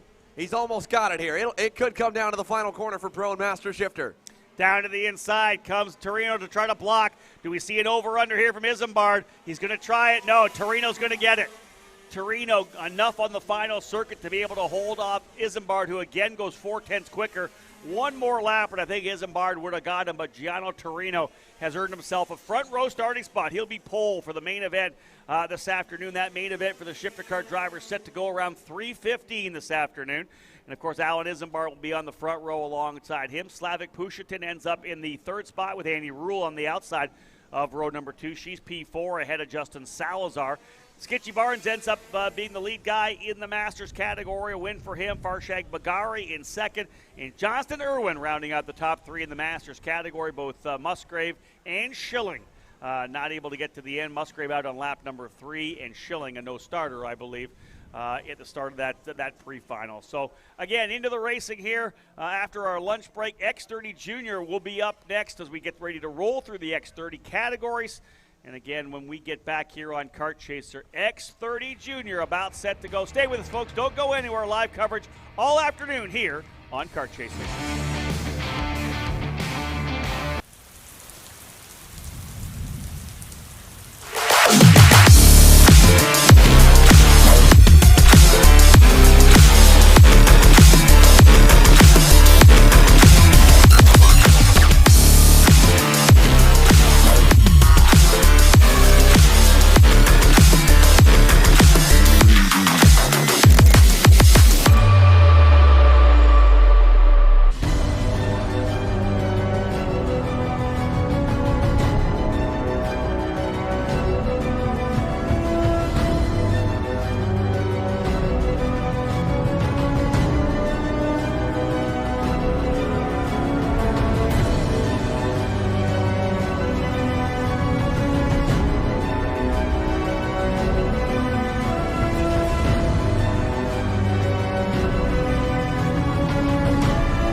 USA, a top-level performance team with unmatched hospitality, offering a full-service driver development program with year-round testing available in Miami, Florida. and the official North America racing team of Parolin Racing Chassis. Chassis and parts available at ParolinUSA.com. If you're looking for top-grade equipment, look no further than Rev Performance Materials engine mounts, sprockets, and arcade chains. Available online now at RevPerformanceMaterials.com and through a dealer near you. The highest quality material, built to the highest quality standards. Rev Performance Materials.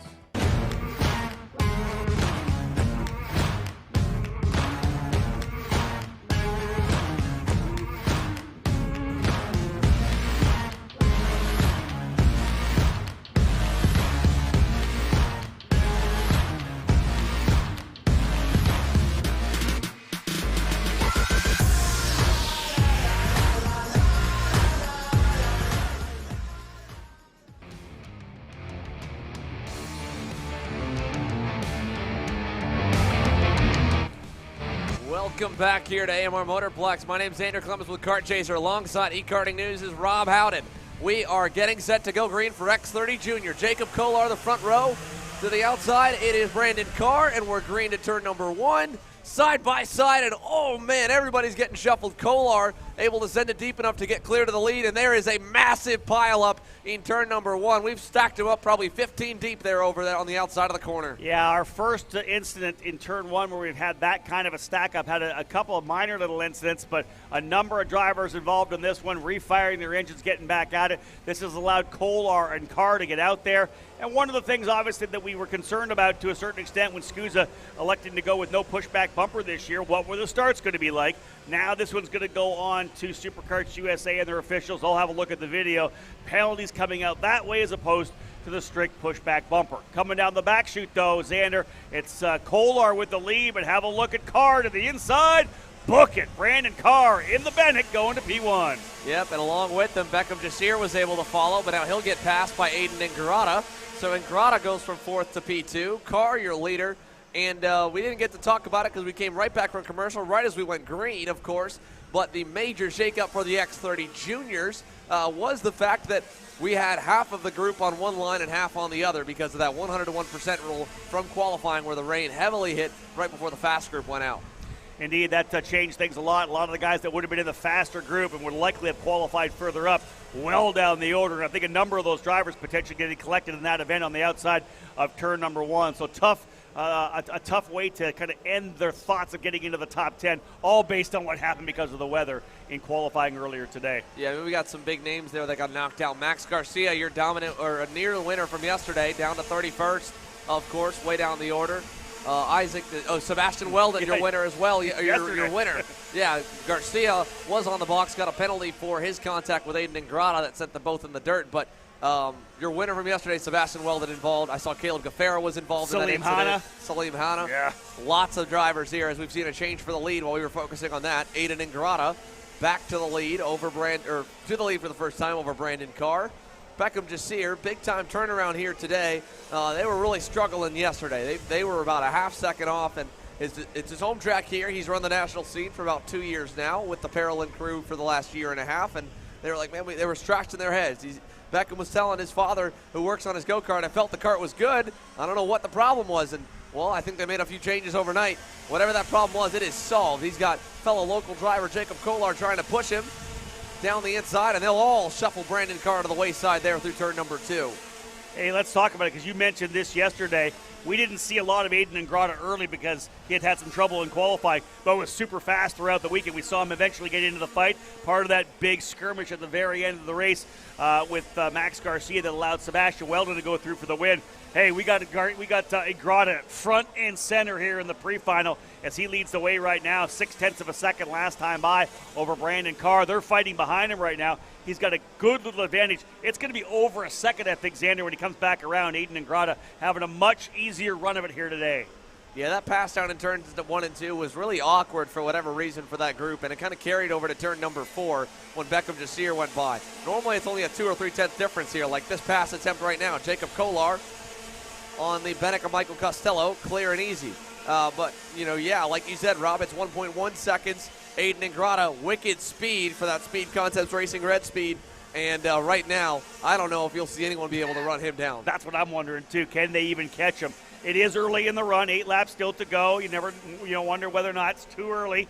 in terms of tire pressures and chassis setup, but you're not normally going to get that out of Speed Concepts. They know how to handle a race duration. So Ingrata very good out of the gate, and actually not the fastest driver on the racetrack. He's got to scroll down. That's Sebastian Weldon from 28th, went purple. He's about 8/10 behind Caleb Gaffera now. Both those drivers, Xander, trying to recover from the incident in turn number 1 at the start. Yeah, it's unfortunate. They got a long way to go, and the field's really spread out right now. Again, it's not like it's a 10 or 15-second gap, and then you got about 5 or 10 carts together. You've got about a 1 to 2 carts per second on the racetrack going all the way back to them. A little bit tighter at the front. So in the case of Weldon and Gaffera, we've got them. Actually, we got a camera on them right now here. They have just caught up to what looks to be, might be G3 Aguiros that they've gotten around. No, Austin Perrin in the 747 that they had gotten by there in turn number 1 and are working over in turn number 4. But on screen here is Beckham Jasir. That's the group second with Jacob Kolar in third.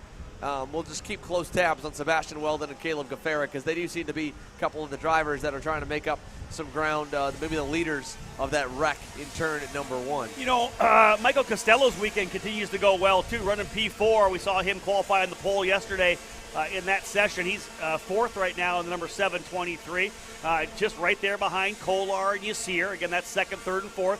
Here, that right there is Gaffera and Weldon. And we know they're running probably back again as I think the 27th, 28th kind of a thing, trying to see if they can't close themselves up. But those two drivers, you know, it's interesting, Xander, because, you know, at the start of that race, they started a little further back, so their mindset is, hey, let's see what we can do. Let's get some spots. Now full recovery mode after that incident, trying to get themselves at least close enough to maybe get 4 or 5 spots with the drivers in front of them. Right. I mean, that's all they're really going to have time for. They've only got 5 laps to go as of this time by. Aiden Ingrata clicking them away like it's nothing.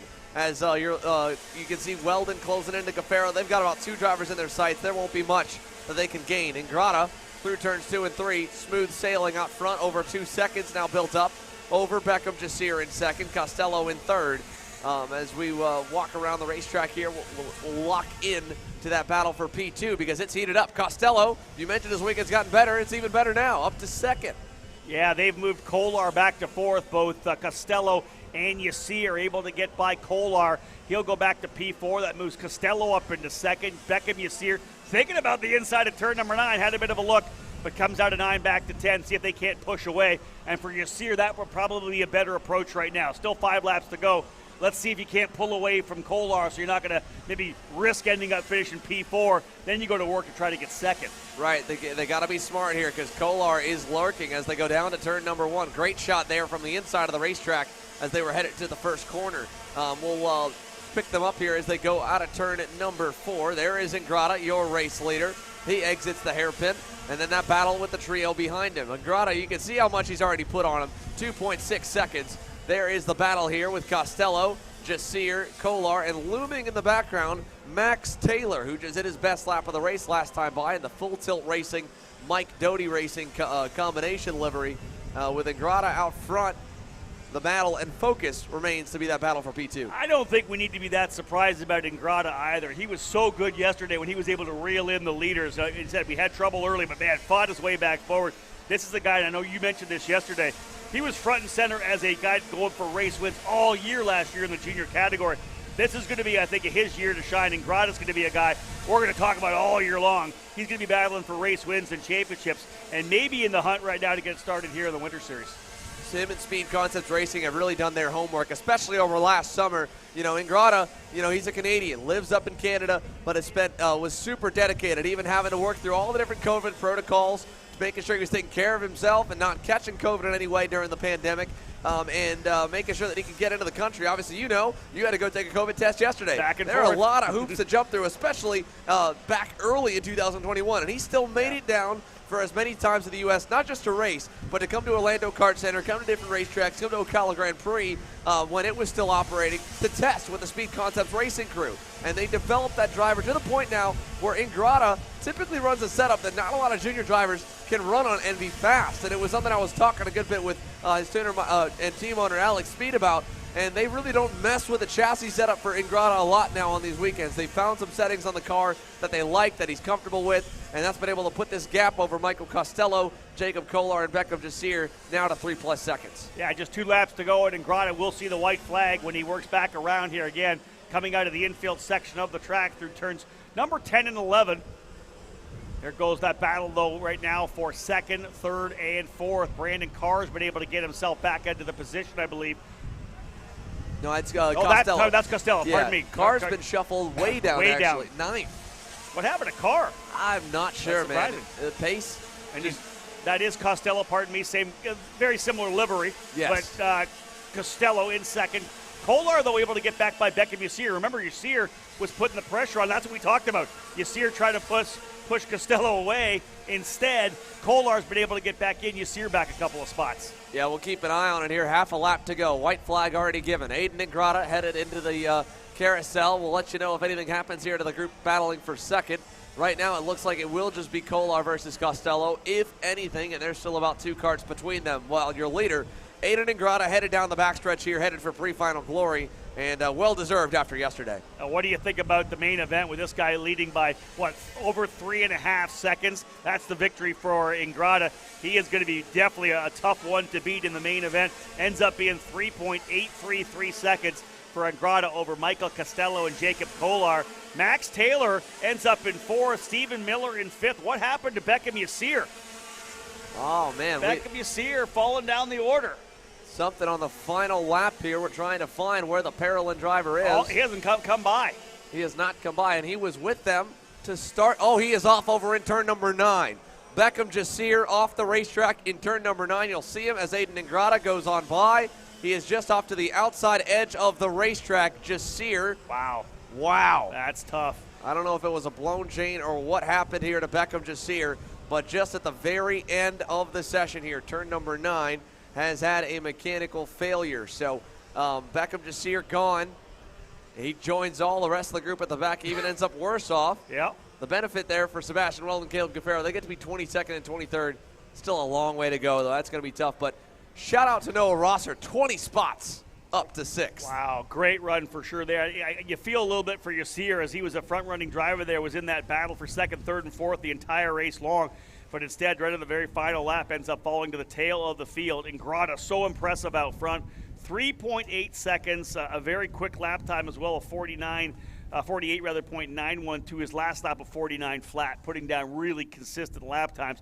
Starting from pole, if Ingrata is able to get through 1, 2, and 3 cleanly, and then of course 4 and 5, if he's into the infield section of this track with, let's say, a half a second lead, it's going to be tough for anyone to reel him in. He's that quick, has been that good here this weekend. Costello ends up 2nd, Kolar 3rd, Taylor 4th, Stephen Miller up 11 spots from 16th up into the P5 position.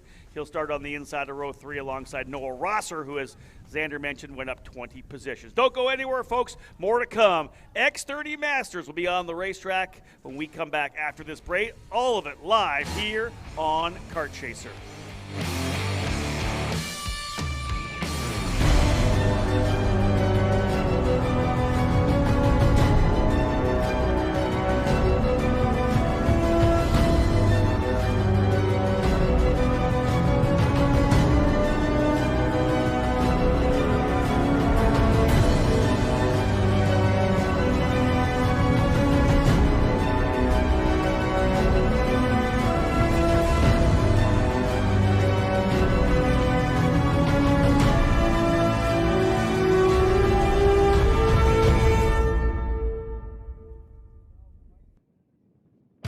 Kart Store USA is a kart parts supplier that racers and retailers can count on when they need reliable advice and service.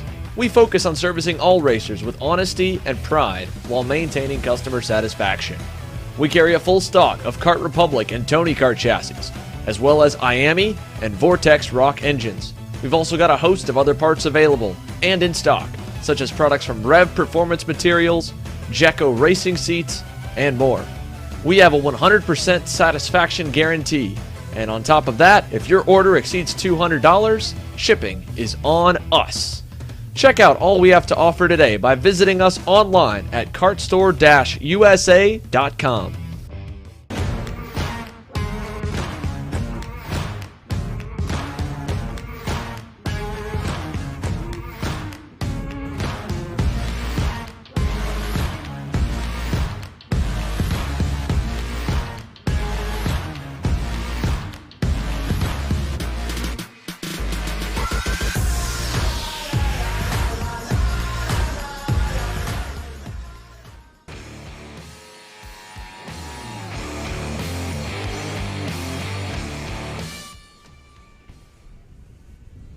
Welcome back here to AMR Motorplex, and we are live trackside right now.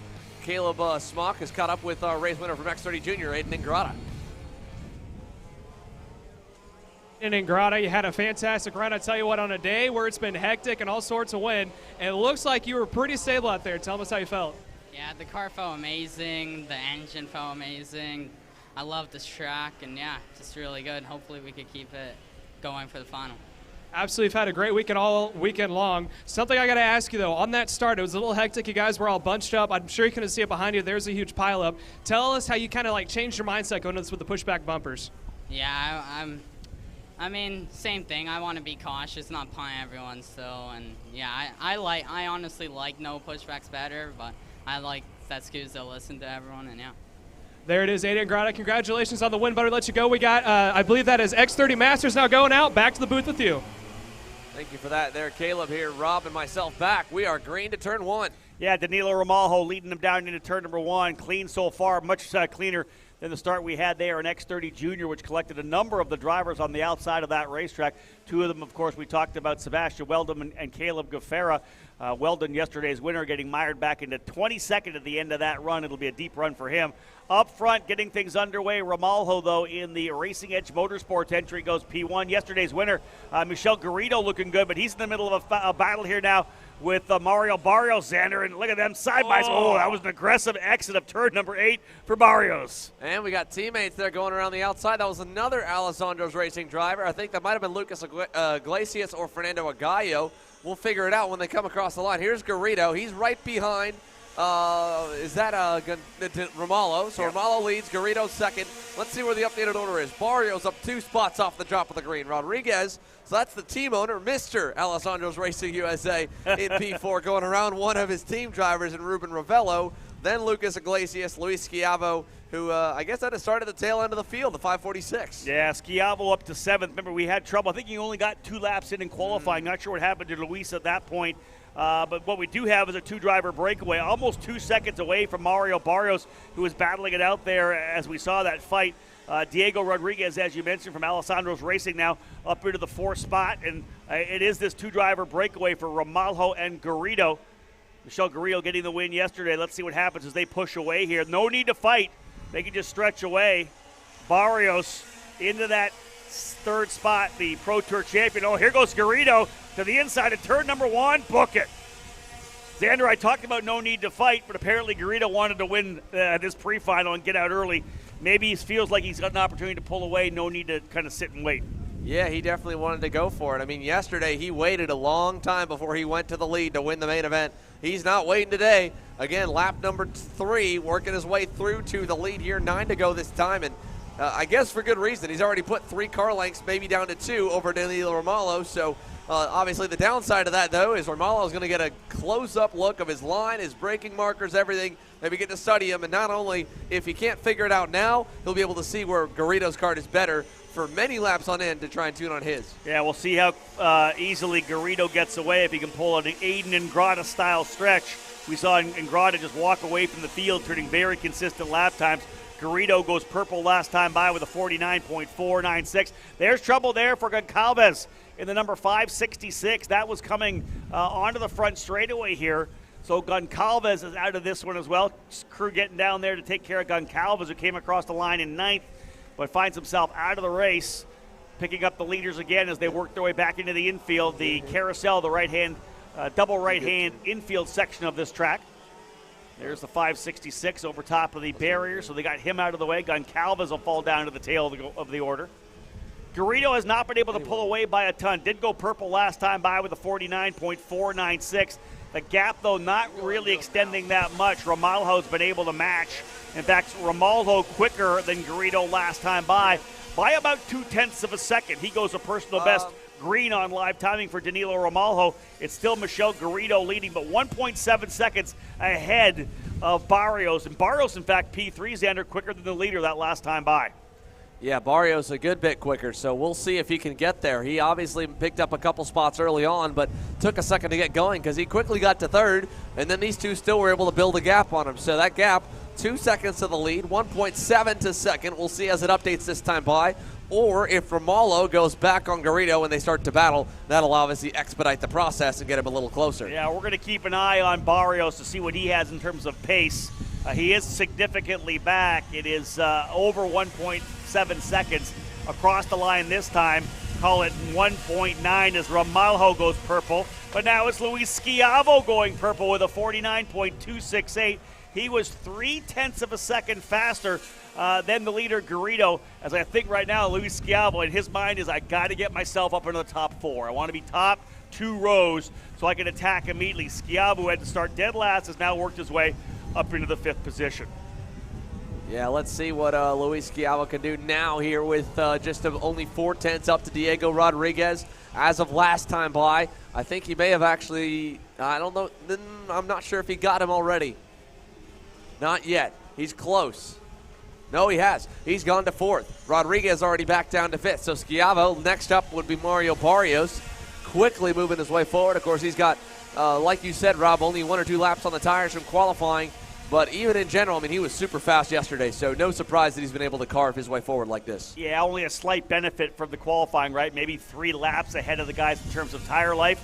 This battle up front, though, is getting pretty aggressive. Garrido's been hanging it out there a little bit. Got the left rear over the curbing in turn number 12, upset the car a little bit. Over top of the outside rumbles over in the exit of turn number 4. That upset the car as well. This has allowed Romalo to stay right with him. So Garrido, who went to the lead early after showing so much patience yesterday, as you said, has not been able to pull away maybe as easily as he would have thought. Definitely not as easily as I think I agree. I don't think he thought that Romalo would be able to hang with him, especially in those opening few laps. But nonetheless, he is still there, 3 car lengths back. You can see Barrios and the RPG Cosmic at the end of your screen has not really made up much ground. We thought for a moment he was going to catch him. He was a little bit quicker at the time.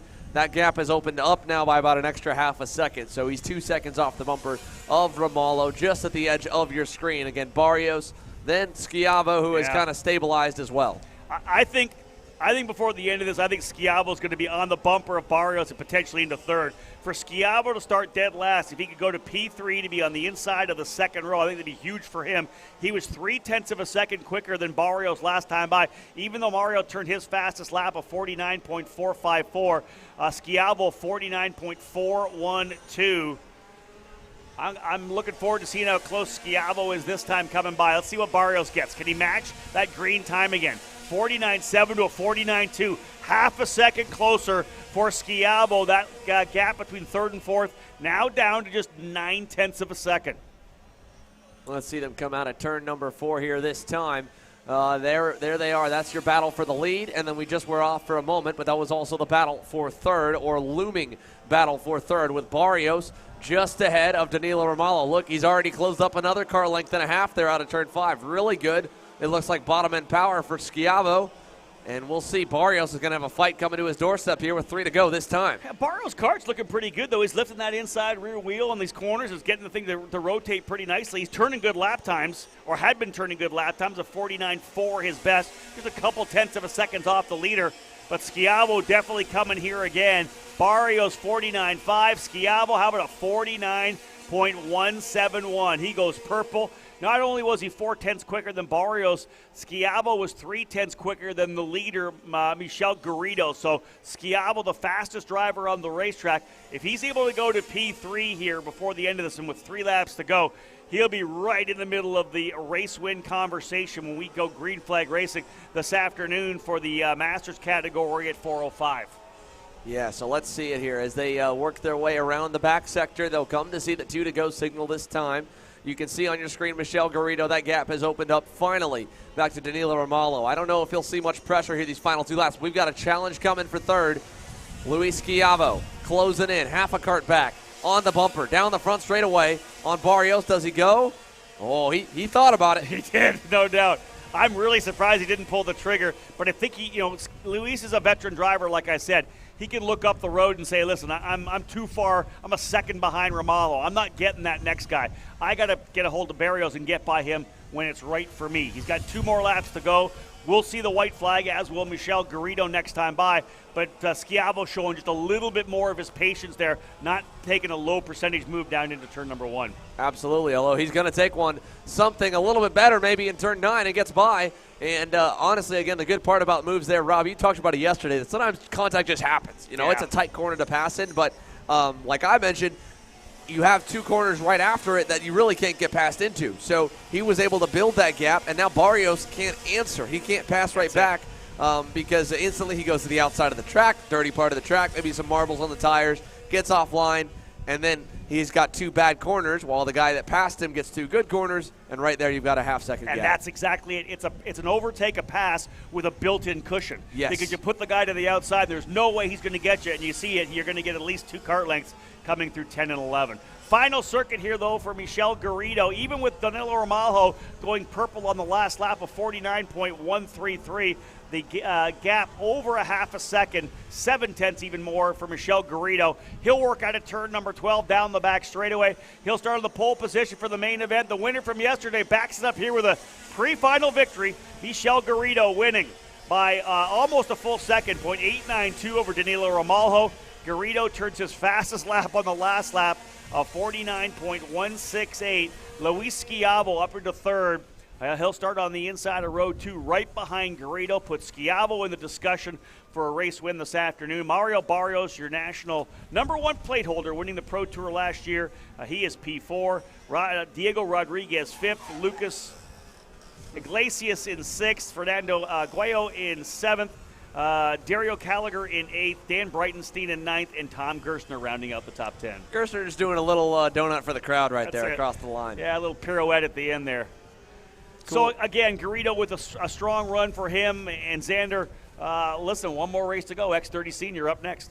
Yeah, X30 Senior coming your way here. Again, we'll take our final commercial break of the pre-finals. But before we do, we want to remind all of you that once again here, if you would like to watch the main events live from AMR Motorplex here at Homestead-Miami Speedway, for the SuperKarts USA Winter Series, you need to become a Kart Chaser Premium member. And again, that is $9.99 per month. You just go to youtube.com/KartChaser. Highly recommend doing it on a tablet or computer over a mobile device.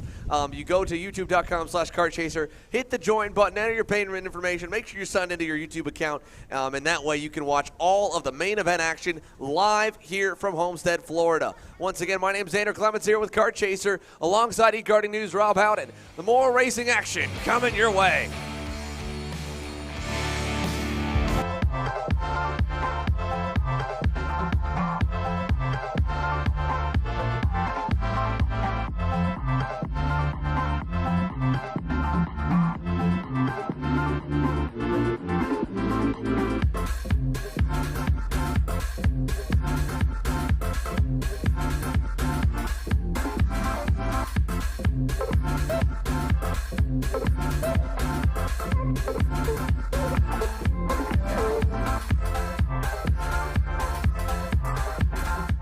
I'm David Serra, 18-time Australian karting champion, and we're launching Kart Class. Kart Class is an advanced digital training program that suits a driver who's just starting out in the sport, all the way to the driver looking to win a national championship. In this program, you're going to be learning about how to find the ideal racing line and what an apex is, braking and throttle markers, wet weather racing lines, and how to overtake other competitors. We target how to brake in the wet weather, and we look on the mental side of kart racing as well with our mental skills coach. At the completion of this program, you'll be lighting up purple sectors in qualifying, know when to defend on the opening laps, and how to pressure your opposition into mistakes. We teach you the tools to be resilient and how to get in the right frame of mind before a race. We look to complete the whole package by getting a strong mindset, a driving style to suit all conditions, strategizing your race, and getting the last 1% from your team. We'll teach you how to win the final lap of a race, driving the wet like Max Verstappen, and creating the perfect bubble for yourself to mentally be in the zone. To find out more, click the link below.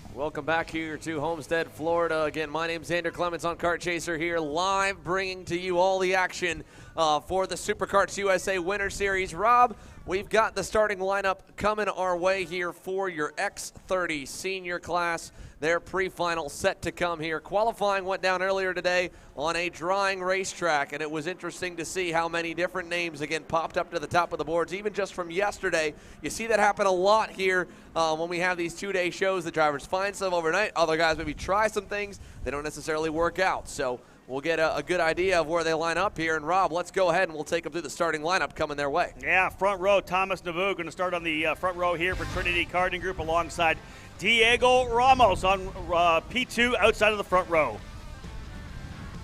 Moving back to row number 2, we'll have Noel Leon in the number 319. Alessandro's Racing Tony Kart. To his outside, it'll be the Rollison Performance Group Cosmic of Paul Bocuse. Moving to row number 3, driver 1 on track yesterday for Paralympic USA, Alessandro DiTullio starting 5th. Outside of that row on the Bendix, Frankie Mossman, who was so good at the Super Nationals last December. Moving back to the 7th position, to the inside, it'll be yesterday's podium finisher, 2nd place overall, Mateus Morgado. And to his outside, your 3rd place finisher from yesterday, joining him on the podium, national number 1, Hannah Greenemeyer. Veteran and a rookie on row number 5 from England, Louis Westover for Solo Kart USA starting 9th. Outside of that row, Noah Baker on the Tony Kart in the 349. Moving outside your top 10, it's the number 308, Paulie Massimino. Fastest in the first practice session timed on the weekend for the Ryan Perry Motorsport driver. To his outside, another Tony Kart. For Super Tune USA, it's John Burke. Row number 7, Santiago Benito will line up alongside Leonardo Hassan in 14th. Moving to the outside edge of your top 15, it is Jeremy Fletcher, the rookie hotshot, looking for some redemption here today after a chain explosion yesterday in the pre-final. Rolls off to the inside of Frederick Lund. 2 young guns on row number 9. Carson Morgan on the inside in the 388 for Ryan Perry Motorsport. And on the outside, Chase Park in the number 356. Rounding off your top 20, it's the number 365, Racing Edge Motorsports Cosmic of Lucas Mendez. And to his outside, the number 355, double duty on the weekend in the 2 headline classes for Alan Isambard. Row number 11, Ryan Rappa on the inside in the 353 out of the Northeast. Colin Lloyd alongside him, top 10 yesterday in the 306. One driver surprised to find this far back after a great drive forward yesterday, starting 23rd. National race winner Nate Cicero to the inside of his RPG teammate Wes Duchak. On row number 13, Matthew Kuzno on the inside in the 399. And one driver to keep an eye on right now, starting 26. Your winner from yesterday on the TV kart, Eduardo Vila. That'll bring it out here, your top 30. Santiago Fernandez, Donovan Bonilla, Andrew Chapman, Sutter Gable. Rob, we are lined up. It's time to go X30 Senior Pre Final racing. Thomas Navu for Trinity Karting Group, spooling him up. Green, green, green. Last pre-final of this weekend's schedule. And a great run, a great shoot out of the gate for Navu. He goes P1. Everyone else trying to scrap behind. Elbows up here in X30 Senior. They've got to get through 4 and 5 before it's all clean and green. Again, Navu, fantastic drive out of turn 1, 2, and 3 as he'll take the lead. Clean out of turn number 5 and 6. A little bit of dust up further back, and there's Louis West over there trying to get a couple positions. I think Westover potentially up into 5th or 6th.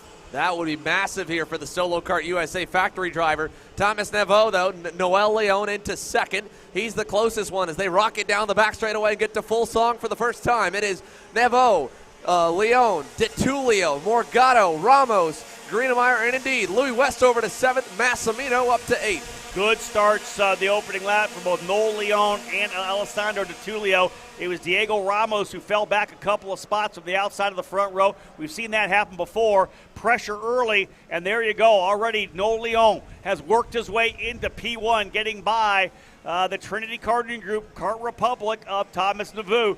He had some trouble, got into an incident yesterday when a couple drivers stacked it up out of the exit of turn number 3. Settling in right now to that P3 position, but here comes DiTullio again. He wants some redemption after that technical DQ yesterday. He wants to stand on top of the box at the end of Sunday. Yeah, he has had his moment in the spotlight. Round 1 for the SuperKarts USA Winter Series 2 years in a row, and unfortunately has not been able, after everything is settled, to come away with a checkered flag. But unlike last year, this year he's got an opportunity to right the wrong here on Sunday, and he's got the chance here to prove everybody wrong. It wasn't just a weird tech infraction. It wasn't just being off by a small smidgen on the motor. It's a matter of him having the talent to go out in front no matter what piece he's driving right now, and he's only a kart length back from the top 2. Hannah Greenmeyer, your Pro Tour champion, national #1 up 3 spots already. She goes P5. New leader on the racetrack. It's been a good pass there in turn number 5 for Thomas Nauvoo. He goes back to the front, and I'd like to see that, Xander. You know, when you lose a position, you want to see a driver have what it takes to get right back into the front, take the fight to the guy that went by him. He goes back to P1. Leon back into the second position, and DeTulio right there. 3-driver breakaway. They got about 10 cart length now. So I think, Greenemeyer's worked their way to P4. Yeah, awesome run for Greenemeyer. Battle again for the lead. Leon. Oh, no, I don't know if he was trying to go by Nevo or not, but he pulled off to the inside in turn number 1.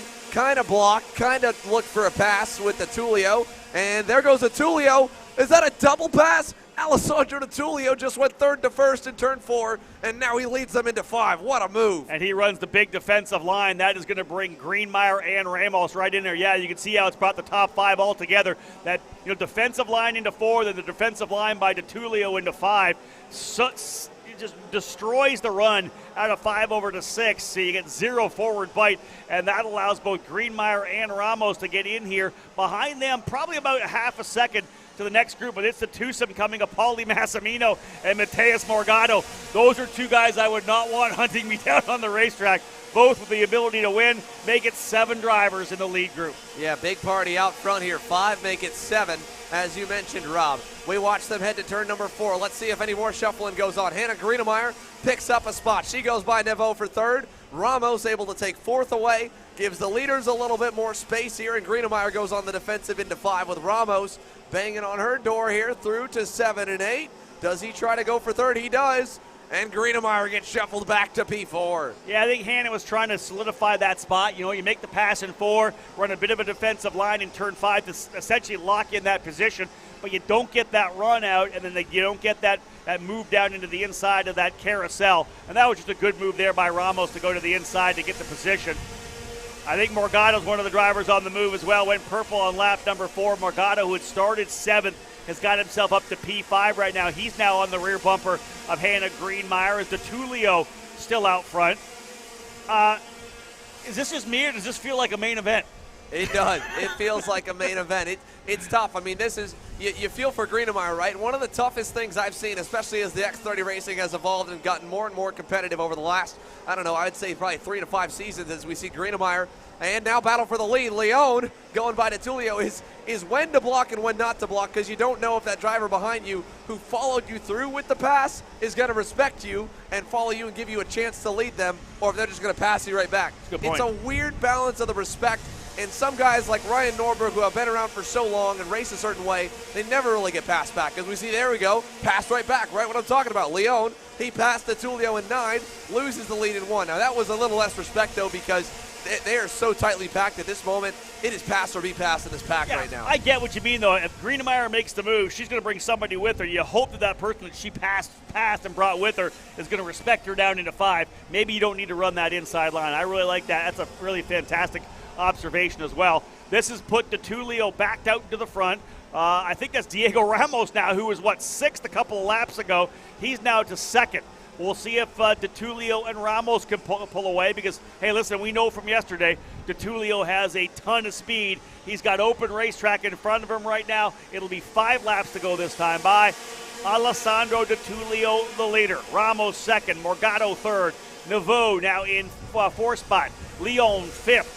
Massimino 6th, and Frankie Mossman coming up into the fight as well. Well, just look at this. I mean, whenever we go to this wide angle, this pack has grown now to almost 11 go-karts back to John Burke.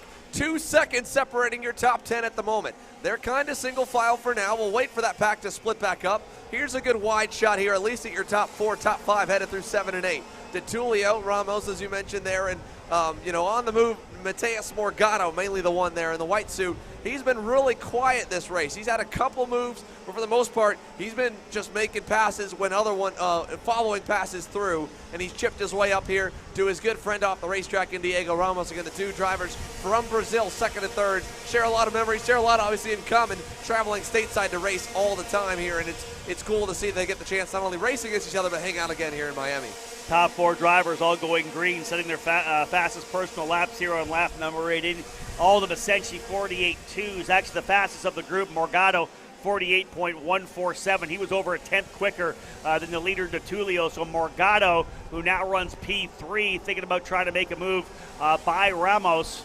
And again, your mindset is I need to have good pace, I need to have the points, but I'm also thinking about where I need to be to start that main event. That was a move there. Morgado was thinking about the inside and coming through turn number 9, got up on the curb, did not work, and he actually lost a bit. That's given DeTulio a little bit of breathing room here, Xander, with 3 to go. I'm going to, half a second for DeTulio, who goes purple in the process. So not only do they give him a bit of an opening, he takes it and runs with it and puts the fastest lap of the race down. Now, he's been one of the fastest drivers here. Let's also take a look and see some of the other drivers that are trying to make their way up.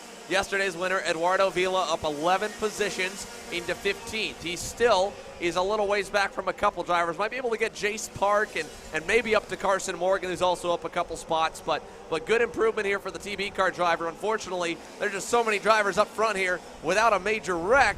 He's going to be hard-pressed to find his way forward because, as you can see on screen, Morgado's gone by Ramos, as has Thomas Neveau.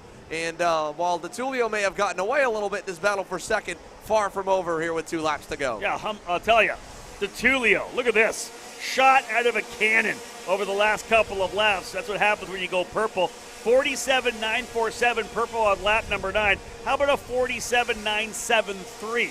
0.03 of a second off. He is consistently banging out 47.9s, 0.3 quicker than Morgado. That's why he has a 1.2 second advantage with the white flag waiting for him when he gets back around to start finish. You can see the gap there now that DeTulio has developed. Even with a wider shot, you're not seeing the second place driver, who is, of course, Mateus Morgado and Thomas Neveau, continuing to be in the fight. I feel bad for Neveau because he was pretty good yesterday. He was in the fight, but he got into a scrap over in turn number 3 and got shuffled out of the race. He wants some redemption here as well. Running P3, white flag flying though for DeTulio, and that is an unsurmountable gap on a final circuit here at Homestead. Definitely here. 1.2 seconds, especially for a driver like Alessandro DeTulio, who again goes purple and again has so many laps here on this racetrack, has grown up here in South Florida. I mean, he's a true South Florida native, and that was why he had such a big cheering section yesterday when he crossed the line first and got the unofficial win before it was taken away with post-race engine tech inspection. It was unfortunate again, but right now, like I said, he's proving that it wasn't that. It wasn't that it was any kind of cheating infraction on the motor. That was the reason he crossed the line first. Right now, he is simply the fastest driver, and the Parallel USA team, they could not be more thrilled with his performance as they go down the back for the final time. Top 3 drivers all turning 47.9s last time by, but out of the final corner, checker flags for Alessandro DeTulio. The win, 1.3 seconds. Mateus Morgado second, Thomas Neveau in third, Frankie Mossman fourth, Diego Ramos in fifth. Paulie Massimino, 6th spot, up 5 positions, goes purple on the final circuit. Lap 12, fast lap. I like that for a setup that's going to be good in the main event. Massimino will start on the outside of row number 3, having started 11th here. Noel Leon, though, kind of the big dropper there, started in 3rd, ends up 7th. Hannah Greenmeyer holding station in 8th. She was as high as 4th at one point. Same with Louis Westover. He did not move from P9, and same with Noah Baker. Greenmeyer, Westover, and Baker starting and finishing 8th, 9th, and 10th. Jeremy Fletcher up 4 spots. What about Villa? Ends up going up 11th. Eduardo Villa in the TB kart finishes 15th. Yeah, again, good point there for Eduardo Villa. He was able to get to the top 15. I thought he might have been able to get to Jace Park. Just didn't end up coming close enough. Santiago Benito loses a few. Shout out to senior sophomore Tyler McIntyre, up 15 spots. He moves up a good bit there to the top end of the top 20, so he gets halfway up the field. A little more to go. McIntyre was in the top 5 yesterday, so super impressive performance from the Motaz Sport driver. And the Burrell Art team, again, going to get an inside row starting spot, barring any penalties. Rolling P17. Other big notables there, John Burke. Couple laps to go. We lost him there. The number 304 going to be a driver to watch coming from the tail end of the field. And I don't know exactly what happened. We don't have a couple drivers here, big names from yesterday. Aaron Benoit in the 329, a winner from last year in the SKUSA Winter Series, the only returning winner, not able to turn a single lap here, I believe a DNS in the pre-final for X30 Pro Senior. Once again, folks, we want to remind you, of course, here that we will be going to our members-only live stream. So for those of you that have followed along with all of our coverage so far this weekend, we want to remind you guys that once again, we are only going to be available on the Kart Chaser Premium Member Stream when we go live for the main events. It is $9.99 per month. The best way to subscribe is to go to youtube.com/kartchaser on a laptop or tablet and hit the join button. Make sure you're signed into a YouTube account, of course. Become a member. You can sign in, and again, it helps support us, helps add more camera angles, helps make sure we can add to our awesome crew and take care of this fantastic crew that we've got putting on this broadcast for you guys today. We're going to see if we can maybe talk to a driver or two here instead of going to commercial before we cut this stream off. Give you guys maybe a few words here with our Jenna Tommy and some of the top finishers, of course, from that pre-final. She's still getting that all together here, folks. Myself and Rob Howden have enjoyed calling the racing all today, and finally, it seems like the clouds have kind of moved away for a little bit. I don't want to say that and jinx us, but truly we've got some sunshine here on the racetrack, and if we pan back to some of our other panels around, you can see it, that we've already got the micro slips on the circuit. So those commercials actually, or these interviews, will have to come on the Members Only live stream. We will be bringing them to you very soon. Stick with us, folks, and make sure to change over to the Members Only live stream here in just a moment.